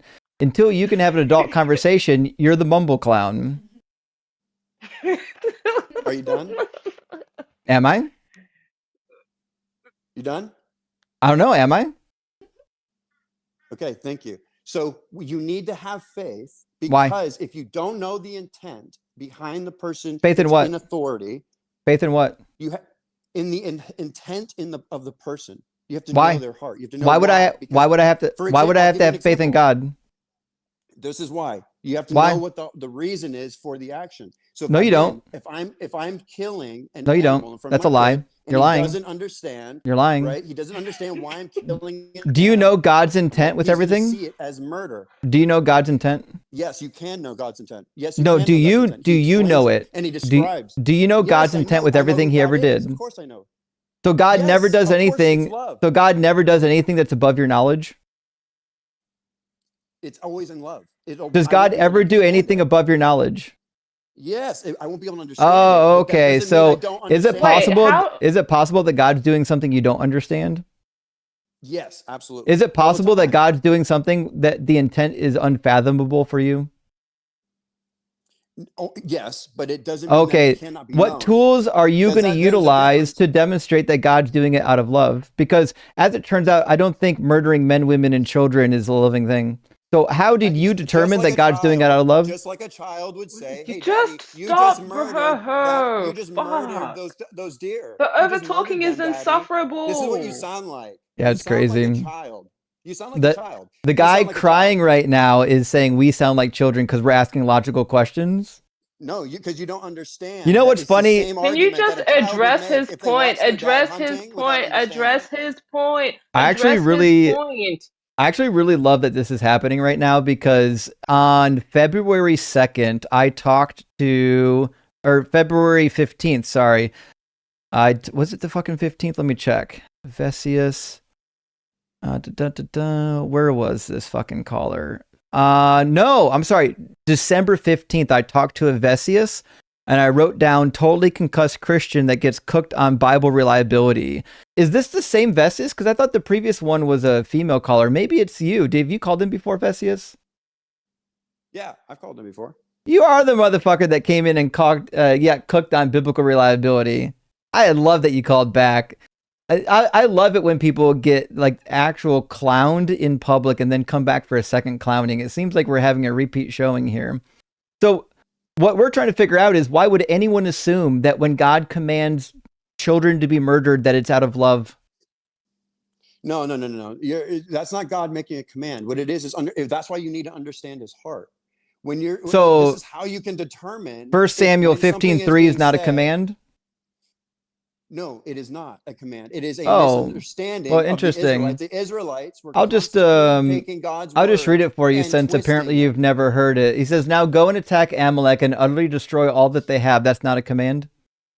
Yes, and if you read further on Kings, what's your definition? What's your definition of a command? It sounds to me like maybe the problem here is that you didn't finish like grade school English. Like a child. So maybe you should tell us what you think a command is. What do you think a command is? A command is when God's intent is shown in Scripture. That's not a command at all. What you need to do is get familiar with an actual dictionary. Let's say definition of command. So a command means to give an authoritative order.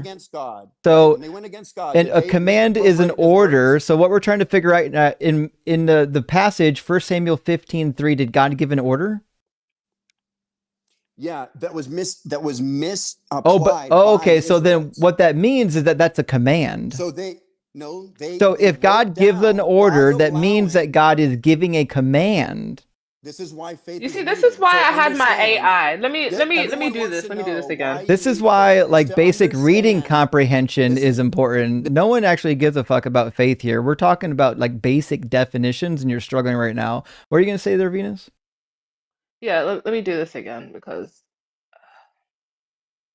Yeah. What is a command? A command is an instruction or order given to someone or something to perform a specific action. In computing. So that's the Oxford Dictionary. That's what Meta uses to get these definitions. So that was a command, love. And it takes a second to figure that out. He was crashing out the literally entire time. The whole time he was on mute, he was crashing out. So we're not asking if we understand this command right now. We're asking, is it even a command? Because you said it wasn't. When God says to go and attack Amalek, is that a command or not? Not from God. No. I didn't ask you if it's from God yet. I asked you, is it a command? Is it a command? It's from an enemy appropriating God. Is it a command? Yes or no? Is it a command? Yes or no? Okay, Vesius, I need you to take a fucking deep breath. This conversation will only get worse if you don't answer easy questions. I'm trying to get you to answer, is this sentence a command? I didn't ask you who commanded it. I didn't ask you if you think it was given in haste or if it was like somebody wrote it down wrong. All I'm asking is this a command? Yes or no? Are you done? I'm waiting for a yes or no. So I answered your question. Nope. You didn't answer the question. We're still fucking waiting. I'm going to ask you the same question 500 times until you give us an answer. You'll never win here. I will always be more stubborn than you, and I have a mute button. So again, I need a yes or no out of your pie hole. Is this sentence a command? So when you ask a command from God, is this sentence a command? Yes or no, based on the grammar of the sentence? This is the exact same thing as yes or no. Is this sentence in the structure of a command? Again, if I say yes, you're going to say that God commanded it. And no, I'm not. I'm going to read verse 1. So what you need to do is answer the question, is this sentence a command? You can interpret it that way. You can, but it's not. It's and not. What rules of grammar would I use to interpret whether or not this was a command? It's not. Is it perhaps that the second word is an imperative? It's do you think understanding of God's Do you heart, think maybe if I looked up the second word "go," it would just be in the imperative form? No, if you're looking at strictly like a textbook, you won't understand scripture. We can just look at it real quick. I bet if we go to 1 Samuel, 1 Samuel 15:3, it's going to show up in Hebrew in the imperative form. Yep, lake. It shows up. This is the imperative form of halach. It just means to go. It's an imperative. That means it's a command. Oh no! I mean, again, if you think that a command is just simply reading what God is saying, that these guys are claiming God told them, it's a command. Interpreting it, imperatives are commands in English and in Hebrew. Ooh. Sure. So you think that every command that's in Scripture is from God? Do you have faith? Do you have faith in grammar? Because I do. Yeah. Do you believe that every grandma who? I never knew my grandma, Justin. Scripture is from God? I never knew my grandma, Justin. Justin, do you believe that every command that is wild from God in Scripture is from God? Buddy, I'm still waiting for you to tell me if this is a command before we move on. Okay. Grandma who? That every command that is written down that said that it's from God is from God. Imagine asking atheists if we believe God gave command. Is crazy that your mental capacity is this low. We're still asking the question whether or not this is a command at all. Remember when he used to be an atheist, apparently, Justin? I've already explained. This is why he deconverted from atheism. Because he read this and he was like, nah, this is not a command. Okay. Holy shit, amen.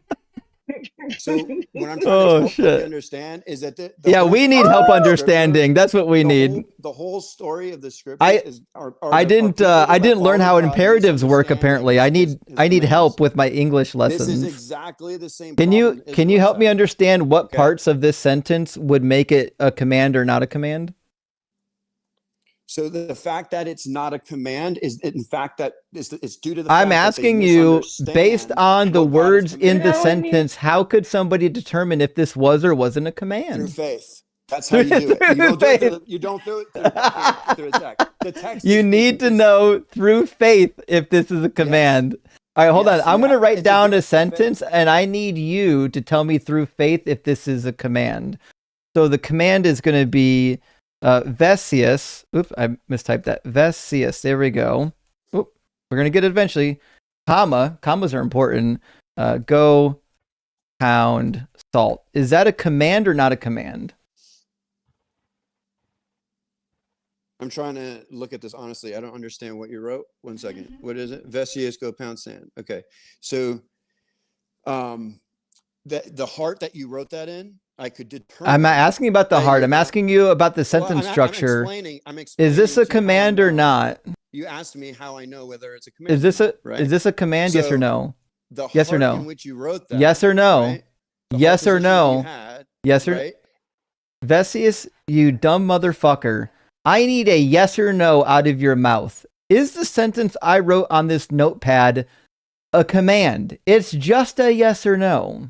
Yeah, I think you think it's that, buddy. But it's not. Your heart. Okay. Well, I'll tell you what. We'll do this.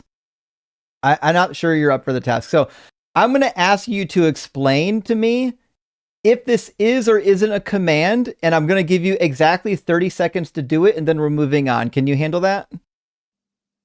Hey, Justin, check your heart. Nope. Check your fucking brain, buddy. Holy shit. Check my heart. Listen, I checked my heart. It's still beating. Check your grandma's heart. She seems to have left the chat, bro. I have all the patience in the world. Like, if somebody is just cognitively impaired, I have all the patience in the world for that individual. But when you are this dumb and this, what's the word I'm looking for? This much of an asshole, and you think everybody else is dumb, buddy, whew, fuck. You're going to have to get a room at like Dunning-Kruger Inn. This is going to be a rough ride for you. Life is too long to be this stupid and that overconfident. Okay. Well, I it is what it just is. he was like, oh yeah, it is a command, but it's totally not from God. And then when we try to tie it to God, he's like, well, no, it's actually not a command. It's like, fuck. Just Did I honestly, I could tell that he was gonna be like this. When he was introducing himself, he was like, how are you guys? It sounded so forced. And I was like, something is not right. I recognize that voice from anywhere. I don't know him, but yeah, you can just tell. I don't know. It's because I'm an oracle. That's that's just what it. it is. I fail to understand how you can be an oracle and how I passed English class without consulting the Holy Spirit on every sentence I read. Well, it's because we have grandmas. Mm, that's exactly what it is. All right, friends. Let me grab a couple of super chats. We'll get our next guest in here. Shroud, thank you for the $10 super chat. Says Christians, but free will. God had to do the horrible stuff to protect our free will. Also Christians, against pro-choice, LGBTQ plus, same-sex marriage, IVF, porn, and pro-hypocrisy. They're definitely going to be pro-hypocrisy. It's interesting that the point you're making is a good one, which is like when bad stuff happens, they're like, well, God had to do it. But then this other stuff that they think is bad, they're like, no, burn that shit to the ground. Like, did God have to do bad stuff or not? Also, you'd be surprised. Some of this shit's not really in the Bible the way that they think it is. Certainly not marriage. That's preposterous. Captain Obvious, thank you for the $10 super chat. Says, I have submitted 2 secular academic articles to the Warren Journal of Theology. One on how the Bible denies omnipresence of God, and one on how Matthew 24:36 refutes the Trinity thoughts. Well, I think it does. If you think that God has the necessary properties of being omniscient, that means Jesus fails, because in Matthew 24:36, he doesn't know the day nor the hour. There's other things he doesn't know as well if you keep reading. In fact, I document them on my cheat sheet. He also lies. And God can't lie according to the Hebrew Bible. I do think according to the Hebrew Bible, though, we can definitely find a God that isn't omni. The omni nonsense only really gets brought in for the Christianity because they're mixing like Greek philosophical ideas with their religion. It doesn't seem to be a core within Judaism. Most of the Jews that I know don't really hold to this tri-omni or even quad-omni God. This is something that only Christians are talking about. But again, Can I add to that too? Yeah. Mm-hmm. Sorry for cutting you off. It's hard That's with the okay. delay because I don't know if I say something, if it'll appear in 5 seconds or if it'll It's appear okay. now. But yeah, aside from that, if we remove all the necessary characteristics from God to apply Jesus to the Trinity, then anyone can be God at that point. If he has no necessary traits, we could all be gods. True. That's a fair point. Okay, I like this. We'll talk more on that if we get a Trinitarian or another Filbro up here. Germ says, the frustrating thing about Filbros is I know they actually know the definitions. They play obtuse so they don't crush their own argument. Very annoying, dishonest. I think you might be right. At this point, their argument is just, I don't understand your argument. That's literally their argument. And that guy tried to do it. The first Filbro we had, he had to pretend like he didn't know what half the words we were using meant. And he kept on trying to argue, like that the universe was eternal, and we agreed with that. It's like, what are we talking about anymore? It's like, what's going on now? We both agree. So he had to pretend like he didn't understand our version of an eternal universe, and that was his whole argument. It's basically just like stalling and redirects. It's not really. But Peg the Patriarchy on board and still attacks a bit. Good to see you. Thank you for the 20 Canuck bucks. Says it drives me nuts that churches don't pay taxes. I fucking agree. Even when I was a Christian, I wanted to make churches pay taxes. They take mountains of money from the weak and credulous. It seems like the only time they give things to society is when they will get something back in return. And I'd agree wholeheartedly. I'm all for tax the fucking churches, y'all. And Kosher Dale, thank you for the $10 super chat. Says guest telling her to sit down was giving major misogyny. Yeah. And him saying you bear no responsibility for what you let your child do explains a lot about his character and a lot about how he's raised, or how he fucking wasn't raised. Possibly, it's hard to believe that people who like actually had family members allowed them to get that fucking bad. Unless, I don't know, man. Unless there's a whole tree that's that bad. The Real Doro, good to see you, friend. Hope you're doing well. Thank you for the $10 super chat. Says, love it when I can catch this live and show up just in time for a crash out. Someone needs to call the ambulance. You know what I had prepared? I had something prepared very special for him. Let me show you.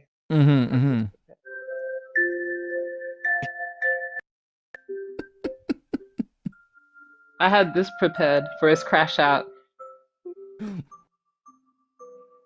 I'm behind on my sound effects. I gotta get some more added, apparently. I had a lullaby and AI baby ready. All right, friends. I'm gonna grab one more super chat, and we're gonna get Arif in here. Arif, I'm not Arif. Sorry, X Million, my friend. Good to see you. Hope you're doing well. Thank you so much for the $50 super chat. It says I can't really afford this, buddy. If you can't afford the super chat, you're under please no obligation to super chat. I mean, we appreciate it, but please make sure you're okay. I can't really afford this, but I was preparing for counter arguments to Ezekiel 20:26. Versions like the MEV, NASB, interlinears say God pronounced them unclean, seemingly because they were sacrificing their firstborn. Any help? Justin fucking Rock, gay for Justin, rock hard for Doug, and simply wet for Sharon. So this is when God says, he's reaching back to Exodus here, but he's basically saying that he allowed the Israelites to offer up their firstborn so that he could horrify them. It seems to be that he's essentially reinterpreting the passage in Ezekiel or the way the passage originally ran. It's possible that the original passage in Ezekiel said exactly what Ezekiel thought it said, namely that God was having people offer up their children in order to horrify them. That seems to be the way Ezekiel is understanding the passage from Exodus 13. We'll grab it here real quick.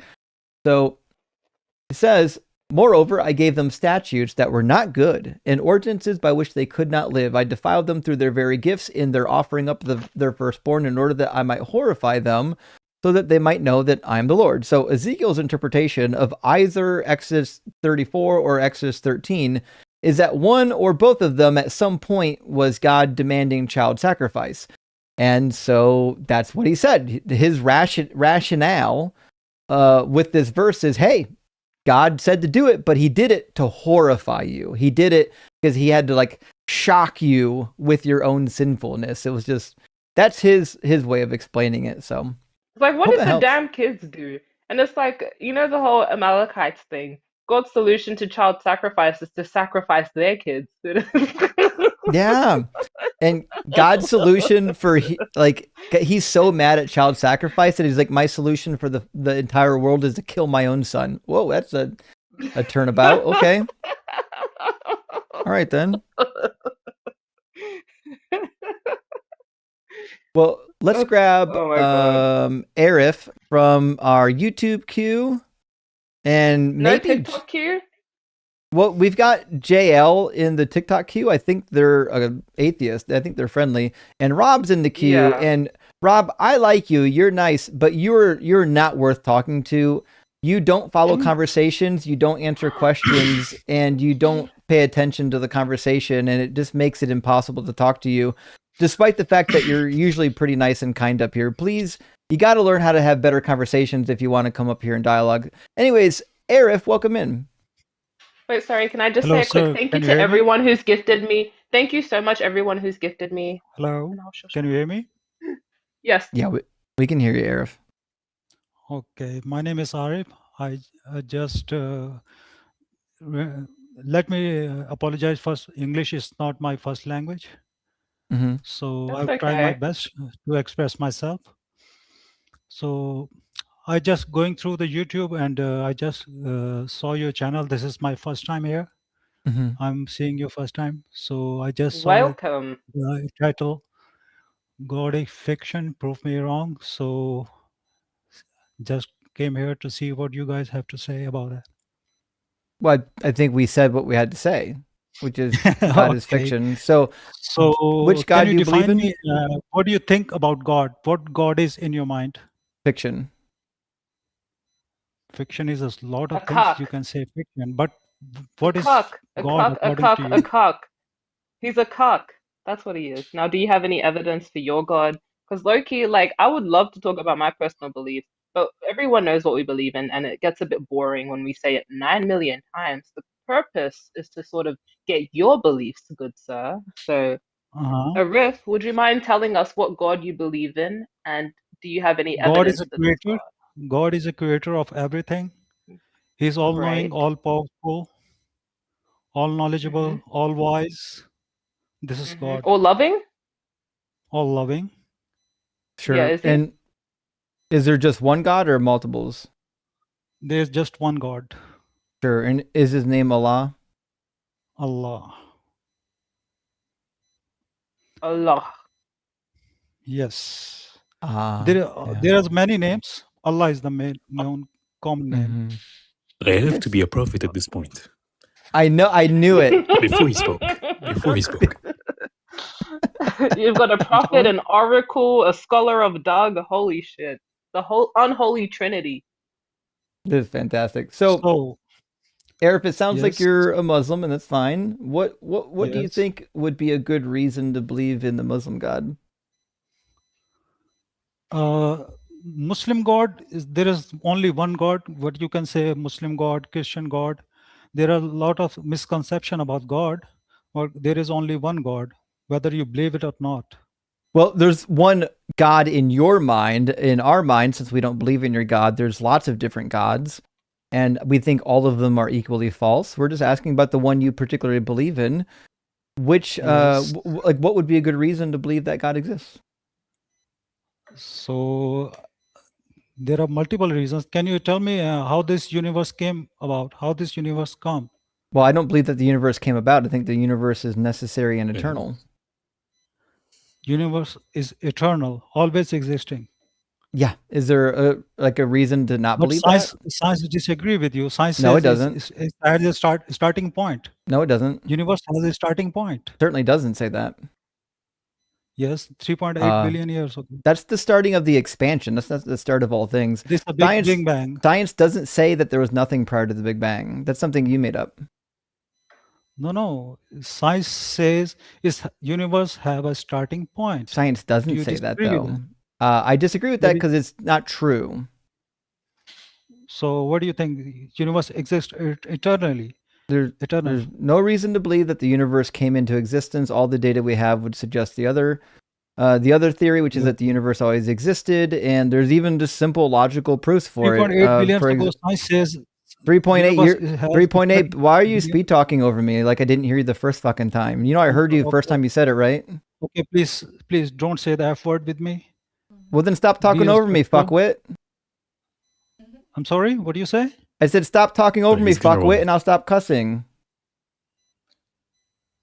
Okay, so again, the Big Bang doesn't posit that that's the beginning of all things. It just posits that's the beginning of the expansion. Okay. And what was before that Big Bang? We don't have the tools to know, but we have no reason to believe that there was nothing before the Big Bang. In fact, it probably, in my perspective, probably was a crunch. I believe in the cyclical model of the universe that is Big Bang, Big Crunch. So you don't know what is before Big Bang? What I'm saying is we have no evidence that would suggest that there was nothing before the Big Bang, and we do have evidence that there was something before the Big Bang.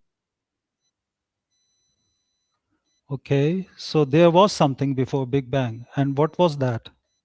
The universe still existed prior to the Big Bang. All the matter, all the energy, all the fields. There's no reason to believe that that didn't exist prior to the Big Bang.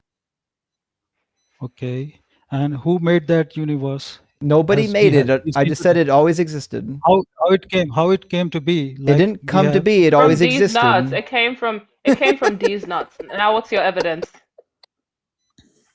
I'm sorry? It came from these nuts. That's what it came from. Now, do you have evidence for your God? Arif, what you're asking us is like us asking you, where did Allah come from? There's no point talking to you. You are very disrespectful. Dude, it was a joke. Come on, man. You can't joke with them in this Thank you. Oh, Thank you're you for right. that This gift. is their holy month. Yeah, Ramadan? Oh shit, yeah. Uh-huh. hmm Wait, can they Like not hear really, cuss dude? words this month? I mean, they're not supposed to cuss. Cussing apparently nullifies your fasting. But he didn't cuss. I cussed. Like, I'm Well, you're sorry not for supposed to making. engage I'm with sorry for cracking a such fucking things, joke, right? Jenny. I'm sorry. I'm sorry for making him leave. We're Leave. gonna have to give you the Jesus treatment then. I'm sorry. Well, I guess maybe We need a poll on after the month is over, maybe he'll come back. You think? Probably. By the way, his name in Arabic means the knower, Oh, and he do you doesn't know think? much. Yeah, I would say. Do you think that's a real name or is that his screen name? Probably his real name.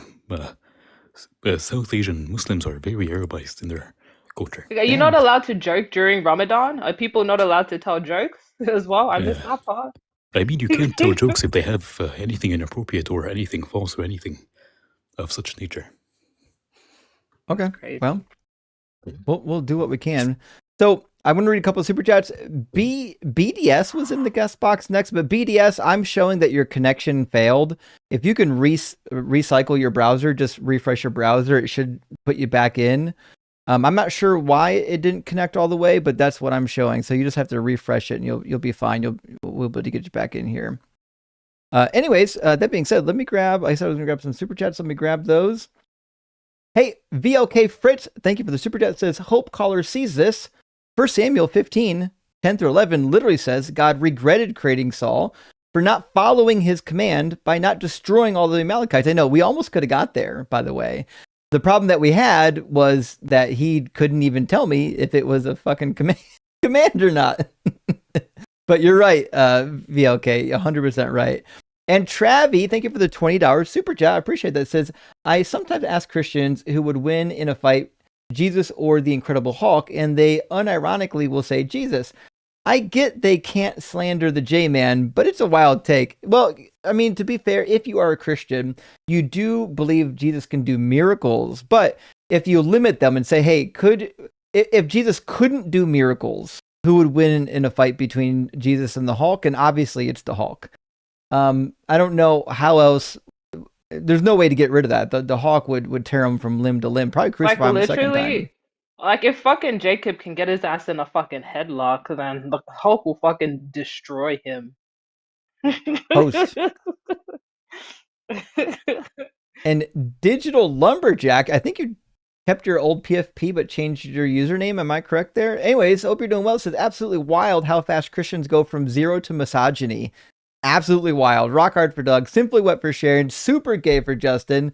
Well, thank you, Digital. I mean, you are correct. And to be fair, like, there's a lot of people that like migrate to Christianity. The thing they like about Christianity is the misogyny. Like, they feel so powerless as a man that the only way they can get power is by hovering to a religion that tells them, oh no, it's okay, boo-boo. You're really strong. You're the most powerful, baby. These women just need to sit down and shut up.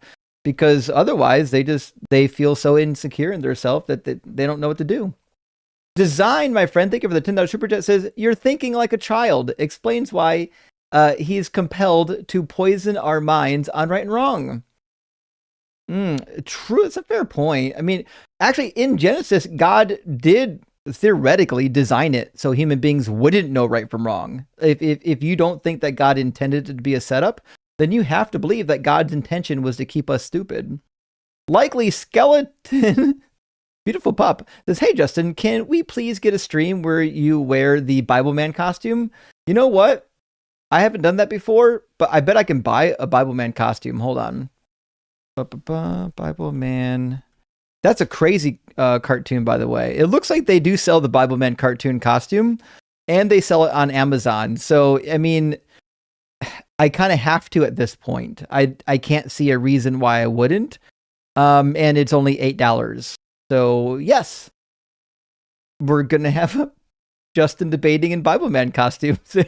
W Nora. W Nora. At Big W Nora. Huge W. You should like have a tailor make you a Justin man or a Deconstruction man.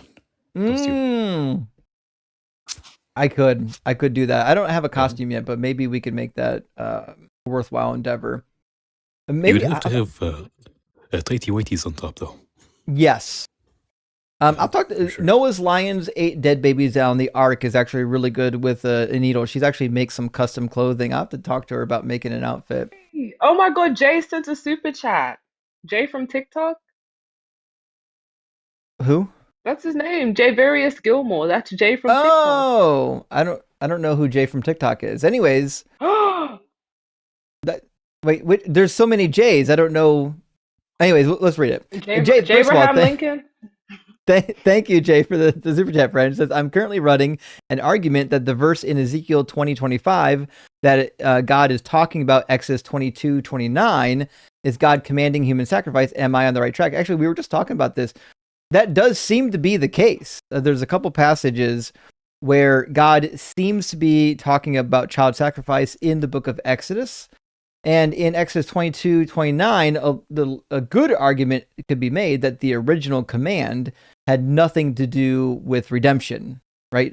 So, if you keep reading long enough, you'll find the passage where it says that if you have to offer up your firstborn, they get redeemed and so on and so forth. It seems to be, though, that the original edition of the command never had anything to do with redemption.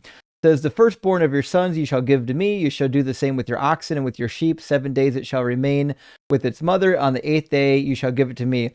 Most scholars agree that one of these commands in Exodus, because this shows up elsewhere, is God commanding child sacrifice. So it just is one of the things. But it shows up on multiple occasions. In fact, give me a second. It shows up also, why did it list Deuteronomy? It should also show up in, I thought, Exodus 13. But in Exodus 13, it's talking about redemption of the firstborn. Yeah, consecration of the firstborn. Every firstborn donkey you shall redeem, blah, blah, blah, blah, blah. Yeah. You shall set apart for the Lord all that opens the womb, all the firstborn offspring of your livestock that are males. But every firstborn donkey you redeem, blah, blah, blah, blah, blah. But there's more to it. Anyways, there's two distinct passages that talk about offering up the firstborn. The one in 22 is probably the one that he was referring to. But nevertheless, I agree with you, Jay. There's no reason to believe that the Exodus isn't commanding child sacrifice, even if there are other passages in Exodus commanding the redemption of the firstborn. So I would use the argument. I do it all the time, in fact, on this channel. When people say God didn't command child sacrifice, I said, well, not fucking according to Ezekiel. Retired Bomb Tech, my friend, thank you so much for the $20 super chat. Says, here's to your coffee fund. Well, thank you. I really appreciate that. And I need coffee for these damn streams. I love your shit talking and holding their feet to the fire. Reminds me much of my life in the army. Keep up this awesome work and looking forward to your book. Well, thank you, Retired Bomb Tech. And yes, if there's one thing I can promise y'all here is I'm going to be holding like these believers' feet to the fire. I'm not going to let them wiggle out of like super easy questions. It's just, it doesn't make for good conversation to do that even. Like you never get to an end point. Like you need to hold their feet to the fire. Okay. Exactly. Or they'll literally like tap dance like literally the night away. If you don't get them to stop at some point, this show will never end.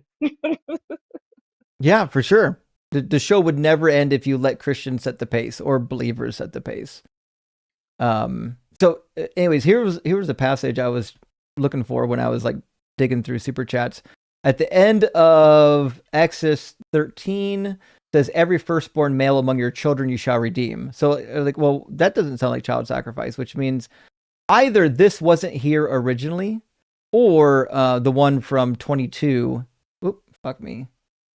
The one from 22 existed and the one from 13 didn't exist at all. That's certainly a possible rendering of it, where this command here, in 29, there we go, was the only one that existed for some time. That certainly is a possible reading of the text. Textual scholars will disagree sometimes on which text is more original and which one came later, but that seems to be the most plausible understanding of the situation. All right, let's get DX Rose Josh in here. Mouthful.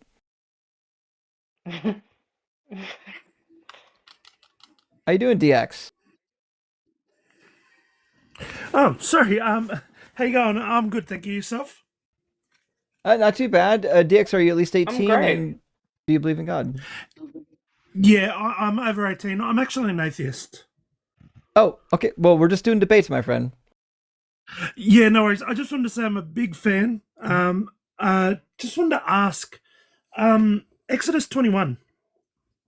Mm-hmm. Yeah, I've asked a couple Christians about this before, and I've had a couple of them argue for slavery, argue for it. I know you've probably had that yourself multiple times. Does that ever upset you that people argue for slavery? Of course. Yeah, we give them a pretty hard time of it when we get it. Yeah, it's shocking to see them argue for it. Yeah. Well, the slave But, owners in the South did too. They used the Bible to justify it. yeah, no, it's very disgusting. But yeah, sorry, no, I won't take up much of your time. Just again, big fan. I love you on the line. Sure thing. Venus, Thanks, very nice to meet you too. Yeah, thank you. No worries. Have a good life. Cheers, Bye. bud. Yo, make sure if you're coming up here, we love you guys. And Justin is too nice. He won't say nothing. But please, come on, you gotta respect the space. We gotta keep the back-to-back debates and super chats going because people actually pay to have their comments read and to get their, voice. So it's kind of unfair if we just bring up anyone who requests. It kind of, spits in the face of the people who are paying the super chats. Like I love y'all, but there's he does Q&As and stuff. Like Yeah, I'm there's, saying we'll have Q&As know. coming up. So we'll know. if you got questions, we'll get it going. All right, we're gonna we got Seth back in the box. Let's get Seth pulled in, and we'll see where we can get. Welcome back, Seth. Can you hear me? Yeah. Yeah. Sorry about earlier. My No worries. father called. He just had hip surgery a month ago. He's flying back home, so obviously that takes a bit of a precedent over. No offense, over of a debate conversation. Nice to hear from you. Nice to meet you, Venus. You're really intelligent. I really enjoy hearing you, and I'm really sorry about your cat. I really hope they come back. That kind of crushed my heart. So I really hope. Okay. Thank you. Yeah. Speaking of which, we haven't even seen any of your cats the entire stream, Justin. Where the hell are the kitties?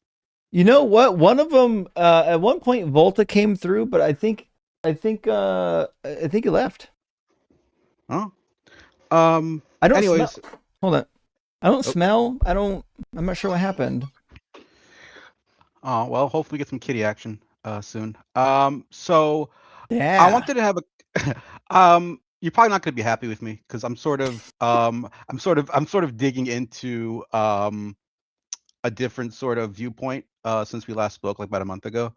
I'm sure you're familiar or have some degree of knowledge regarding the oral Torah, right? So a little bit. My understanding is that the justification for the oral Torah comes from Pirkei Avot, and they talk about the fence that was handed down to the 70 elders to kind of act as guardrails for the law. But beyond that, my knowledge is only vague. So, yeah, definitely partially. But the idea is that when the Torah was, I'm giving you the I guess the cultural and mythical sort of idea is that when God gave the Torah to the Israelites, He also gave them gave Moses to give to the Israelites separate instructions how to interpret and how to understand different ways that the Torah should be understood. And Is the Seth a reason, Christian? no, I'm Jewish. No, he's Jewish. Is he trying to prove the Torah's from God? I'm not sure yet. No. What I'm trying to say is that I think the oral Torah, or at least the way the Torah was written, was that there are parts that show that there is more that meets the eye in terms of what's more than what's written. Okay. There are parts that are written in the Hebrew Bible that I think sort of hint at this, and there's a couple of verses I wanted to look at with you potentially. Sure. The first one I wanted to look at Deuteronomy 12:21. Okay. Am I understanding you correctly? It sounds like you want to make an argument for the oral Torah being I want to make authoritative. I want to make an argument that the way the Torah was construction or codified, that the oral Torah, that it was embedded, that we need to interpret more than just beyond what was written, and that there was a specific interpretation that was adhered to at that time and that has evolved over time, so that But what after that though? What after we establish that? What happens though? Like, let's just say we agree. Does that demonstrate that Judaism is true? Well, I think what it demonstrates is that some of some of the things that are written in the Hebrew Torah that might be mysterious, might be contradictory, or that might be just outright evil, taken at verbatim, needs a little bit more nuanced, or that the way it's adhered to shortly after it was constructed, like the idea of child sacrifice, like you mentioned that in the Torah, it's very possible that the original um, the original documenting of it had child sacrifice, but that it was never really acted upon because of the oral Torah. So I'm sort of trying to make that argument. What I wanted to focus on I'm sorry, did that answer your question? I didn't want to. Yeah, I just didn't know where you were going because I Yeah. haven't spoken to you before. No, no, absolutely. And it's nice to meet you again, by the way. Um, so with Exodus, I'm sorry, Deuteronomy 12:21, if you notice, it mentions that God commands the Israelites that you need to slaughter these animals the way I've instructed you to do so. But if you notice in the text, there's nowhere in the actual Hebrew Bible where it mentions specific ways to slaughter animals. It just says in the text, I command you to slaughter these animals in the way that I instructed you, but it says nowhere else how that's done. So wouldn't that logically infer that there was some sort of oral component of the Hebrew Bible? Because otherwise, it would make no sense. I am giving you these instructions. There are no instructions. I actually don't think that's the case. I remember specifically passages in Leviticus about which parts of the animals to cut away, which parts to burn, which parts you're actually allowed to offer up. Like you have to skin it and take the skin out back and burn it. You can't offer that up. Seems to be that there's some instructions there. Like And let me go. also, lack of, Mhm. sorry, our incredulity doesn't mean that we get to fill the gap in with, oh, they didn't allow it and we just haven't found it and it's a part of some sort of oral tradition that we can't verify. I don't think that that's a valid inference. No, I totally understand what you're saying, but the reason why I say that is just because the idea of the orator, we know at the very least that it predominantly manifests itself from a historical standpoint with the Pharisees. And the Pharisees, I believe the current consensus is that as a religious movement, they sort of developed in the first, second BCE. That's when it first started. So I think there's a historical idea, or at least the argument is that in some capacity, an oral Torah or an explanation as to how to properly live, and follow the laws, that's sort of what was established. And I think I guess also just from the standpoint where it's that if the Torah is given for all times, if God says that this is the Torah I'm giving you for the rest of time, um, the people that codified it, wouldn't it logically deduce itself that um, they would have to anticipate that the world would change, and that there's going to be, if God intended for the Torah to be given in all times, and that He knows that the world is going to change, society is going to change in terms of advancements and whatnot, that surely the Torah itself would have to be able to be adjusted for those changes. So I think you're trying to do two arguments at once. Let's do the first one and then the second one. Okay. I do think there's some instructions in the Hebrew Bible on what to do with these animals. So, for example, this is Leviticus chapter 5. It says, or did I pull up 4? Sorry, I pulled up 4, didn't I? Yeah, Leviticus 4:4. He shall bring the bull to the entrance of the tent of meeting before the Lord and lay his hand on the head of the bull, and the bull shall be slaughtered before the Lord. The anointed priest shall take some of the blood of the bull and bring it into the tent of meeting. The priest shall dip his finger in the blood on the horns of the altar of fragrance incense that is in the tent of meeting before the Lord, and the rest of the blood of the bull shall pour out at the base of the altar of burnt offering, which is at the entrance of the tent of meeting. He shall remove all the fat from the bull of purification offering, the fat that covers the entrails, and all the fat that surrounds the entrails, the 2 kidneys with the fat that is on them, and the loins, and the lobe of the liver, which he shall remove with the kidneys. Just as these are removed from the ox of the sacrifice of well-being, the priest shall turn them into smoke upon the altar of burnt offering. But the skin of the bull and its flesh, as well as its head, its legs, its entrails, and its dung, all the rest of the bull he shall carry out to the clean place outside of the camp, to the ash heap, and shall burn it on a wood fire. At the ash heap it shall be burned. So I don't know if that's exhaustive, but I thought it was pretty detailed, wasn't it? That's pretty damn specific. Isn't that specific though, more so to sacrificial rituals for the priests? I correct me if I'm wrong, but Deuteronomy 12:21 is more so talking about slaughtering laws for general consumption of the Israelites. I'm not sure I would make a distinction. Like in Deuteronomy 12, if you go to 21, let me pull it back up again. It says, when your God enlarges your territory as he promised you, and you say, I am going to eat some meat because you wish to eat meat, you may eat meat wherever you have desire. If the place where the Lord your God will choose to put his name is too far from you, and you slaughter, is too far from you, and you slaughter as I have commanded you, or any of your herd or flock that the Lord has given you, then you may eat within your towns whenever you desire. Indeed, just as gazelle or deer is eaten, so you may eat it. The unclean and the clean alike, you may eat it. Only be sure that you do not eat the blood, for the blood in the blood is life, and you shall not eat the life which is in the meat, which shows up again in Leviticus. In Leviticus, it says that you have to drain all the blood. That's like chapter fucking 16 or 17? 17. So I don't know. I get that there were probably some vague portions of scripture that might be relating to other vague portions, but I don't see a good reason to believe in an oral Torah. I could definitely, though, see something like an oral Torah, like if the Bible was true, right? If the Hebrew Bible was true and that God did exist, I could definitely see him imbuing the 70 elders with the privilege of interpreting the law to the best of their abilities when the cases don't match what was given in the case law. Right.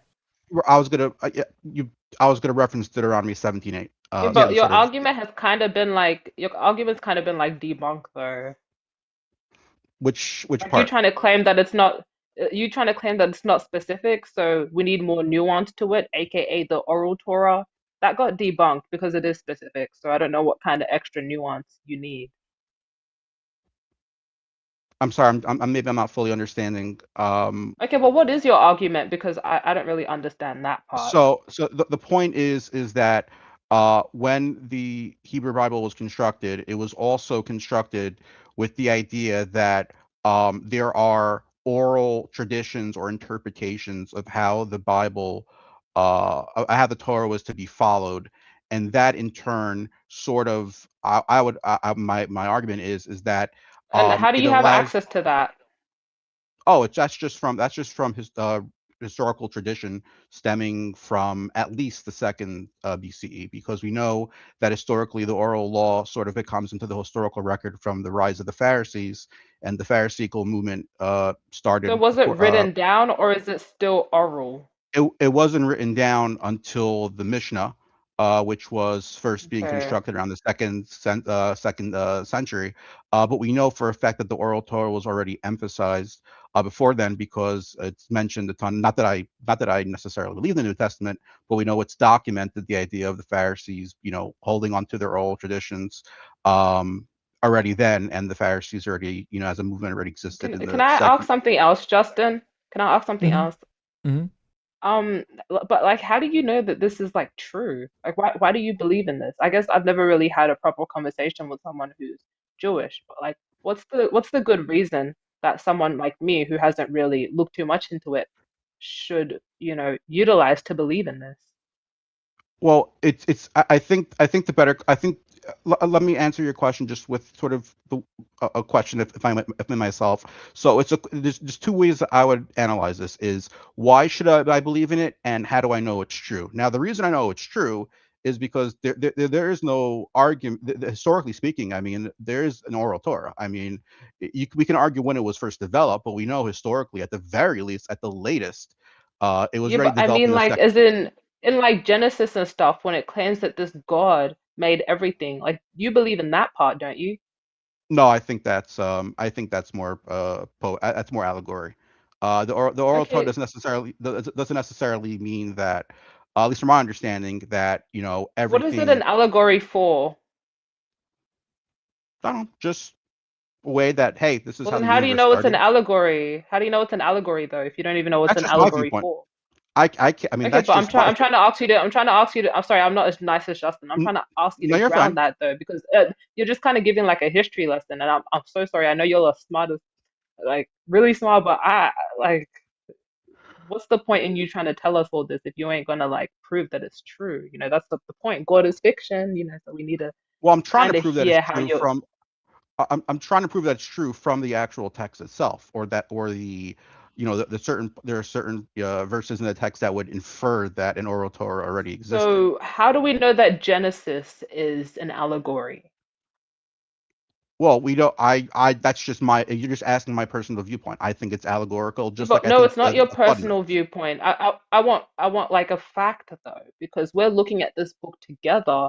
You're Hmm. saying it's an allegory. Are you telling me that you hold personal beliefs that have no justification? I would say that I hold personal beliefs that are based on my interpretation of the Bible from both what I've learned and what I just Okay, personally believe. what did you use? What did you use to get to Genesis being an allegory? My own my own assumption and ideas, and just based Yeah, on but are you my saying? own. I know that. Look, Seth, I know that you're using your own personal so and so, but are you agreeing that you build these personal beliefs on no basis? No, I disagree with you. There are my basis Great. is So my what's own the research, basis? Yeah. my own research and my own studying of the Hebrew Great. Bible. What did you come across? Great. So what did you come across in your research and study that points to Genesis being an allegory?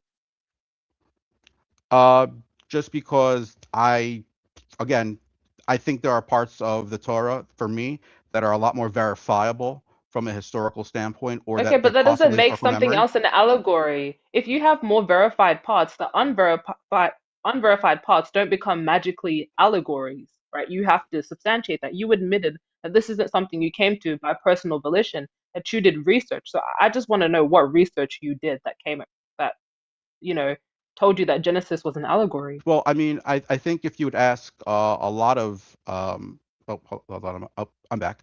Sorry. I think if you would ask, I mean, the one thing with Judaism is that if you put two Jews in a room together, you'll get three opinions.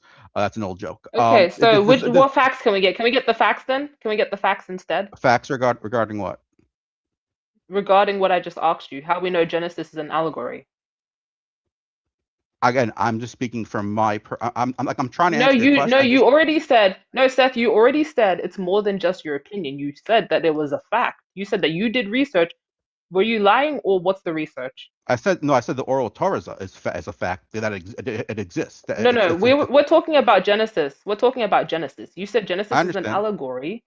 Yeah, so what's the evidence for that? The Or are create the you creation admitting that you the creation the creative of the world narrative I believe is allegorical or meant to be poetic. I don't think God literally created Yeah, the but world in 7 days. why? Yeah, no, but you've just restated your claim. I want to know why.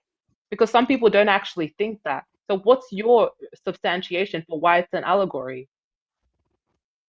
Because I don't think God literally created the world in 7 days. I just don't think Okay, that's the thing. why? Why? Why? Because Are because you the holding so, beliefs? Are you holding beliefs without any basis or grounding? Because that's called being unreasonable as No, a person. because I mean I think science would prove that the world wasn't created in 7 days and that the world's been around Well, Okay, for.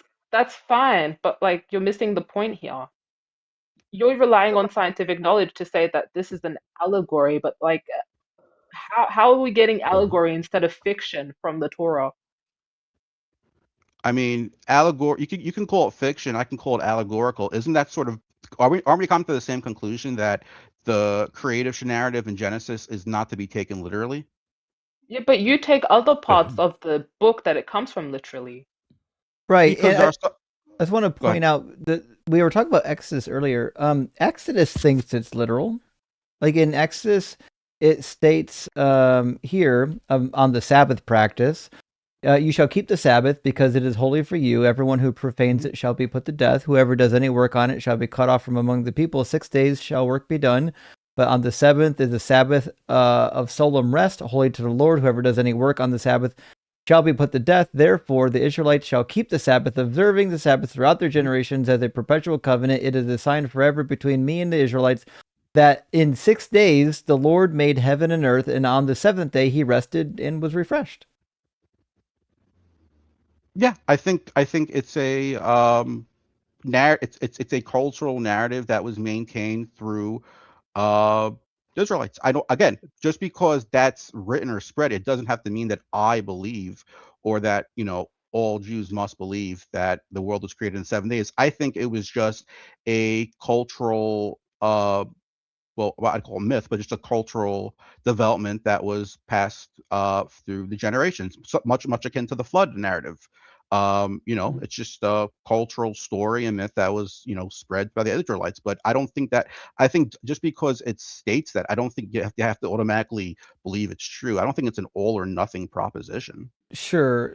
But Venus's point I think is really good, right? Because it seems like rather than just saying that it's fiction, you're just saying, well, no, it's not fiction. It's allegory. It wasn't designed to be true. But like you were previously reading the rest of the Torah and saying, look, there's Mhm. this very specific thing in the Torah that God commanded, right?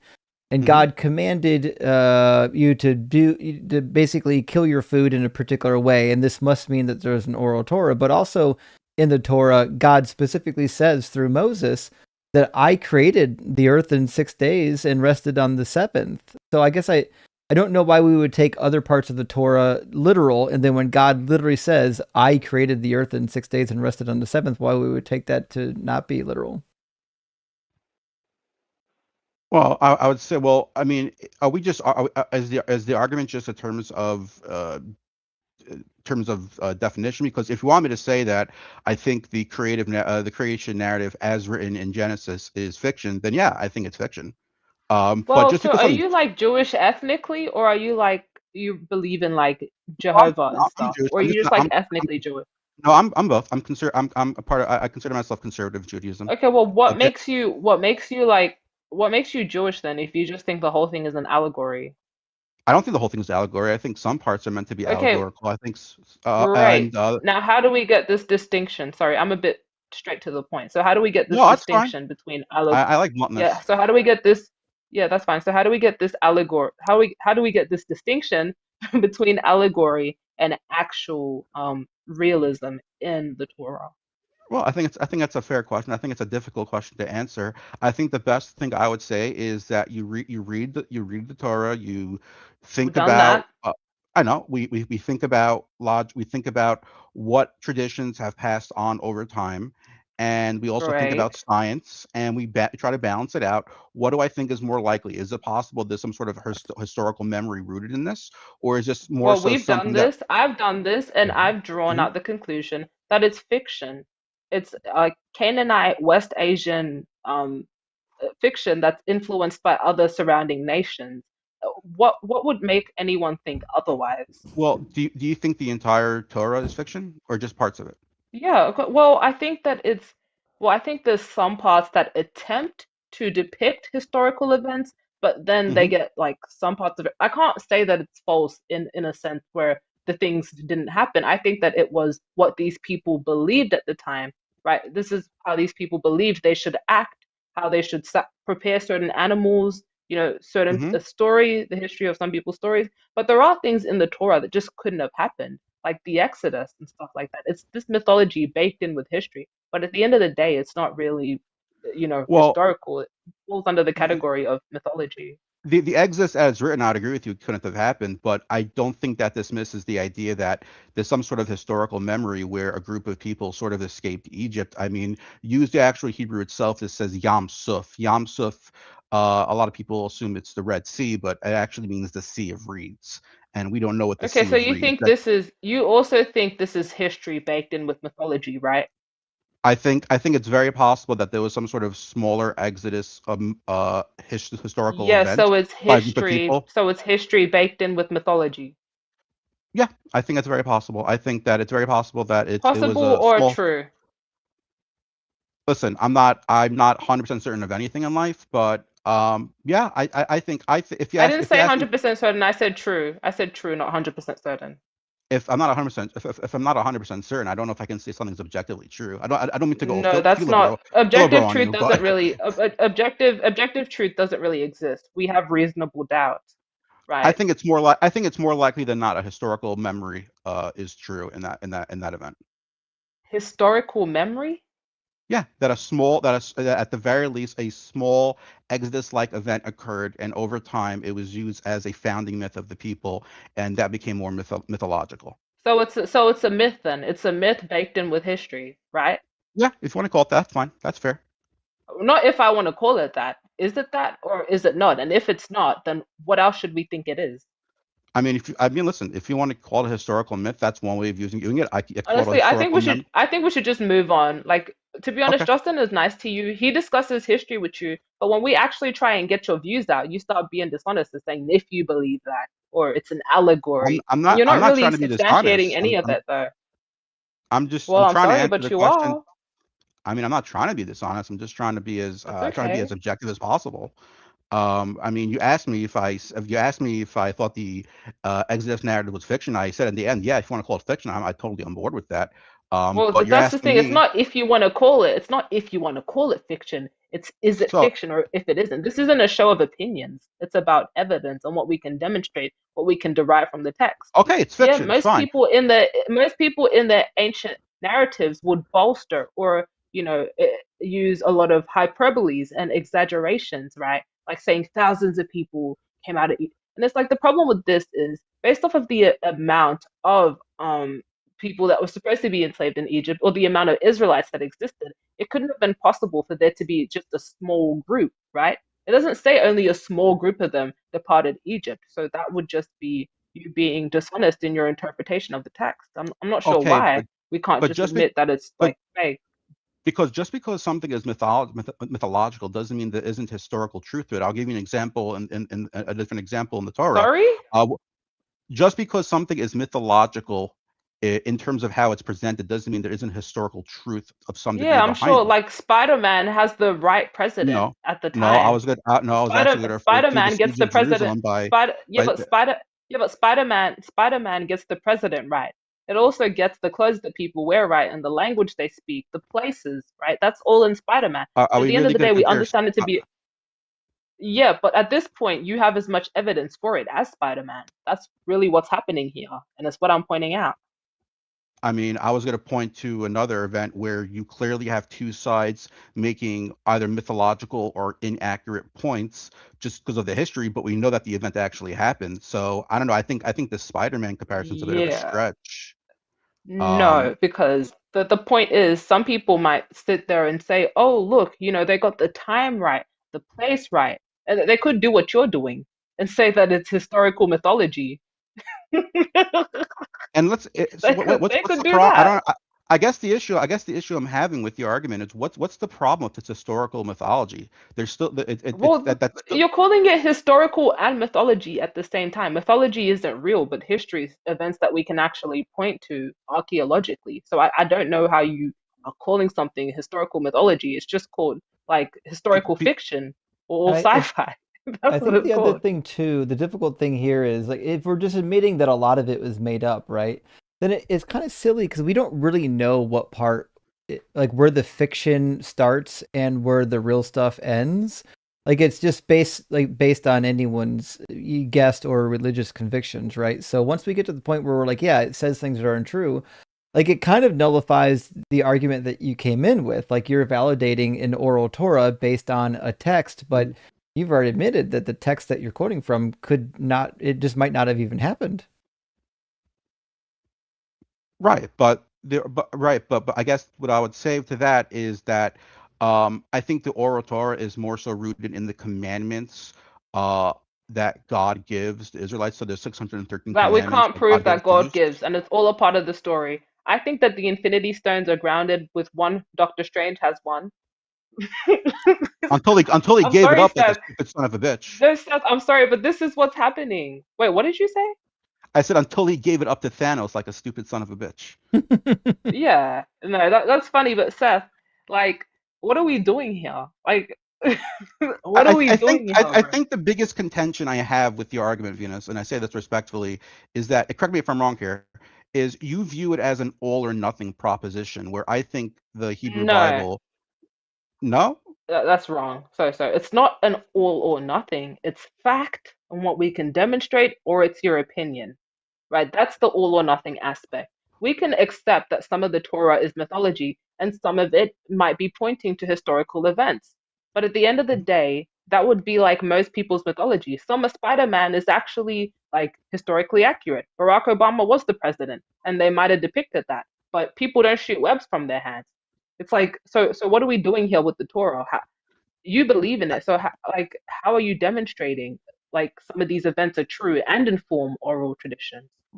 because I know a good amount of it archaeologically is true. I mean, once we get to past around David and Solomon, the historical record starts becoming a lot more Thank consensually you, clear. Lex.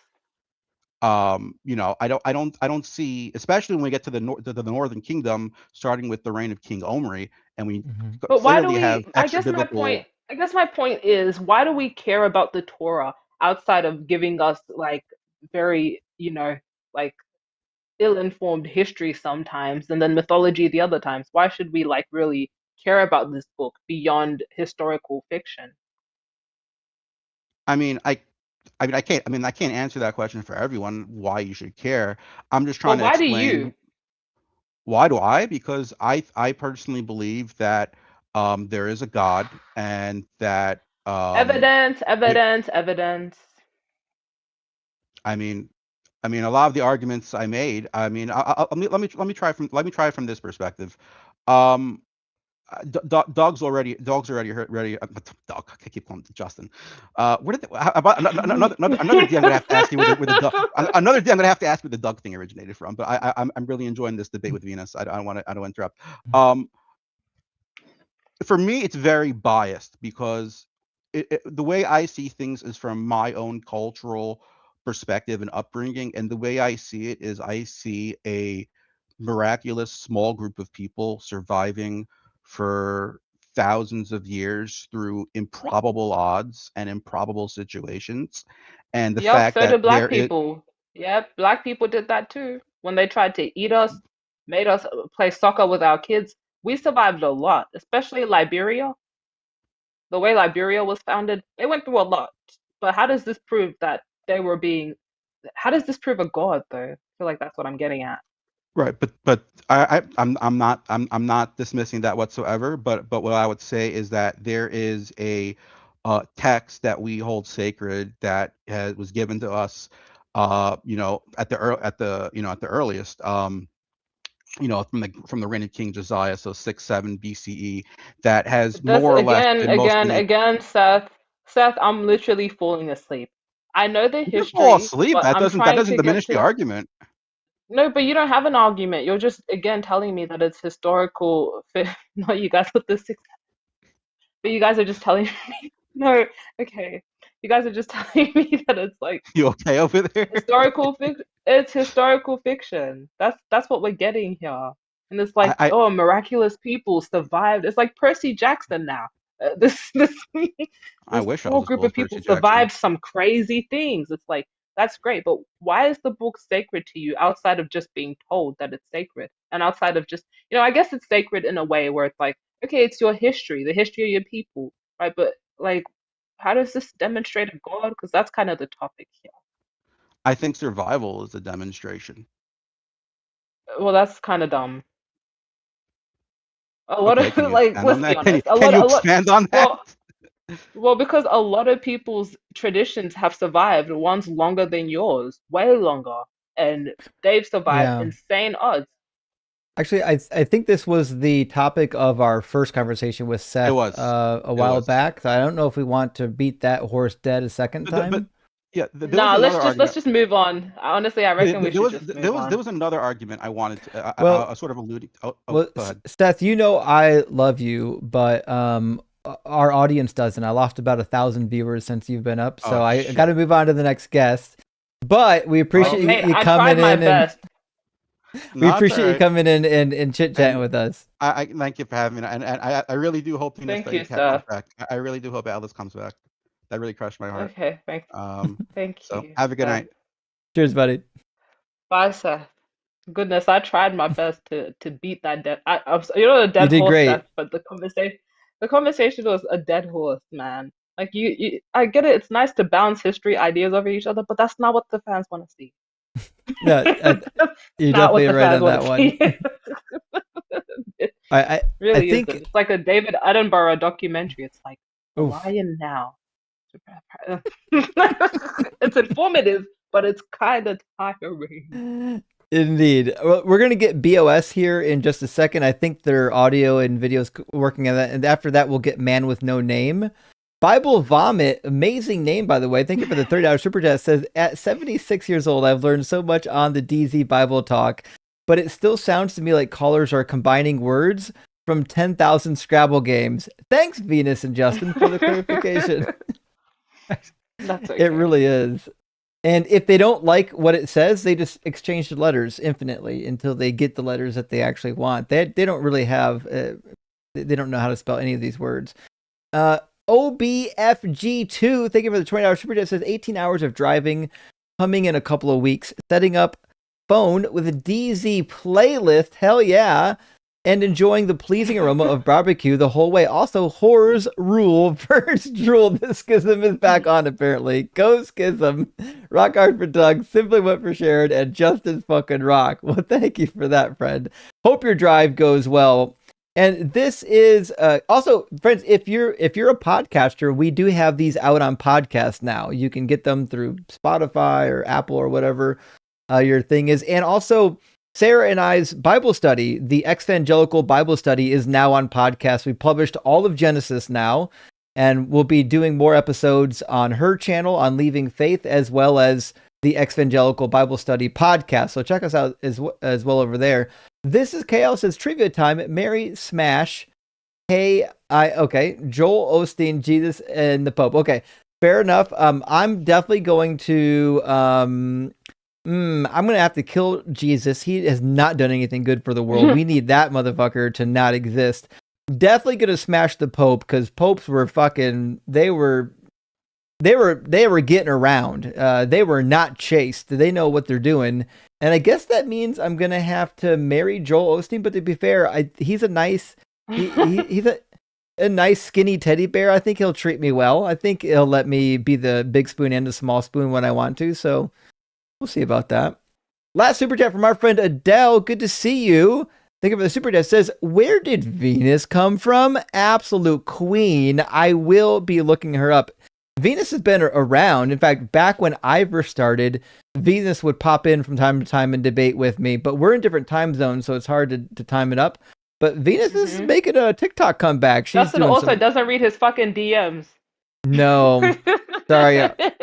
I realized that it's a cesspool there. The amount of Shia Christians that are probably like absolutely fucking shit up in his DMs. I'm like, shit. My best bet is to just be on time. If I would have ever talked to Justin again. Yeah, it's a nightmare on social media. Be ready. It's not just TikTok. Everybody that follows me on Facebook and Instagram, on TikTok and everywhere, they follow me and then they think I'm gonna answer messages. So at any given moment, I've got like 10,000 unread messages just because, like, I'm sorry, y'all. Like, it's not that I don't want to answer messages, but like it's it's not It's not feasible. possible. It's not possible to read them all. Like the best I could do is skim through the messages and see if it's somebody I know, and it's just one of those situations. So let's bring in OBS or BOS. We'll find out. Oh, by the way, I came from Venus to my name. Oh fuck yeah! It's habitable there, but we don't really want the men to know. Sorry, love men. We came from Mars, Two apparently. of them. Yeah, but According to yeah, legend. Venus is actually habitable. It's only women there. We procreate using parthenogenesis, and there's no people with G spots in their butt. So yeah. Damn. That's All right. nice. Sorry, That's you're not funny. allowed there if your G spot is where the sun don't shine. Sorry. Well, BOS, Anatomically, welcome. that might be correct. Welcome to the chat, buddy. Are you at least 18? Yes. Awesome. And do you believe in God? I do. I follow Jesus Christ, and mostly have. If you have questions, I can do that. There was things brought up earlier about context, and about the sacrifice you talked about with Abraham and Isaac. I didn't talk about that. I thought you had brought up about Isaac. Abraham had to sacrifice his son Isaac, burning the burnt offering.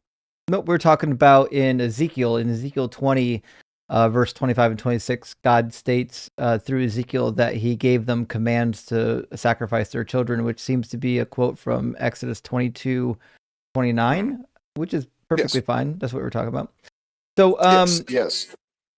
The only question I have, which is, well, I might have more questions, is I'll ask the same question of you that I would ask of anyone who comes in for the first time, which is, what's a good reason or a good argument to believe in your God? A lot to do with current times. I heard I wasn't in the whole conversation, but I heard about. I'm sure you're aware of the revelations and all that. All the things going on currently in the world. I don't know what that has to do with God being real. It has a lot to do with that, as far as premise, things coming to fruition that have been spoken of. Like what? Plus, the ongoing attacks in Iran and the targeting of Israel. Where's that in the Bible? Those are current events, and that's in Revelations. Sure, yeah. Where in the Bible does it say that America is going to attack Iran? The world's armies will assemble against Israel. We are fighting Iran right now, but it is leading into things. Yeah, you're referring to, I assume, Armageddon, right? Correct. Okay, well, that's in a contextual form. Sorry. I don't know what you mean by the world is going to make war against Israel. Right now, like literally the majority of the world is going to be defending Israel via the United States. To a point. At some point in time, there's going to be a switch. And it's going to end up being towards where the armies of the world will assemble against Israel. It's like America. Okay, when that happens, then you can come back and tell us it's a prophecy. Okay, when that happens, you can come back and tell us it's a prophecy. But for now, it doesn't really do anything for the conversation because it hasn't happened yet. Well, apparently, it is leading up to. You don't know that though. You don't know that though. Well, there's that project. What are they called? The Roaring Lion, which is based on America into Iran. I have no idea what you're referring to. But what Venus is saying is just that you can't say that it will happen and then call it fulfilled prophecy. Until it happens, it's not fulfilled prophecy. Right. But if you're watching as things are developing, okay, great. We'll keep an eye out. We'll keep an eye out, mate. We'll keep an eye out. So can we get some real prophecies that have already happened? The Bethlehem. What are the odds? What are the odds of a Jesus Christ being born specifically in Micah Bethlehem? 5:2? Correct. I'm new. I'm still learning my way, so I deeply apologize. But as I've been piquing my interest in these things because I went from agnostic, straight up agnostic, to starting to look around the world and reading into these things. I'm learning quite a lot in a very short period of time here. Sure. We'll Great learn job. together. So Micah 5:2, I don't think has anything to do with Jesus. It says, "But you, O Bethlehem of Ephrathah, who are of the little clans of Judah, from you shall come forth for me one who is to rule in Israel, whose origin is from old, from ancient days." So this seems to be a prophecy about an actual king that's coming from the lineage of King David. Bethlehem and Ephrathah are two of the eldest ancestors of David, and they make up what became eventually the clan of Judah, which is where David came from. He's the Lion of Judah. And so this is just saying, look, there's going to come a ruler from this lineage. But Jesus was never a ruler in Israel, and he wasn't from the line of David. Well, when everything stems back from, Adam and Eve, everybody came from similar tree. Right, but Is it my Adam point and is, David? yeah, my Eve. This is referring to the lineage of David, though, the Judeans. Like, Jesus wasn't from this tribe. True. Right? So this can't be about Jesus. Now, it certainly could be about a future ruler, maybe even a messianic ruler, but it certainly doesn't seem to be about Jesus, because Jesus doesn't have the credentials, and he just never ruled. Not in an aspect. I mean, seeing that how many Christians are alive today and are throughout history, there would be definitely enough spread out through the 12 tribes. But Jesus ain't ruling. He's dead. Like, saying that Jesus is ruling. If people are still following his guidelines, then they are ruled. Like, oh, that's if not I the case. consider Jesus my king. Is Jesus Muhammad would be is Muhammad currently ruling half the world right now? No. Oh, I mean, kind of, sort of. Oh, but, then that means I mean, it's Jesus ain't. Okay. Yeah, I suppose.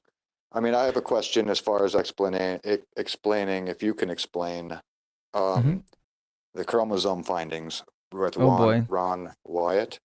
Oh, I could definitely tell you about that. Yeah. Correct. Yeah, go ahead.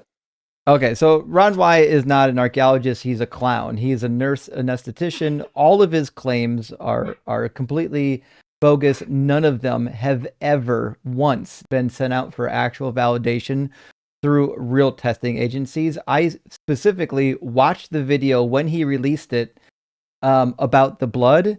He literally collected the blood sample. It's just red rock, by the way. He literally collected it with his bare fucking hands and put it in a test tube.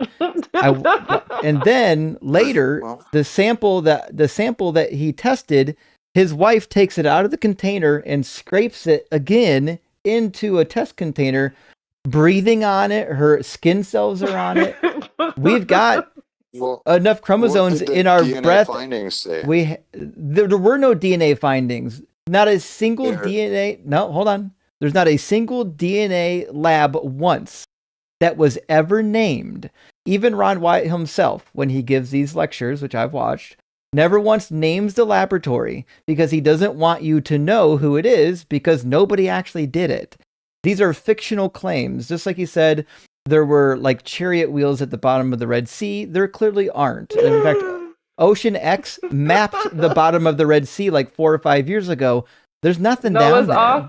Noah's Ark found on top of that mountain in Turkey. So you're telling me all these things are Sodom and like a Gomorrah? psyop?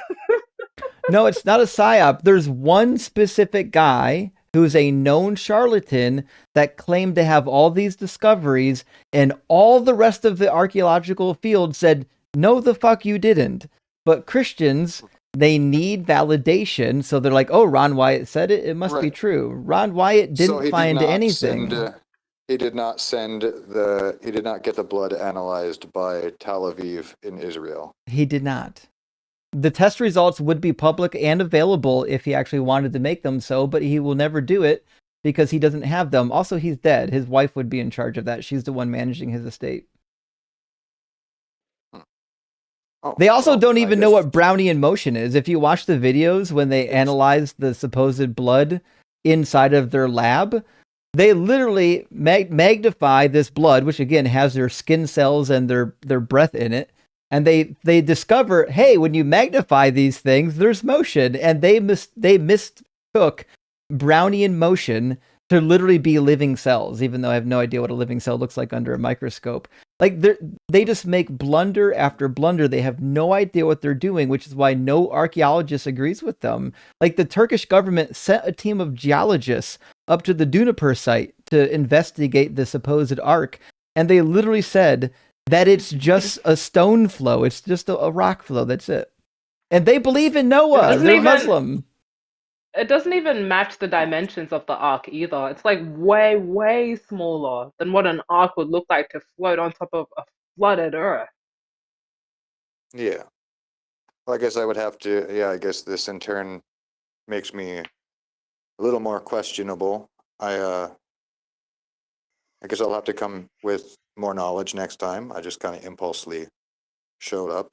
That's okay. Well, listen, here's the deal. There are archaeological finds that reinforce parts of the Bible. This Ron Wyatt stuff's not them. Let me get you a book reference. Hold on.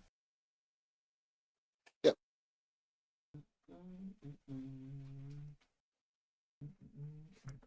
Well, I came to understand. Sorry. I came to understand, and I came to question and also seek understanding. I'm not. So I've got it downstairs, but I know the name of it. You can get it on Amazon. Give me a second to grab you the specific reference. It should be like the Archaeological Encyclopedia of the Bible, Yeah. or Encyclopedia of Biblical. Let's see. There's a couple different versions of it. This is the one I would pick. It's pricey. It's called the Oxford Encyclopedia of the Bible and Archaeology. If you've got money laying around, this is the one I would get. It's really good.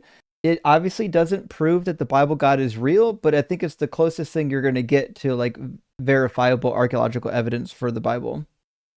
Okay. I'd definitely like to take a look. Now, I love biblical archaeology. I spent many years studying it myself, and I agree. You know, there's some historical stuff in the Bible, but there's also historical stuff in the Babylonian Chronicles. You can read the war annals in the Babylonian Chronicles and even the Assyrian Chronicles, and say, yeah, there's these events really happened, right? But that doesn't mean that Marduk is Lord. It doesn't mean that those gods are real, right? I think the Hebrews were doing the same thing that the other people in the ancient world were doing, which is they were living their lives, and then they were making up mythology to explain what was happening in history, and they're taking real history and, you know, tacking mythology on top of it, right? Yes, potentially.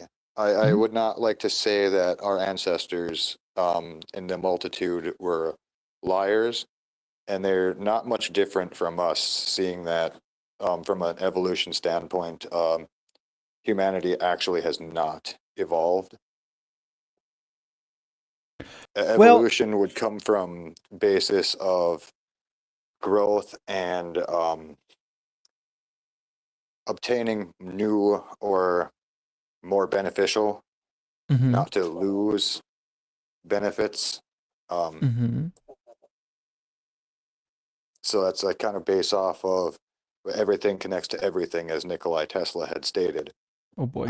And I believe that all the religions that we speak of in this world, our ancestors probably were not fed a crock of shit, like the giants of renowned or the men of renowned.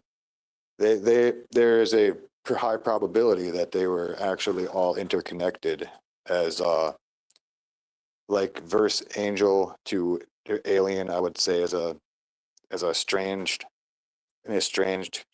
connotation or I may implication. may not fully understand what you're suggesting, but what I can say is that the Bible is pretty full of like demonstrably false claims, and I think right. So is Norse, and so is, all religions have some kind of some kind of fallacy in a way, and context is a big portion of potential misunderstandings.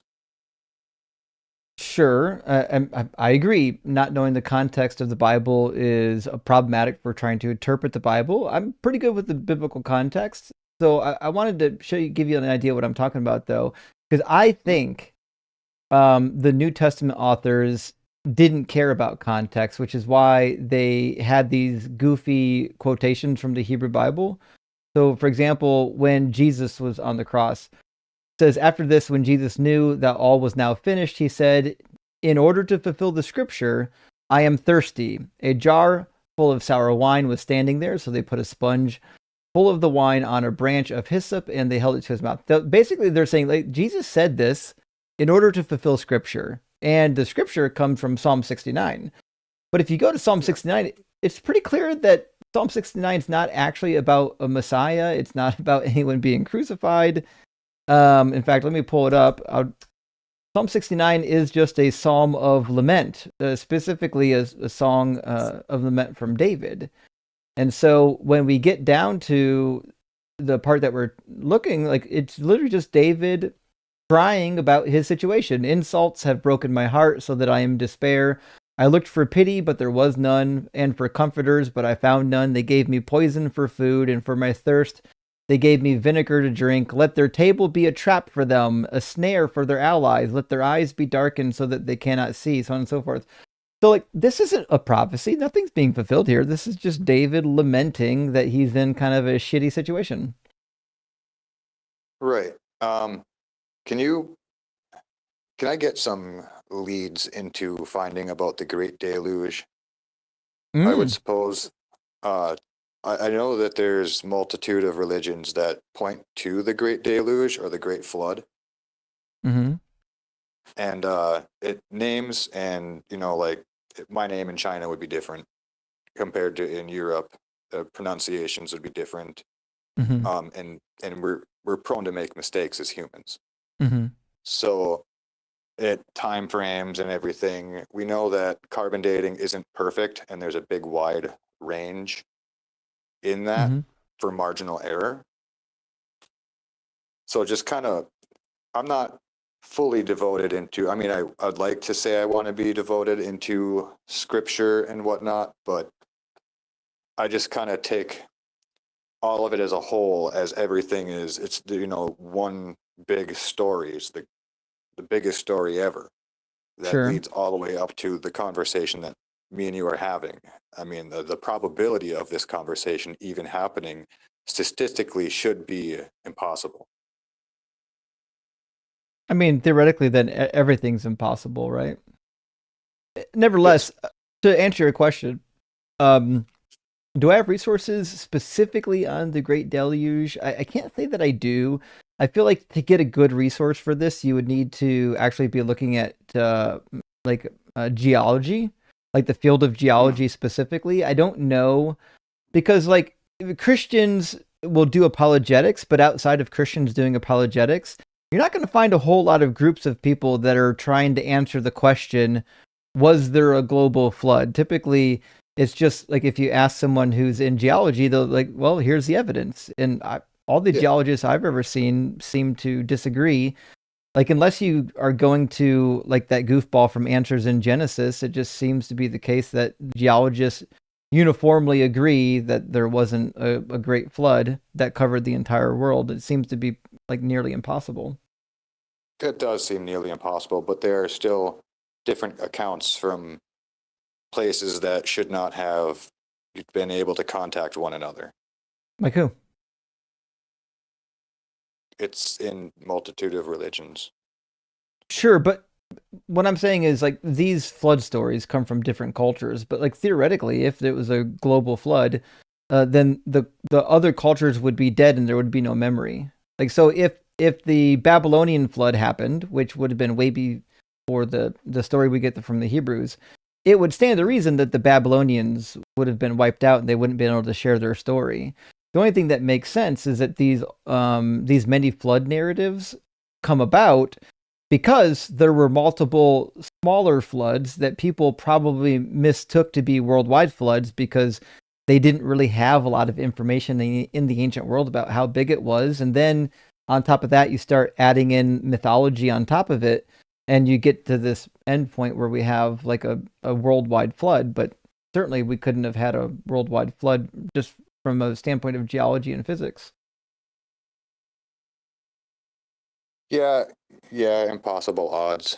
I just looking back on the research on, I can't remember exactly where it was, but it just seemed to hit and strike on too many bullet points from different sources in the world. And there's a lot of questions same with- too. Oh, sorry, I didn't mean to interrupt. Same with the, like you said about Ron Wyatt.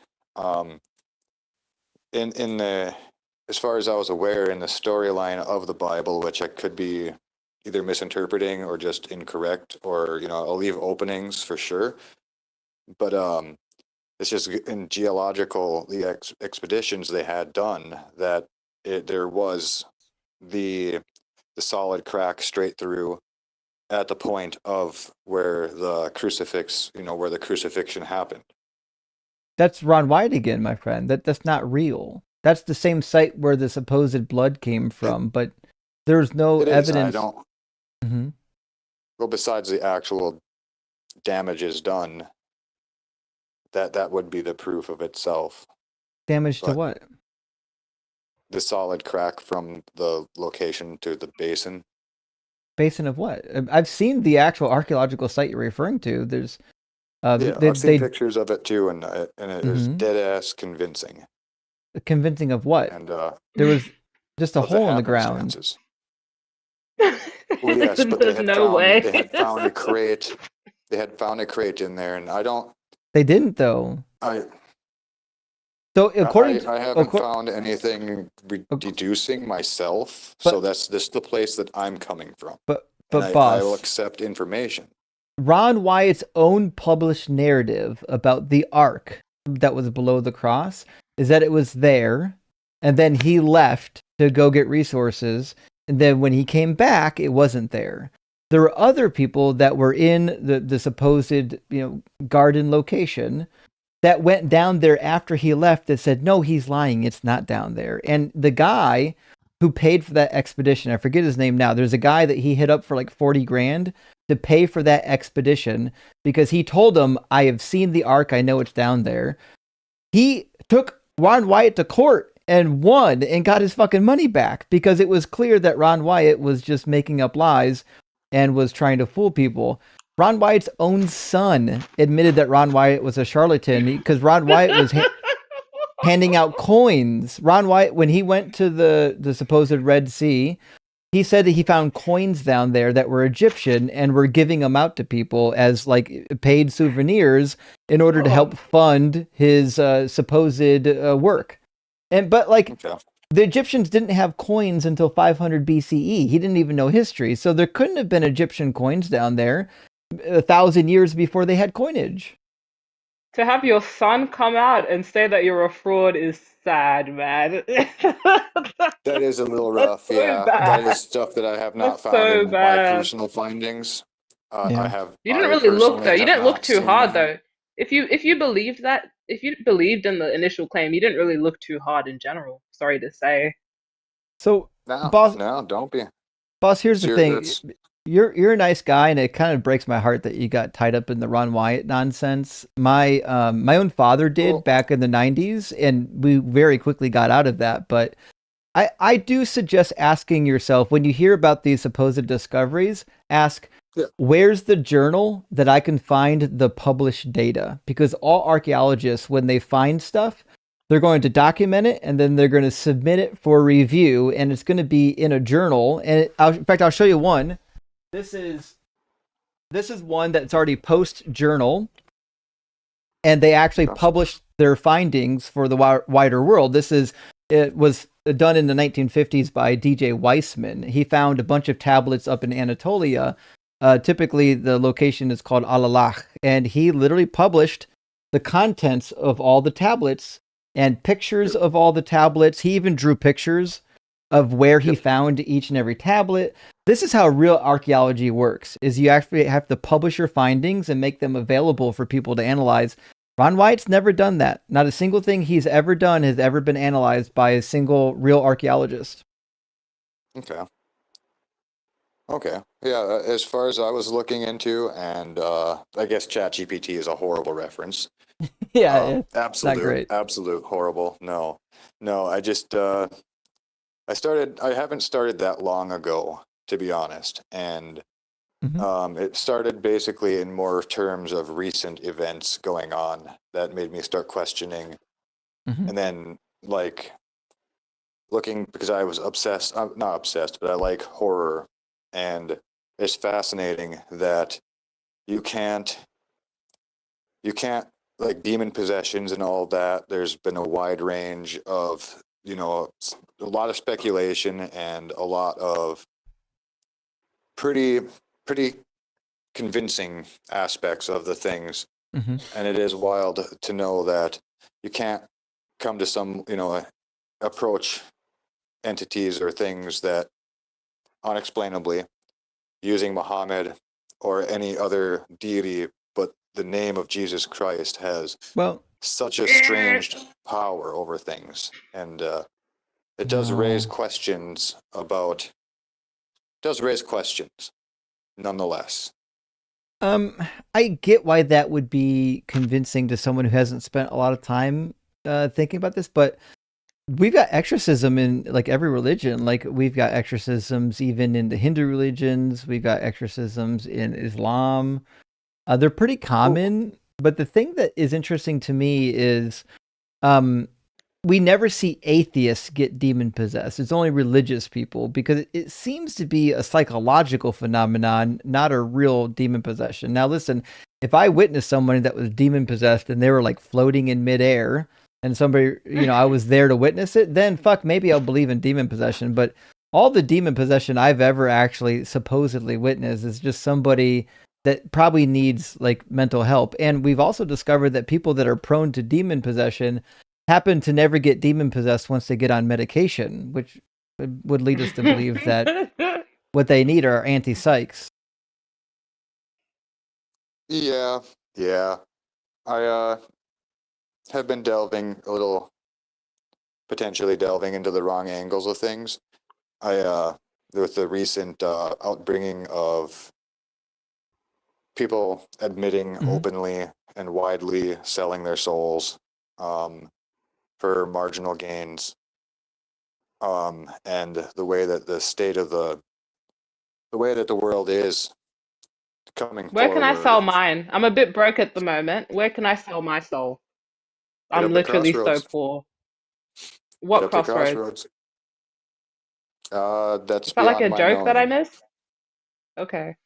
All right. No, it is just beyond my knowing, but to have multitude of these rich celebrities coming out openly saying and admitting to that they have been selling their souls, whether it be to a figurehead or something, something estranged is going on. Well, That's they're kind of fucking around with you. Like for example, like Epstein. Epstein used to do like this mock satanic worship. rituals. Yeah, mock Moloch. worship of the wicked deities from Christianity. But he didn't believe in these deities. He's just fucking around with people, right? Same thing with these people in Hollywood that are like doing these I sold my soul to the devil. They're just fucking around with conservatives. Same reason why you'll see people make like the Illuminati symbol. They're just fucking with people. The same way there are actual pilots that will fuck with flat earthers and say, yes, I'm a pilot, the earth is flat, because they just want to fuck around with people. The earth is not flat, my friend. There's no Illuminati, and none of these people are selling their souls to the devil because the devil's not real. But I'll tell you this, you're a really decent individual. I hate that people have done this to you, but take some time thinking about our conversation and please come back, because I think there are a lot more topics we can still cover. I just don't want to do them all in one conversation, but I would love to hear from you again and see where you're at. Yeah, absolutely. And I'll do some research and figure out, some as much as I can, given time, Because I was a Christian once myself, and I remember being a new-ish Christian, and being like diving into some of these topics and finding them really convincing at first. It takes time looking at them critically before they fall apart. So it sounds like you're at that beginning phase where you're learning all this stuff, but you haven't had the time to really look at it critically yet. So we're going to help you look at it critically. So come back sometime and we'll go over some additional topics. One thing that really had brought me into the religious view is a personal happenstance where I wasn't available, and one of my family members had gotten the death warrant. He was on his deathbed. Had gotten the call from the hospital saying that they're not going to make it, and for some odd, strange reason, I was just like, "Let me just talk to the guy," and they told me, "No, I can't because he's just babbling. It's his time. He's going. He's not coherent," and somehow I ended up calling the hospital back through another number, getting a hold of him, and he just instantly snapped right on out of it, and I was able to work my way back with absolute no resources back to him to take care of him for his final hours, exactly as I had pleaded my case. And it had somehow had that was just one, but that's like the main one that was like, wait a minute here. There are things that are very unexplainable going on that the doctors are even dumbfounded because he had that guarantee, and somehow that had happened. So that is one time that medical oddities are abundant. You know, you find them all over the place. And here's what I would say to these type of cases. I got two things. One is, why do they happen in every religion? Because they do. They happen in all the religions. So either all the gods are real or it's just a medical oddity. Also, why would God be so intrigued in this particular event that he would like do miracles? But then he also won't cure babies with bone cancer. 3 million children a year dying of starvation. He supposedly controls the weather, but like he's okay with an earthquake killing 200,000 people in Haiti. Seems weird that a god would be really concerned about this minor detail, but then like doesn't care. When you promise a whole total freedom, you cannot go back on that in any way, shape, or form, since you are quotation perfect. What do you mean by total freedom? We as our human nature, we have choice. It's not. It is based off of electrochemicals. Our brains work off electrochemicals. No, but what I'm asking is, why would God do a miracle here for you, but then also not fix the natural disaster that killed 200,000 Haitians? There are things beyond our understanding. Got it. There we go. So that's what I'm saying is, it doesn't make sense that God would do such minor, insignificant miracles, and then the big ones that are actually like required, he just fucks off. He doesn't care. Well, as a collective, it's kind of unfair. It's unfair though. It's unfair because he chooses to. No, you can't say that. You can't say that because your God is meant to be fair. He's meant to be just. So you don't just get to say, "Oh, it's unfair." Oh well. He doesn't give us total freedom. I'm not saying, he says himself. Okay, well you kind of are. Even if you aren't using the words, you are kind of shrugging it off, right? You're saying, "Oh yeah, it's unfair," you know. But the whole point is it's just something beyond what I can explain. I'm sorry for what happened to you, but that's exactly what you're doing. You're shrugging it off. You're saying, I can't explain that, but I know God did this for me. That's shrugging it off, you know. The point is that it's not fair, and this is why the God can't exist. An all fair being who also is merciful is a contradiction. Free will with a God that says that he created vessels for destruction in Romans, and he's gonna harden whoever's heart he wants, soften whoever's heart he wants to soften, goes against free will. And none of those concepts kind of tie in with what you're trying to say. Kind of, sort of. I can see where that lays, but I can also see when you make a perfect promise to not intervene. But he didn't. He never did that. He didn't do that, my friend. He did promise us that we have total freedom to whether, believe, not believe. But we have the freedom of choice but as he far never as said he good, wouldn't evil. intervene. If there is viable proof of his existence in any way, shape, or form, then that throws everything into total chaos. That would be No, meaning that there is a God. that can't be And the that case. means Abraham and Right. Moses talked to God face to face. They had verifiable evidence. But before we get too far, like Judges, I mean, the book of Joshua just says that God intervenes on free will. For it was the Lord's doing to harden their hearts so that they would come against Israel in battle in order that they might be utterly destroyed and might receive no mercy. So God will intervene when he wants to. In fact, in the story of Abimelech, when Abimelech captures Sarah, intending to make Abraham's wife his new, concubine, God shows up and says, I prevented you from sinning against me. So God intervened on Abimelech's free will in order to prevent him from sleeping with Sarah. So God will intervene whenever he wants to. Yes, but did it say he showed up? How did he, in what form did he show up? Because context means a lot. Oh, it doesn't matter. He just said, I prevented you. Correct. Is that sending an agent, or is that sending him as his personal being? Because if we bear witness to him, supposedly we would die. But no, that certainly isn't the case. Moses saw his backside and his hand apparently, and didn't die. And so Abraham, Not his face. I didn't say his face. I said his backside. No, So I know. And supposedly, Enoch went to be with the Lord, and so did Elijah in 2 Kings chapter 2. He went up to heaven in a fiery chariot. So, but my point is this: God intervenes on free will whenever he wants. There's nothing in the Bible that would lead us to believe that God won't intervene on people's free will. So like, this nonsense, like God can't prevent earthquakes from happening because of free will, doesn't even make sense. One, he didn't have to make them in the first place. Number two, he doesn't intervene on anyone's free will by preventing an earthquake. Yes. I suppose I guess I'll have to stay up to date and learn a little more and have more references, because I came completely unarmed. Well, it's okay. I mean, listen, it's not just you. Venus and I do this a lot, and this is basically my job. And I've been reading the Bible for over 20 years now, and I actually have credentials in this field of study.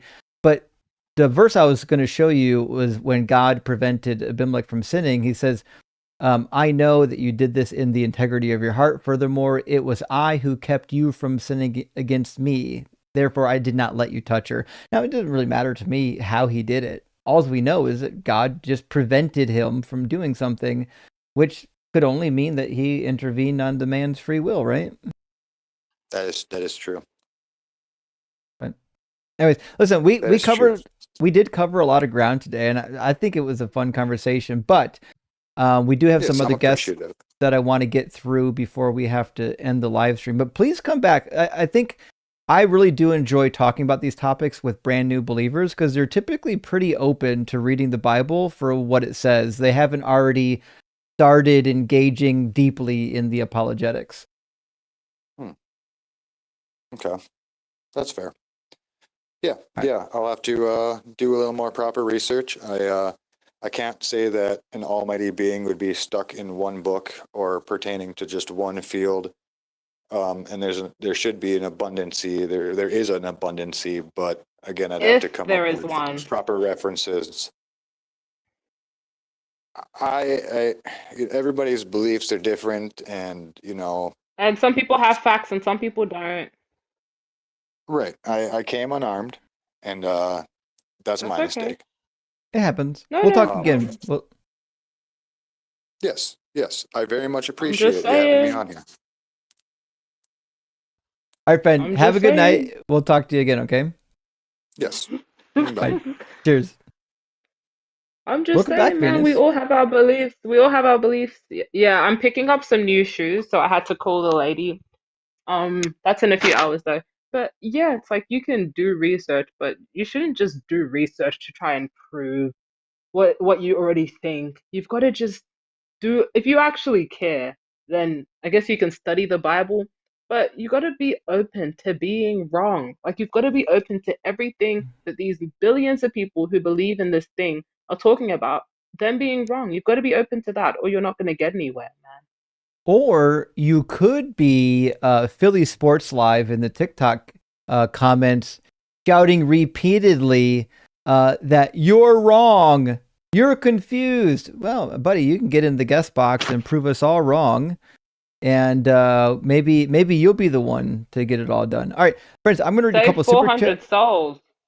Right? Well, I mean, more than that, we got like at least 2,000 on YouTube watching right now. So, friends, I'm going to grab a couple of super chats, and then I'm going to grab our next guest, and I'm going to grab my friend Cyber, and we're going to keep doing the thing.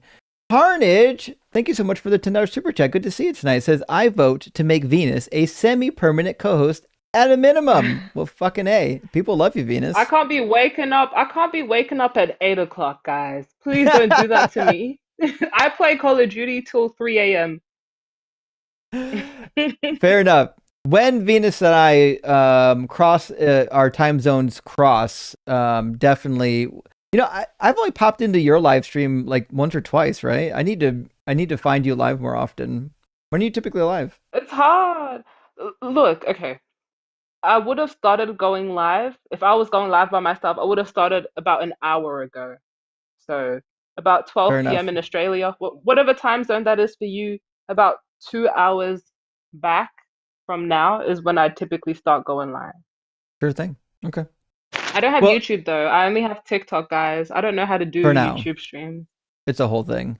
Amy, thank you for the super chat, friend. Says, Venus, this is the first time I've seen you and will be subscribing. You rock. Love the show, Justin. Keep on keeping on. Rock hard for Doug. Hell yeah, Amy.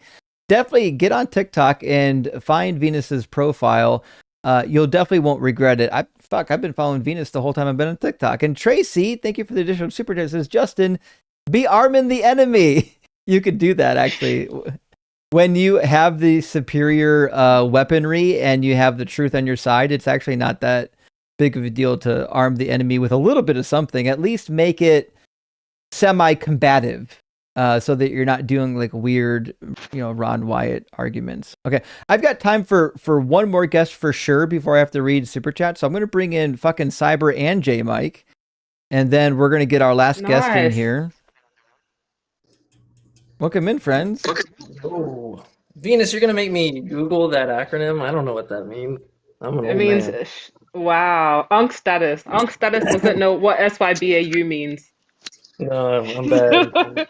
I'm showing my age, I think. Well, friends, we're going to bring in a man with no name. Although someone's got an echo. Let's figure out who's got the echo first. I'm going to need... Probably Cyber. Cyber, that was you. Wow. Am I the one with the echo? I think that Let's is the see. case. Yeah. I think it's fixed now. No, Oh, no, I can it is you, hear it. Cyber. Did that fix it? Maybe. Yep. Nope. No. Okay. Wait, no, it didn't. So this TikTok glitch with the echoes has been like an ongoing thing. I've had it for like the last 24 hours and I haven't been able to fix it.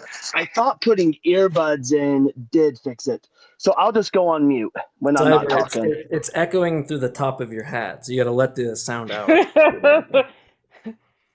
Dude, if everything I say by the is, way, I miss all of you. Sorry, Venus. if everything I say is a lie, what if I say J Mike is smart? Or what if I say I'm lying? How are you going to deal with that paradox?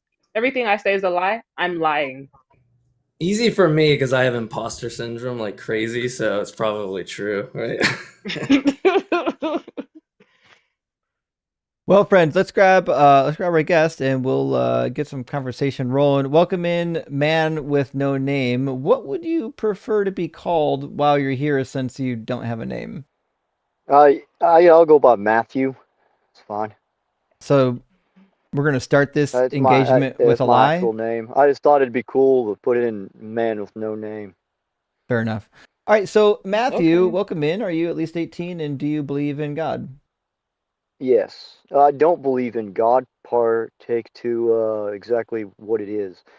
So Wait, All right, let's go to so Genesis. So, are you all right, so are you an Wait, wait, wait, atheist? wait, you believe? wait. Hold the phone. Hold the Hold on. phone.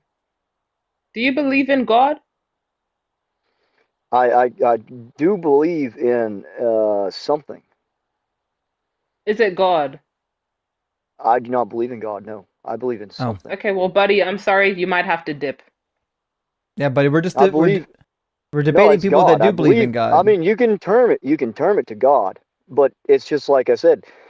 God is termed to multiple various deities as well as a superior being in consistency to Christianity. There's a lot of things that God can be interpreted to. Do you believe that there's a sentient, thinking entity out there that created the universe? Oh, where'd he go? A man with no video The now. man with no brain name left. Sorry. Okay, well, Is this better, or is there still an echo? let me Let's see real see. quick. There's still an echo there. I don't know why. Hi, It's got to be a Minicon. TikTok glitch. If I turn the volume down, does that fix it? Let me see. Sometimes that helps. Yeah, Okay. it seemed to have fixed it. Did I hear midi-quans in here? Yes. Fucking A. Hey y'all, Friday I'm running a live stream fundraiser for our friend Miniquan. Make sure you're here. We'll give you all the deets, but guess who just got in the fucking guest box right now, friends? Who? Fucking Philly Sports Live. Oh, Wow. I told him to call on the 15th because I think me and you were doing it. But Hell yeah. we get Christy. All right, well, we'll see. All right, well. Hey, how you doing? Welcome in, Philly. Welcome in. I'm here. Yes, that's what I said to you. All right, Philly, are you at least 18? Yes. Okay, and do you believe in God? Yes, I do. Can you try to not sound creepy, though? I'm sorry. It is a little creepy. It's okay. I'm sorry. Yes. Okay. And I'll try which to keep version you- of God do you believe in? The God of Abraham. Sure. So are you Jewish The or Bible. Christian? I'm a Christian. Yes, I am. Okay, fantastic. What do you think is the best evidence or the best argument for the Christian God being real? Well, I mean, there's the Bible, but there's also scholars and scientists and philosophers and all that. I agree. There's documentation. Yeah. Okay, what about the existence of scholars has to do with the Bible being true? No, I mean, there's other documentation other than the Bible that, Like what? God is real and Jesus Christ walked this earth and Yeah, he's the son of God. Yeah, what's the evidence? They found Jesus droppings at the tomb. That's what he's talking about. And the foreskin. Mm-hmm.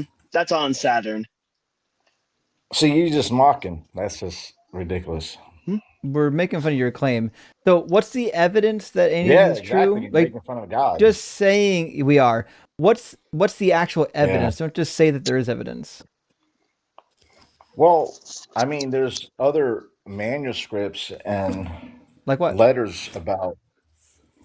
Well, you got the Dead Sea Scrolls. You got the Torah. The Torah? The Torah. The Torah. What the fuck is that? Okay, You so know what do you I know? mean? Do you? Torah, I do. Torah, I don't think you know what you mean.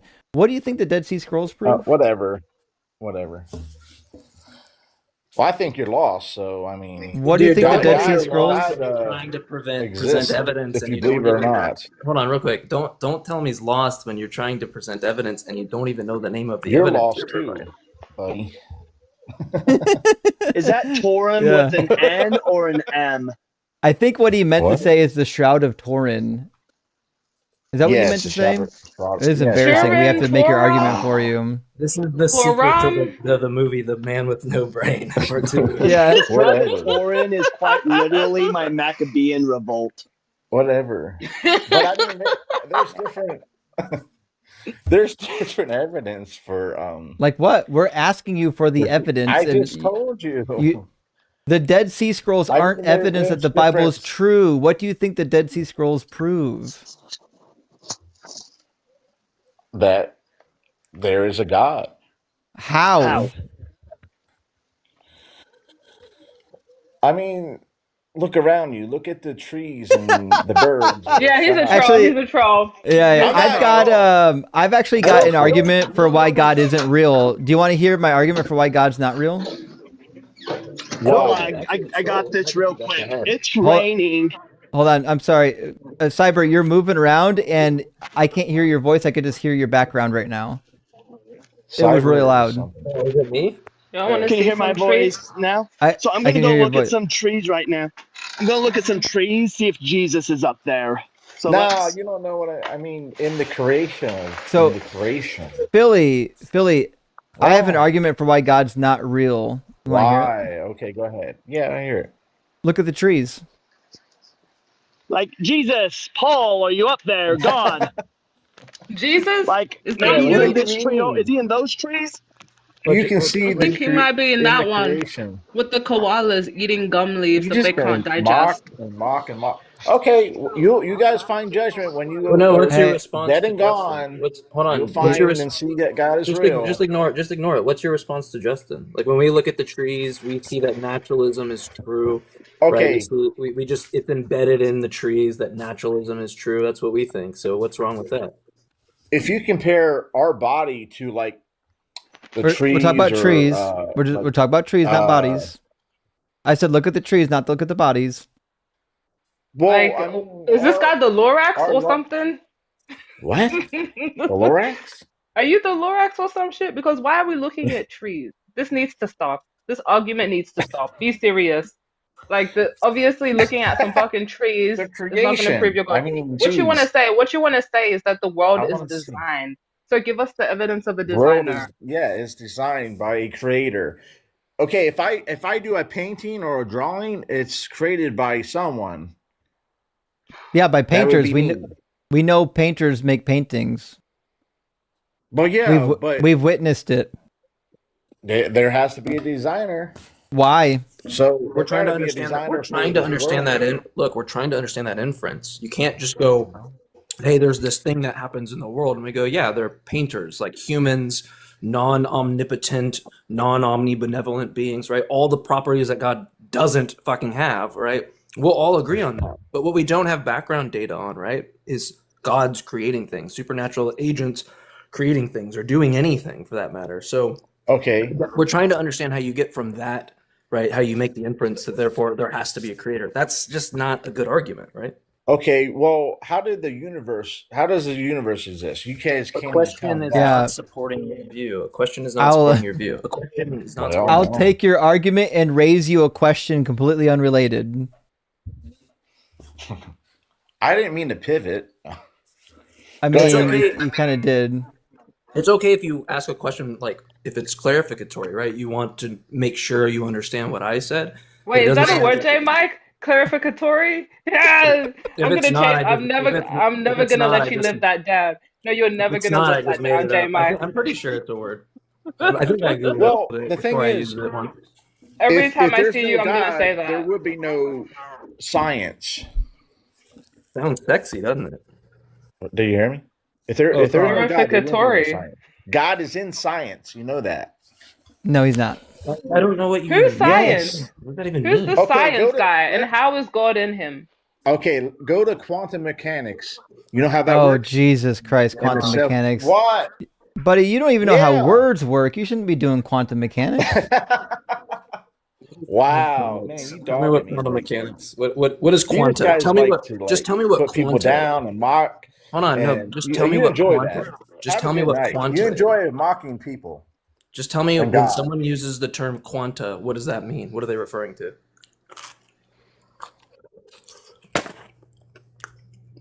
He's looking it up. I know J. Mike's eating a sandwich. Also, I'm eating an atheist pizza. Y'all, I did look up a clarificatory, and it's a fucking word. What? Let's go, baby. Let's go. I have to be intimately related before I embarrass myself. It still probably happens, but Whatever, buddy. I guess I'm the butt of the joke. Clarificatory is a word. What even matters anymore if Justificatory, clarificatory is a word? clarificatory, chodificatory, those are all words. Oh yeah. Just put chode in front of it, right? I need to move on from English ASAP because So I do have a. Oh, go ahead, Venus. I'm sorry. No, I'm just. Venus, don't you speak like another language though? Like so, like I speak like one and then like some really bad Hindi. So like you've got me beat. So I think it's okay if you do more than me with language. I speak a little bit of Japanese. That guess was so short. Maybe we take another one. Yeah, another one. Yeah. Okay. And Let's grab. Has the tree argument ever worked for anybody? I don't know why. I don't know why people do that. It's like they came to the argument not thinking we'd ask them a question, and then they just panic and like, oh fuck, trees. Yeah. That guy like was a meme, like a theist meme. Like that was like a living meme. I couldn't believe it. I was like, wait, is he trolling? And then I was like, no, I don't think so. I think he's Well, just... you see, not Cyber, J-Mike, I used to be an atheist, and I actually looked at the trees, and that, changed me. So now I join TikTok lives and debate. Yeah. Man, I can't imagine that life. All right, People friends, we're gonna like, bring in our last guest. We got to try not to talk over each other. Remember, this is going to be in podcast form, and they have to be able to listen to it. So, that guest dropped, so we're not going to bring them. Let's try Adam. Welcome in, Adam. Hey, how's it going? Good. How are you doing? I am well. I'm well. Love your show. Hey, thank you. Are you at least 18? Yes. Awesome. And do you believe in God? I do not, but a close family member of mine wants to start. And there's my problem, is that I don't know the right way to help. Boundaries, friends. I'll be doing a Q&A soon. You're welcome to call in on the Q&A and ask me general questions. We're supposed to be doing debates. Okay. Well, friends, that was the end of our queue. We typically end about 11 anyways to do supers, so that's fine. I'm sorry. I have to be up early to meet my buddy Dan at the gym tomorrow. I can't stay until like 2 a.m. But I had a good time. Actually, I have more energy. I could keep going, but then I won't get any sleep tonight, and I'll get my ass kicked tomorrow. So I've got to stay on schedule. and for Justin in chat, tomorrow, Rocky baby makes his way to Justin's house. He starts the journey. How's that going to happen? Through the mail, UPS? Venus. Yeah. As a matter of UPS, fact, baby. I'm gonna go and say, Rocky, just talk to the trees and get there. And shameless plug, I'm pretty sure me and Justin are doing Atheist Experience on the 15th, right? I had to bump it. I apologize. I had to bump it to the 22nd because I had a scheduling conflict with the 15th. I'm sorry, but J Mike, well, I'll see you. You're always welcome on my live stream, right? Yeah, no, it's not a personal thing. I haven't been doing I kind of stepped away from like reading Phil, like doing anything because you got related to take a break. Because I got cooked. Yeah, I got embarrassed. You got cooked by Deathless, so you literally ran away from TikTok. Yeah, did you hear that? It's really good. He debunked the law of identity so much so that J Mike didn't even know who he was anymore. Exactly. After the law of identity got debunked. I had an existential crisis. If any of you guys run into that guy online, you'll oh my god, he still joins my comments. Him and P Mars still for some reason think that they can just join my comments and flirt with me and then run away. I don't know what's wrong with them, to be honest. Well, it's fruitless, but anyway, I mean we'll get a show. It's just that I've been stepping away and focusing on like work and other things because I've been doing this for 5 years, like AXP, I think, nonstop, and then before that, I was doing like Discord and all those other things. So it's been like 8-9 years of just nonstop doing this. I needed a break. I get it. Damn. Yeah, I totally get it. Okay. Yeah. Well, we'll definitely get another episode on AXP together for sure. So we'll just matter of time, Yeah. I'll try to do this Sunday. If you do it, I'll try to come up. If you're doing one. Okay. Yeah. Or whatever Wait. day. Don't you What do is a this Sunday Sunday? thing? What the fuck is Sunday? Hold on. Wait. Sunday, I used to stream on Sunday nights. I'm not streaming on Sunday nights anymore. I'm reserving Sundays for AXP and the line. So usually if I'm live on a Sunday, it'll be AXP or the line. And if I'm not on AXP or the line, then I'll get on here and do a Q&A because a lot of people want to do Q&A. So I figured that's a good time to do it. Yeah, for sure. Just I think I got your number now, so if you want to just text me your schedule. I'm sorry I'm not as familiar with everybody's stuff now. I've just stepped away, but I'm gonna try to get back into the groove. I'm not gonna lie, it's been really nice. It's been really nice to not talk to Theist every day. I totally get it. Yeah, totally get it. Okay. Well, friends, we're going to read some super chats. Thanks so much for being here tonight. We had some wild conversations tonight. I got like at least 7 people that are going to get clipped tonight. That's a pretty wild show. So, and Venus was fucking out here grilling, charbroiling people. It was phenomenal. No, you're Ron, too nice to them, bro. Well, I think I don't know. I'm trying. I when I first started, I was pretty harsh on people, and I'm trying to see. I know you can't convince a lot of people in real time to deconvert, but I'm trying to see if I could be gentle enough to push them in that direction. And then I'm only an asshole to the people that really need it. You know what I mean? Honestly, it's just sometimes for me, it's like I need them to like be stimulating. Like, yeah, I get it. Sometimes you want to have a chill conversation, but it's like sometimes they just be like you don't want to be mean to them because they're nice, but I know deep down in your heart you're falling asleep. It's true. You That know me. conversation was said, you were like, you know that dog meme where it's like Yes, I've been pennaling with Venus quite a bit, and as soon as they can't advance the argument anymore, Venus is like, "I'm done. Bye." Right, I get it. I get it. Totally get it. Hey, Roy, thank you for the $2 super thanks, and Hank, thank you for the $2 super thanks. I know you wanted the timer. I apologize. I didn't do the Philbro timer because he didn't sound like a real Philbro with a real argument. I knew his syllogism was going to be broken and whack, and I was willing to entertain such a ridiculous Philbro. If it was one of those talk fast, which premise do you reject Philbros, I probably would have put him on the timer. But I could tell. Yeah, I could tell he was going to come in with a nonsense argument. It wasn't going to be a real Philbro argument. Steven, thank you for the $2 super chat. Appreciate that. And other Steven, actually same Steven, other chat says Dr. Justin performing brain salad surgery. Help. Actually. Some of these people legit need a little bit of brain surgery, but brain salad surgery is wild. That's the first one I've heard of that. Simeon says, I got a question. How'd you get so handsome? Oh, fuck, Simeon. I don't know. I don't think everyone thinks I'm handsome, but I'm happy to know that you think I'm handsome, Simeon. I appreciate that. Thank you for being here, friend. And Axe 24. This was Justin. Oh, fuck. I am a dog. During Seth's conversation, this is what you were doing. And you were like, no, I'm awake. I promise. This is stimulating. Yeah, I was glazing pretty hard.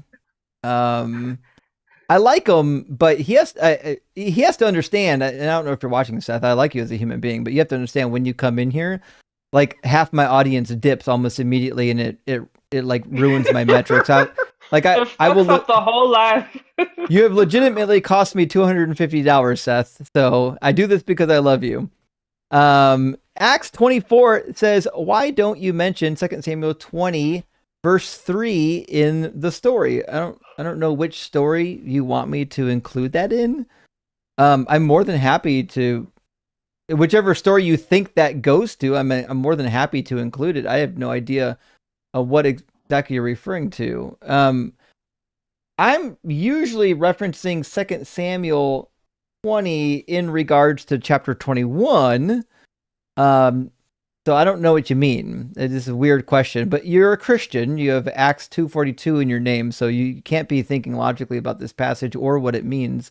Because the one that you're referring to is just about the concubines again. When the concubines are shut up in the house after chapter 16, the concubines aren't allowed to get murdered or killed because they didn't commit adultery. They're locked up in a house separate from David, and they're just kept there. They're defiled. They're unclean now. They're just kept there. They're not actually prosecuted for the crime of adultery because Absalom committed rape. That's what happened. I don't know why you wouldn't just come up and debate me on this. Why are you trying to ask badly framed questions from the comments? And Fenna3 says Matthew didn't lie about Hosea. It's Pesher. Yeah, it is Pesher. Yeah, that's what it is. I don't accept Pesher as an adequate means of reading the text. I would need a very good reason to believe that the Pesherim were at all operating with some sort of intelligence. Ben Bloodworth says, we've gone from shower thoughts to toilet plops. Oh, that certainly is the case. And Philo says, loaded question equals I can't answer. I mean, or I don't want to, right? Sometimes they know the answer and they're like, well, I know if I answer this, I'm going to get cornered. So rather than answering it, I'm just not going to answer it. And that's kind of shit that gets on everyone's nerves. I'm about to say Josh. Kosher Dill, sorry. Thank you for the super chat. Says, dude went into the shitter in a library bathroom just to waste everyone's time. The guy in the next stall must be miserable. Shitter, get off the pot, asshole. Actually, this is a good point because he was originally at the library and it didn't take him very long to find a quiet place, which means obviously his quiet place was the shitter. He went from the middle of the library to the shitter, which is crazy. What kind of library you're at that you need to go find a quiet place? They had his mic had more reverb than a fucking Deftones song, and he's trying to pretend like he's not in the fucking toilet. Yeah, I'm shocked we didn't hear a plop or like a sink turn on. Just imagine being in the next stall. So yeah, I'm a Christian. Yeah. I'd get out of that fucking bathroom and find another one. But he's probably making Ezekiel bread. Oh fuck. He was in there making Ezekiel bread. You get some aroma out of that for sure. Ben says, maybe loaded question equals constipated to the caller. That's what it was. He's constipated. Oh, it's fucking dynamite. And Cheese Mondo, thank you for the super chat, friend, says this might be the first pedantic Christian call from a toilet on any show, on any call show. Hope things are not in motion and he has washed his hands. If I know anything about this caller, he did not wash his fucking hands. No way. No.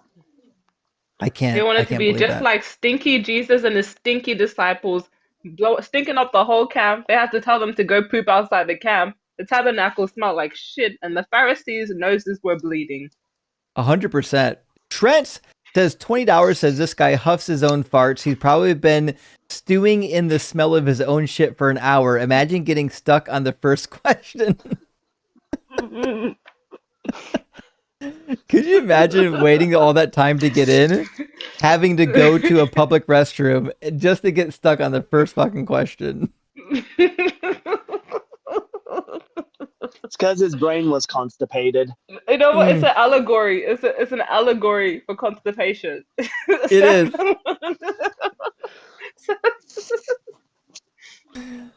Christians and other believers really think they can just allegorize the shit that they don't like, and it never. I don't know why they do it. It does not end well, but they try it. Jeff, my friend, thank you for the super chat. Says the Bereans make some great tacos. Wait, what? Berea tacos? That's a thing? I've never heard of it. Yeah, no, it's not spelled Berean, but it sounds very similar. It's spelled burrito, I'm pretty sure. Hold on. I was obsessed with them. Yeah, Berea, Birria, right? Mm-hmm. Yeah. Oh, I've never heard of Googled this. it too. What are they? That's crazy. It says I can't get a good definition. I'll get a definition later. Now I didn't know there was a different type of taco I've never heard of. I appreciate the Actual unk status, no way. dude. I'm a million years old. I don't catch any of these references. Dr. Fudge says major sophist vibes. What's the sophist? Sovereign citizen. These are the people who go to court and they're like, I was traveling, not driving. Yes. I know. Oh my I do God, know no, that one. This is a story for another day. But I was meant to go on a date. I got in the car with someone who said that I didn't realize he didn't have his license. We drove for 2 hours. I was getting a bit scared, and he was like, "Don't worry, I'll tell them I'm a sovereign citizen." Get out of the car. You're like, are you trying Just to leave. Yeah. Just jump. Like the tuck and roll is going to be worth far more. He was trying to convince me. He was like, "They can't arrest me. I'm a sovereign citizen." I'm like, "Shit." Ask a judge how well that's gonna work. Mike says, I think this gives is a half built precept chatbot. I think there might be a word missing from this sentence, but yes, most of the preceptors are basically just doing like, hey, I Googled an argument from God. This is what it gave me. Let's run through it and not get pressed on any of the premises. And Space Lord, good to see you, friend. Thank you for the super chat. Says, host asks a question. Phil Bro Toilet Stall responds by rolling a bunch of dice and consulting a chart. That is the case. I don't even think he was consulting a chart. He was probably looking at like the carvings in the stall and trying to get an answer from those. Those kids that carve shit in the walls with fucking pocket knives. He's reading them like it's fucking cuneiform. It's got to be just as good as like reading livers and tea leaves. It's got to be just as good. Libertas says, paying my tithe to Justin's fucking rock. Thank you so much. Keep cooking on your celeb cooking show, Rock Hard for Doug. I didn't realize when I started this channel I would have a celebrity cooking show, but here we are. Sometimes the world gives you surprises. Steve Wright says 58 movie, missiles to the moon, Doug and Sharon play rock monsters, chase a Christian into the sun, gets instantly cooked. There's a lot happening with that super chat. Is this a real... Am I supposed to know what 58 movie is? Hold on. 58 refers to the film. It's a PG-13 documentary about global church fighting extreme poverty. Oh. Huh. Okay. I've never seen this.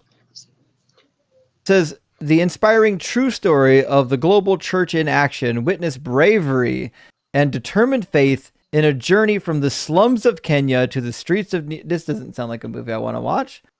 There's another one done in 2011 called 58 the Film, a documentary focusing on Isaiah 58, showing efforts to combat poverty in Kenya, Ethiopia, Brazil, and India. Huh. And Missile to the Moon says... escaped convicts stow away on a flight to the moon and discover alien women ruled by sadistic queen. Fuck. Wait, is that a super chat? We can't see it. I can see it. You can't see it? I'm still looking at the 58 movie. Missile to... Can anyone else see that? The next line says Missile to the Moon after 58. Oh, okay. Sorry. No worries. No worries. Yeah, I don't... Steve, I don't know exactly what you're trying to communicate here, but thanks for being here, friend. And Draka says, obey ran away. I mean, we knew they would. They're not going to obey Jesus and actually do 2 Peter 3:15. That wouldn't make sense at all. Probably back to the chat to curse people to hell. Rock hard for Doug. Simply wet for Sharon. Justin's fucking rock. And hi, Venus. Hello, yeah. Dracos. The amount of Christians and Justin, that... Go ahead. The amount of Christians that just want to chirp in the chat that don't want to come up is shocking to me. And I was going to say, I'm in the same boat as you when it comes like to pop culture and stuff. Like, I'm going to be lost in the weeds. Yeah, I don't get a lot of them. I'm sorry, guys. I'm not cool. I'm very uncool. I don't know any of these things. I know like some 80s pop culture references, and that's it. Jeff, thank you for the super chat. Friend says, is it the case that when a caller uses the necessary and or grounding, that they're likely a dishonest interlocutor? I do feel the minute I hear the word grounding come up, I know they're going to be a dishonest interlocutor. I know it's not universal. There probably are some that are using those terms correctly and not smuggling in ideas. But I don't know. I've not met them. Have you met them, Venus? No. No, I've never met anyone using tag who's like a real person. Like, it doesn't No. convince anyone. It's shit that you find post hoc to try and justify your belief. Tag argument doesn't turn anyone to Christ. Let's be honest. No one's looked at that Nobody. shit and said, "Oh, it Tag makes so is much sense. Amen." Yeah, tag is good like when you're going against somebody who's never debated before, who's not really have a firm grasp on views. Tag might convince them, but that's all it's effective against. Yeah. Also, Chip is asking, is Venus on YouTube? I'm sorry, Chip. She's not on YouTube, only on TikTok right now. If not, she needs to be. We agree. I wonder if we can get Venus on. We'll work on that. Venus, let's chat. Are you in Discord? Fuck, you're on Discord, aren't you? Yeah, I am in Discord, but I'm somewhere lost in the chat. Sorry, I'll find you in the chat. We'll talk after this. We'll see if we can get you on YouTube. I think it needs I have to. a YouTube account. I've got a Okay. YouTube account, but I've got like 2 subscribers to my old account. Fair enough. Also, guys, I learned, guys, I know I'm not cool, but according to Albergan, I am spiritually cool. And if you ask Christians, that's actually a meaningful thing. I am spiritually cool. Also, N. Sephirium says denser than Doug. All of our guests, all of them today were dense, y'all. And Chris, hey, good to see you, friend. It says Christians are biblical literalists until they can't. Messianic prophecy, agreed. And context always matters until you get to the Messianic prophecy. Then context means nothing. Then it's spiritual interpretation after another. Yep, 100%. Every rule they tell you you have to follow, they will break themselves. And Dr. Fudge says, can I just say, I've never seen Venus before. That was actually awesome. You forced him to render his own position ethically incoherent.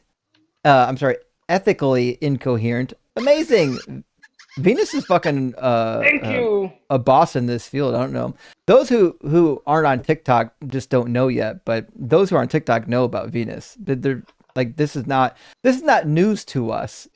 We just got to get I'm one her of on the YouTube TikTok soon. elders. I'm For one sure. of the TikTok elders. Yeah, for sure. Ryan, Justin, you're one of the founding fathers. You're one of the founding that might fathers be. of TikTok. I got to be honest. There weren't that many people doing the Christian-based or the atheist debates that much when I got on. Now No, it's pretty popular. You and Parker are founding fathers, literally. Right. You, Parker, Thinker, Tiny, Coco, y'all are the founding fathers of these deconstruction lives. I was a watcher because it was like 3 years ago. I'm 20 now, so 3 years ago I couldn't join. I was still 17. But as soon as I did turn 18, I started joining right away and stuff like that. So Yeah. W founding fathers. We're definitely glad to have you at your younger 20s. I was fucking around still doing apologist bullshit when I was your age. It took me a long time to figure this out. No way. I'm turning 21 soon. My birthday is the 31st of March, which is that's in like 26 days. Fuck's sake. Damn. Well, I'm happy gonna be almost art birthday. status. Status. I turned 40 this month. Well, hey, 40 welcome to your prime, buddy. Right. Cyber, you are not 40. Yeah. He looks young, doesn't he? What's the argument for that? Premise 1, buddy. My birthday? Premise 1, my birth certificate. How do you ground that though? Oh, that's a good thing. Well, the electrical current is grounded through the grounding in the wall, and that gave the power to the printer. Granted. I think that's proper use of the word grounding. That's how I would use it. Hey, Ryan, thanks for the super chat. Says, I think people like Vesius moved to Christianity because it was too hard to justify his shitty behavior without the Bible. Indeed, you need a God that lets you be a piece of shit. That's why you want Christianity to be true. That's how you end up with fucking Christian nationalism. You want to be an asshole and you need a reason for it. And Chris says, we need circus music down for the mumble clown callers. Oh, you're right. You know what? I'm shocked you don't have circus music on my soundboard yet. I'll work on that, friends. And KJ Knott, thank you for the $5 Canadian super chat. I really appreciate that. And Tom Roman, good to see you tonight, says apparently the only way soldiers know they're getting a command from an officer is to check their hearts and faith in stuff. I could not believe that shit. Guy. Vestius might be one of the dumbest callers we've ever had. He's got to rank above. That airbending cunt that comes up here, fucking like he's in a hurricane. Holy shit. And Flight Night says in Ezekiel 18:20, a good verse to show that the death of King David's son is ridiculous, besides using common sense. Ezekiel 18:20? Let me oh no, that's the one where it says no son will die for the sins of the father and so on and so forth. Yeah. I mean, theoretically, that was a change. So if you read Ezekiel, that's posited as a change in God's moral system. Whereas prior, like Exodus 34:7, God says that he will do that. And we find other verses that say he will do this. In Ezekiel, it seems to be presented that this is now something God's doing. He's making a change. No longer will the son die for the sins of the father, and vice versa, which would have been after David already came and gone. So I get a contradiction though. Well, I get that it feels like a contradiction, but it doesn't read like a contradiction only because it's like God is changing his laws. You know what I mean? Yeah. It's not a hill to die on. No. I mean, I get it. You're like, well, if God's laws are perfect, why would he change them? You know what I mean? But I'm just saying that the way that this is laid out in Ezekiel, it kind of feels as though this is a new thing God is doing. Previously, I did it this way. Now I'm doing it this way. But that's why you've seen me do lots of contradictions in the Bible, but this won't be one of them. I just don't think this is a slam dunk case as a contradiction. Nevertheless, I agree with you. It's ridiculous that David's son would pay the penalty for David's crime. We're gonna say Venus? It's because they squirm around too much. So like I go through a bunch of different like contradictions, but I was like, this one's way too easy for them to like BS their way out of. So you do have to find the ones that are like irrefutable and just like blatant to see. Yes. A lot of people ask me, why don't you use contradiction X, Y, and Z? And I always tell them because the ones, first of all, when you get someone who doesn't believe the Bible has even one contradiction, you have to start with some of the slam dunk ones. And then you can venture off into some of the more spurious ones. But that's my tactic for sure, Venus. Patrick says, when Christians run from your question, remind them that Jesus says not to resist an evil person. Oh, fuck. Good point. Good point. And if somebody asks for your cloak, give it to them. So if they ask you to go with them a mile, or was it go with them a mile, go 10 miles, or forget. But yeah, Jesus says when people ask of you, give it to them. You shouldn't be denying. Answering a question shouldn't be among the things that get denied for sure. And KJ says, I get so excited when you won't back down and tell the caller you'll ask the question 500 times until they give an answer. So funny. Jacking for Justin. Fuck yeah. You know what? I am so annoyed at Christians running from questions that I don't have any other choice. What do I do? Just let them go? No, that's ridiculous. I will hold their feet to the fire and I'll just be way more stubborn than them. If they won't answer it, I'll make sure that not a single word leaves their mouths until they answer it.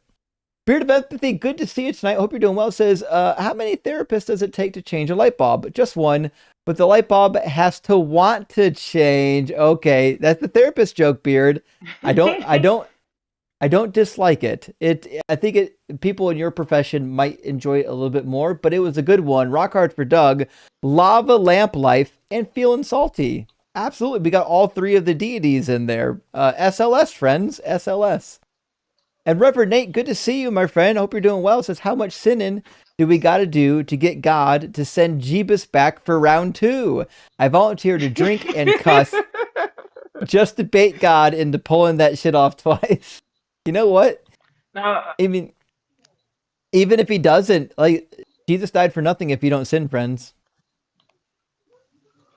I reckon we gotta, like, if we want him to come back, honestly, like, we've gotta do more abortions, to be honest. I reckon at some point he'll be like, yeah, they're totally sacrificing their kids. I have to send mine again to join in on the fun. You know, you can't leave, big G out of it, so I'll sacrifice my son with you guys. I reckon that's how we do it. Could you imagine if God sent Jesus back to Earth and he got aborted?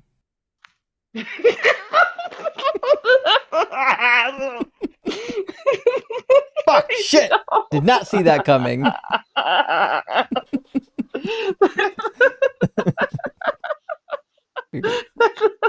Oh well. Oops. They're like, oh, you have an ectopic pregnant. She's like, I've never had sex. How am I pregnant? They're like, we don't know, ma'am, but we can get rid of it for you tomorrow. And Jesus is like, no.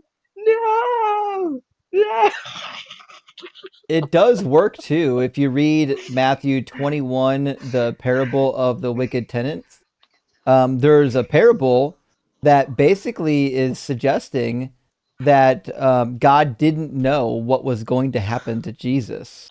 In fact, let me grab it. This is a really fun one. The parable of the wicked tenants. Basically, the owner of the land is going to collect the rent, basically. And it says, this is the order of events. But the tenants, he sent slaves to collect money. The tenants seized his slaves and beat one and killed another and stoned another. These are supposed to be the prophets. And again, sent other slaves more than the first, and they treated them in the same way. Then he sent his son, saying to them, they will respect my son.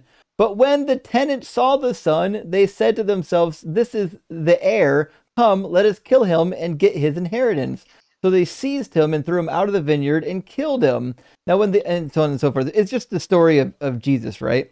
But like in the parable, like if the parable is true, it just means God didn't know that they were going to kill Jesus, because he's like, surely they'll respect my son. No, the fuck they won't. Why would you think that? You're all knowing. So nothing but blunders with this God. Libra says, hi, Venus. Also, he defined Allah out of existence. Hi, Libra. Indeed, he did. Jeffrey, good to see you, friend, says, I think God of the Gaps is a combination of argument from ignorance and argument from incredulity with a sprinkle of argument from popularity. You know what? You might be right. I could definitely be persuaded to this position, because they definitely just kind of appeal to whatever is like nearest to them, that is like vaguely like could fit the argument, and half of them don't have a real solid thought out argument. Devil Doc, thank you for the super chat, says his argument is literally words don't mean words, and boy, have we seen that before. Also from Draka again, good to see it for like the third time. Chapter chapter fucking maybe fakin. I've never heard of that one. Which holy book is that in? Justin fucking Rock and hi Ems. Is this a comment that I missed midstream? Yeah, you might have missed it because M still would have been up. Oh, maybe when I don't know. Maybe went to the restroom. Could be. Anyways, Draka, hey, thanks for the super chat, friend. I really appreciate that. Also, CS Lewdness is a wild fucking name. A huge W on that one. That's great. In a passage read during Lent, they mentioned not just people, but animals being dressed in sackcloth as penance. I'm picturing pets in tiny, trendy hair shirts. Yes, it happens. If you go to the book of Jonah, the prophet goes and he's supposed to say, "Hey, listen, you're either going to repent." He goes to Nineveh. You're either going to repent or God's going to destroy you. And what actually happened was that not only did they repent, but God couldn't destroy them, and because they repented so severely, Jonah got reprimanded. But in the phase of repentance, when it talks about how they repented, it literally describes them being so repentant that they put sackcloth even on the cattle. That's how repentant they were. It's just a funny story to picture a whole group of people repent to God for their sins by, praying and fasting, but also making the animals pray and fast. It's pretty crazy. Gentleman Viking says, who would the Pope be? Wait, would the Pope be into Justin, though? He's not 12. Yes, that smash, marry, kill. Yeah, I probably answered that wrong. He's not going to be into me at all. I can shave and try to get a little more youthful. We'll have to see about this. I'm too old for that now. Those days are gone. You can dye your eyebrows. No, I reckon if you dye your eyebrows, leave the mustache, that's like 20 years off. Maybe I have to lose some poundage and sharpen up my jawline before I can look younger. But I need my receding hair to come back down. Like I used to have a hairline down here. There's a lot of changes. Anyways, I'll pray to Doug over it and see what we can make out. Paul, she says, when are you going to annotate a Bible? I didn't know that was a thing I could. I mean, I know I could do it. I got annotations in my Bible. You mean like one for public use? I may not know. Yes. I'd read just an annotated Bible. Fucking A. The Deconstruction Zone Bible. Oh, I am actually doing an atheist study Bible after I already started it. I got the layout and I've been emailing the people who do the licensing for the NRSV updated edition. So that's my next big venture. It should be a lot of fun. And I'm not going to be doing it alone. I'm going to have a bunch of people contribute to it, but it should be fucking awesome. It should be the closest thing you'll get to an annotated atheist Bible, even though there technically is one. It's just not very good. The Skeptics Annotated Bible, I wasn't impressed. I've got like lots of access to scholarly resources. We'll make sure that it's really good. Sean says, you called feces a mumble clown.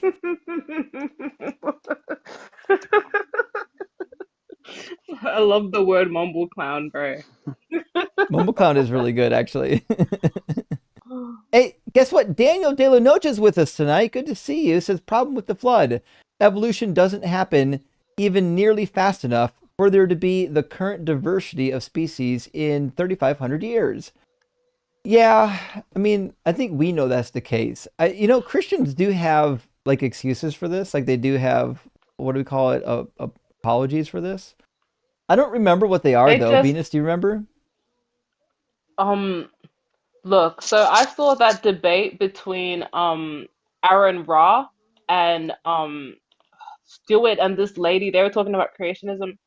I'm pretty sure the argument is it mainly rests on what a kind is.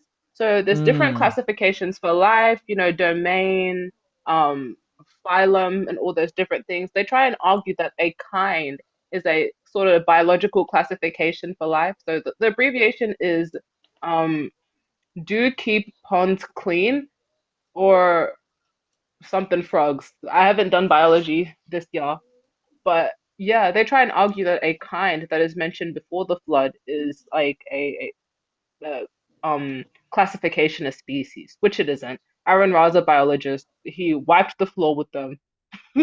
But that's the only apologetics you'll get. There's nothing else to say, really. The apologetic is, again, words don't mean words. Yep, it's fuck biology. I'm going to make my own biological classification for life, and I'm just going to pop it in there. Yeah, that checks out. Base Lord, thank you for the additional super chat. Says, I'd charge $150 for my soul. Actually, I think that's a South Park episode about the succubus, and I think the price was $350, if I remember correctly. But I'm old.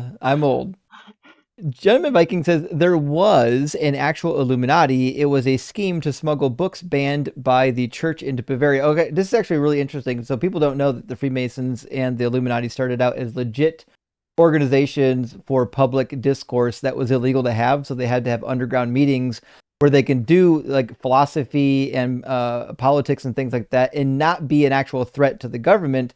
But because they were secret societies doing what was illegal, they had to do it underground. And then people just, brains, make up what they want about them. But they actually started as just like legitimate organizations. Same thing as fucking Freemasons. The Freemasons were a branch of the Illuminati, like a later branch of the Illuminati, if I remember correctly. Space Lord says, a $2 discount for my soul, because it's not real, y'all. I mean, okay, fair enough. So it's not $350, it's only $150, and you've now given me the confidence that this whole argument still goes back to the Succubus episode of South Park, and I appreciate that. But listen, if a large reptile from the Cretaceous period shows up at your door dressed up like a Girl Scout, you got to know, don't give them $350. Not the Bible, Jason. Good to see you, friend. Says sadly, ironic to hear about souls being sold to the devil from someone who donated their brain to a cult.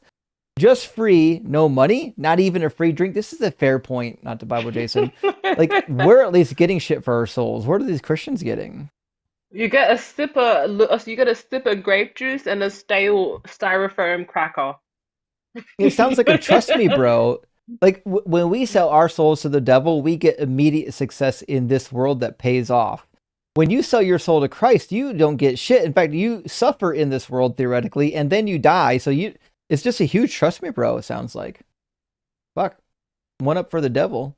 And Evan, good to see you, my friend, says the idea of demon possession crippled the field of mental health for centuries. Imagine the lives that could have been improved and or saved. Agreed. This unclean spirit nonsense in the Bible comes from the ancient Near East, where they thought spirits were responsible for all sicknesses. We've got tons of uniform tablets talking about this. They even had names for them. They even have fucking numbers for them. It's called the Sakiku, and it's this it's got about 26 tablets. It goes from head to toe and tells you the different demons that are associated with the different kinds of illnesses. And I spoke about this on Thinker's panel for briefly. I talked about Bennu and how Bennu is meant to be a servant of the moon god because they believed that these seizures, which is a symptom of being infected by Bennu, occurred usually on a full moon. It's how we got lunacy. And this actually ended up traveling from the Greeks, who had the Selena something Moses that Hippocrates came up with, to the Persian Empire, the book that they used for 600 years, all the way to Italy through a transliterary movement and eventually in the church. So it came from Mesopotamia, this concept of exorcism and demons, and it really is just so sad because there were so many people who were ignored, told that they were demon possessed when they were really just mentally ill. It's really sad. They need a therapist. Eternal Adam says Christians avoid questions like God avoids prayer. Yes.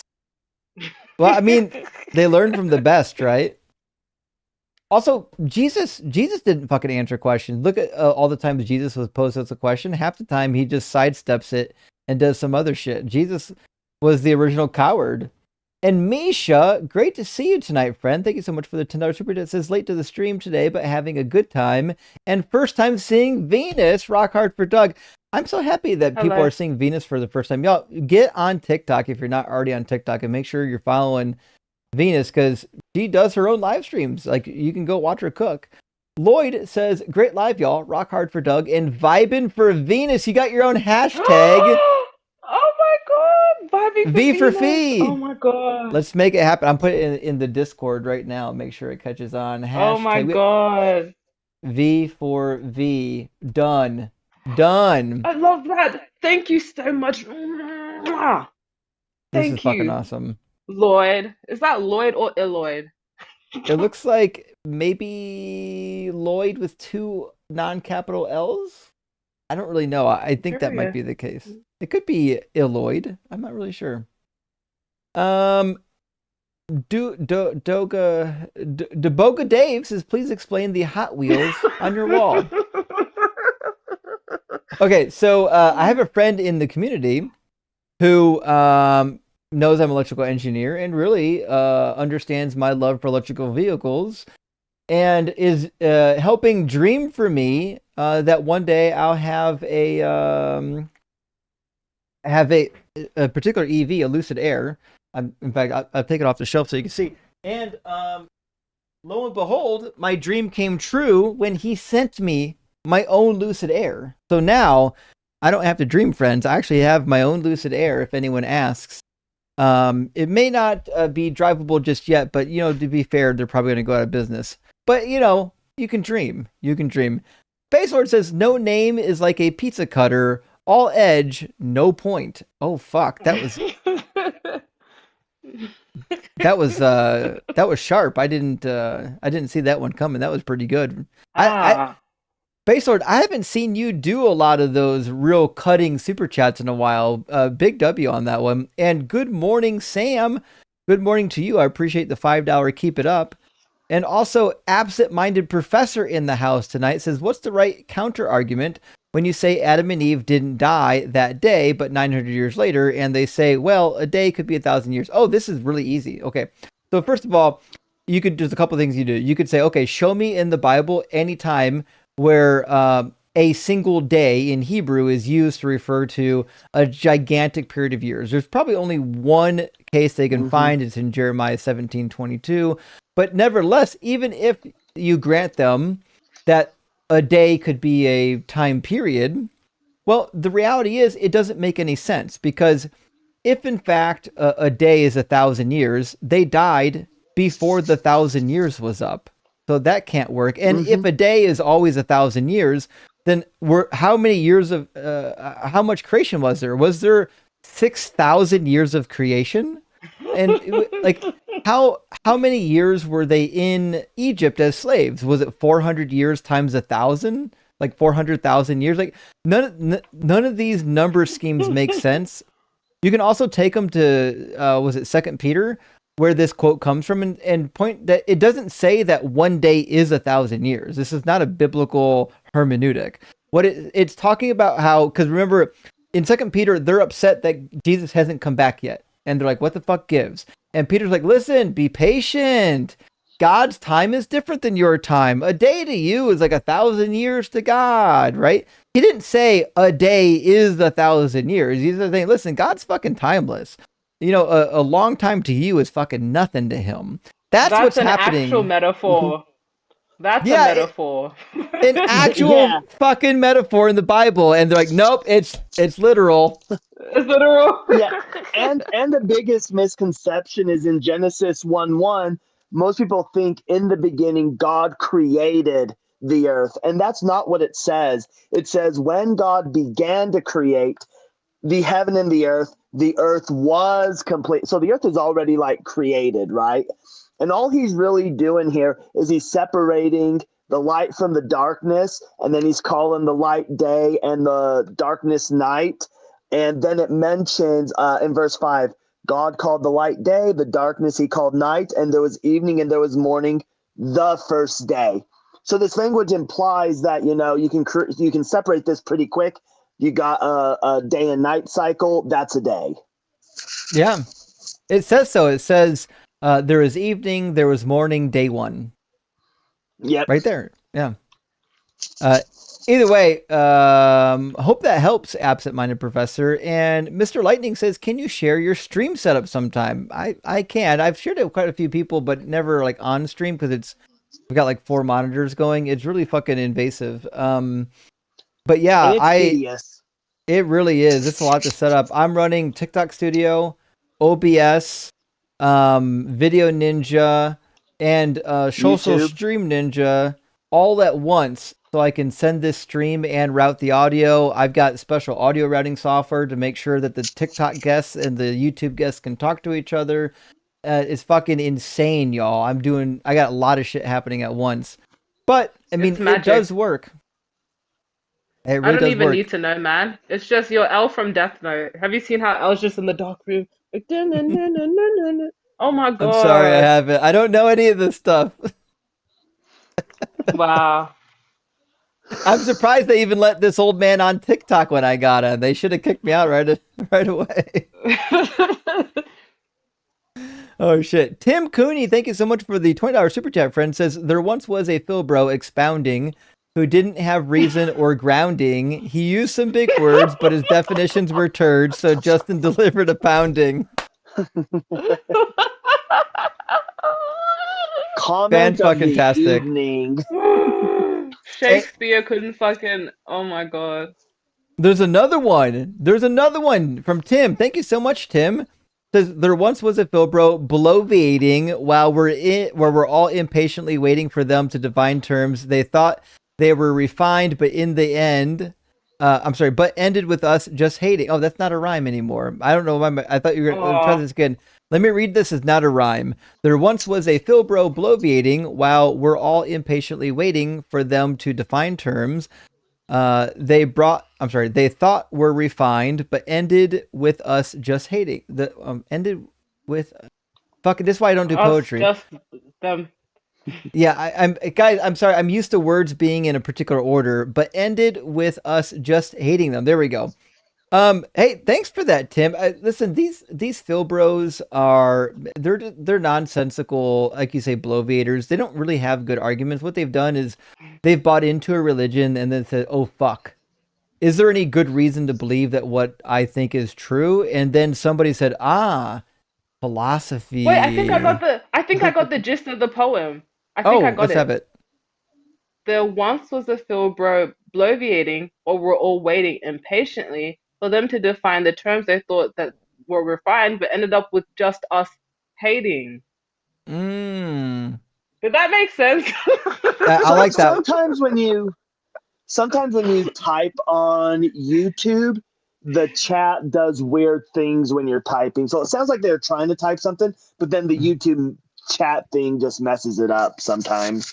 Also got to remember, like when you do things like this, we can't see where one phrase ends without punctuation. Like when you got to have commas or periods that we can't see. But anyways, Tim, we really appreciate it. It was a Herculean effort.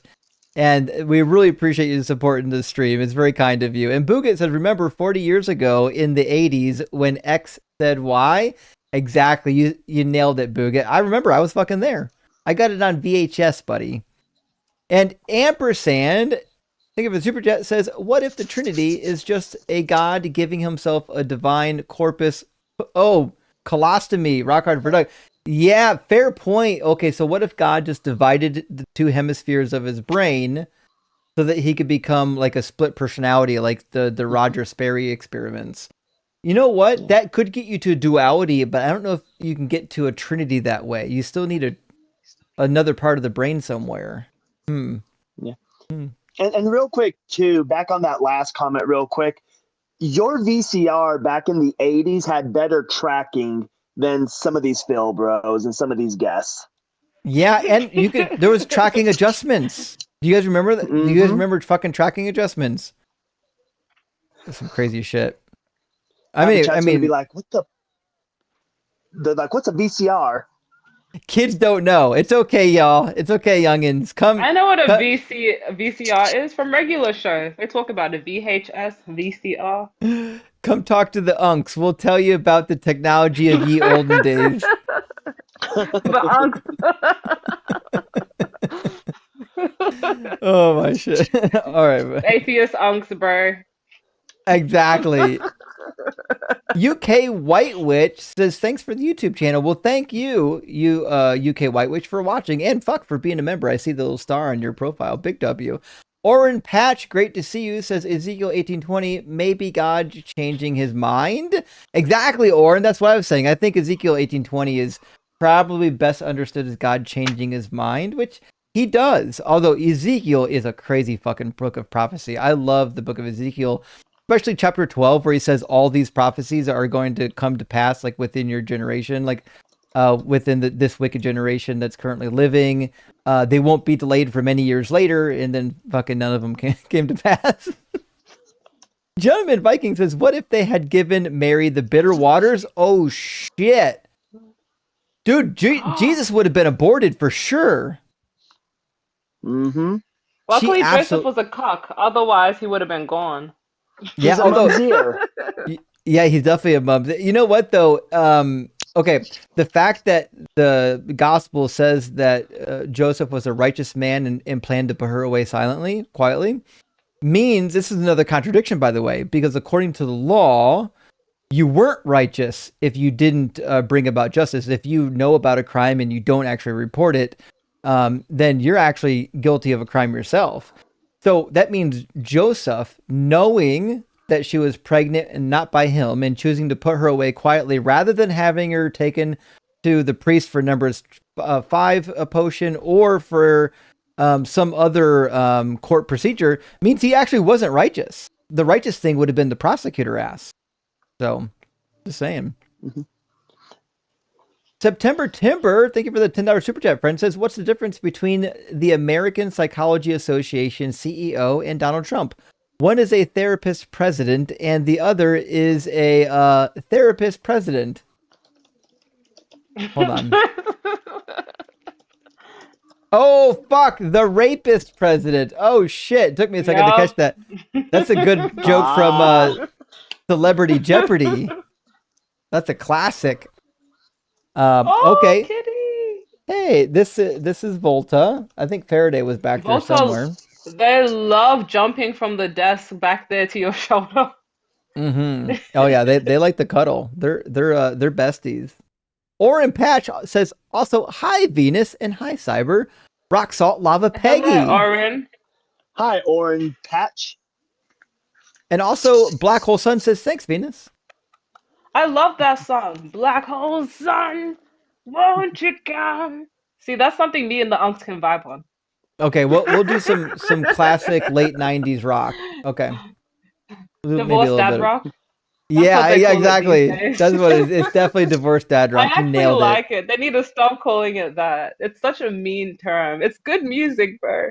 It's true though. I mean, most of the guys listening to that shit are 40-year-old divorced dads. What are you gonna do? Who will find a 5'2" female and elbow us in the ass when they get into the mosh pit. It's like, leave us alone. They won't go for the 6'4" guy. It's like guys in the mosh pit when they see a 5-foot female in the mosh pit.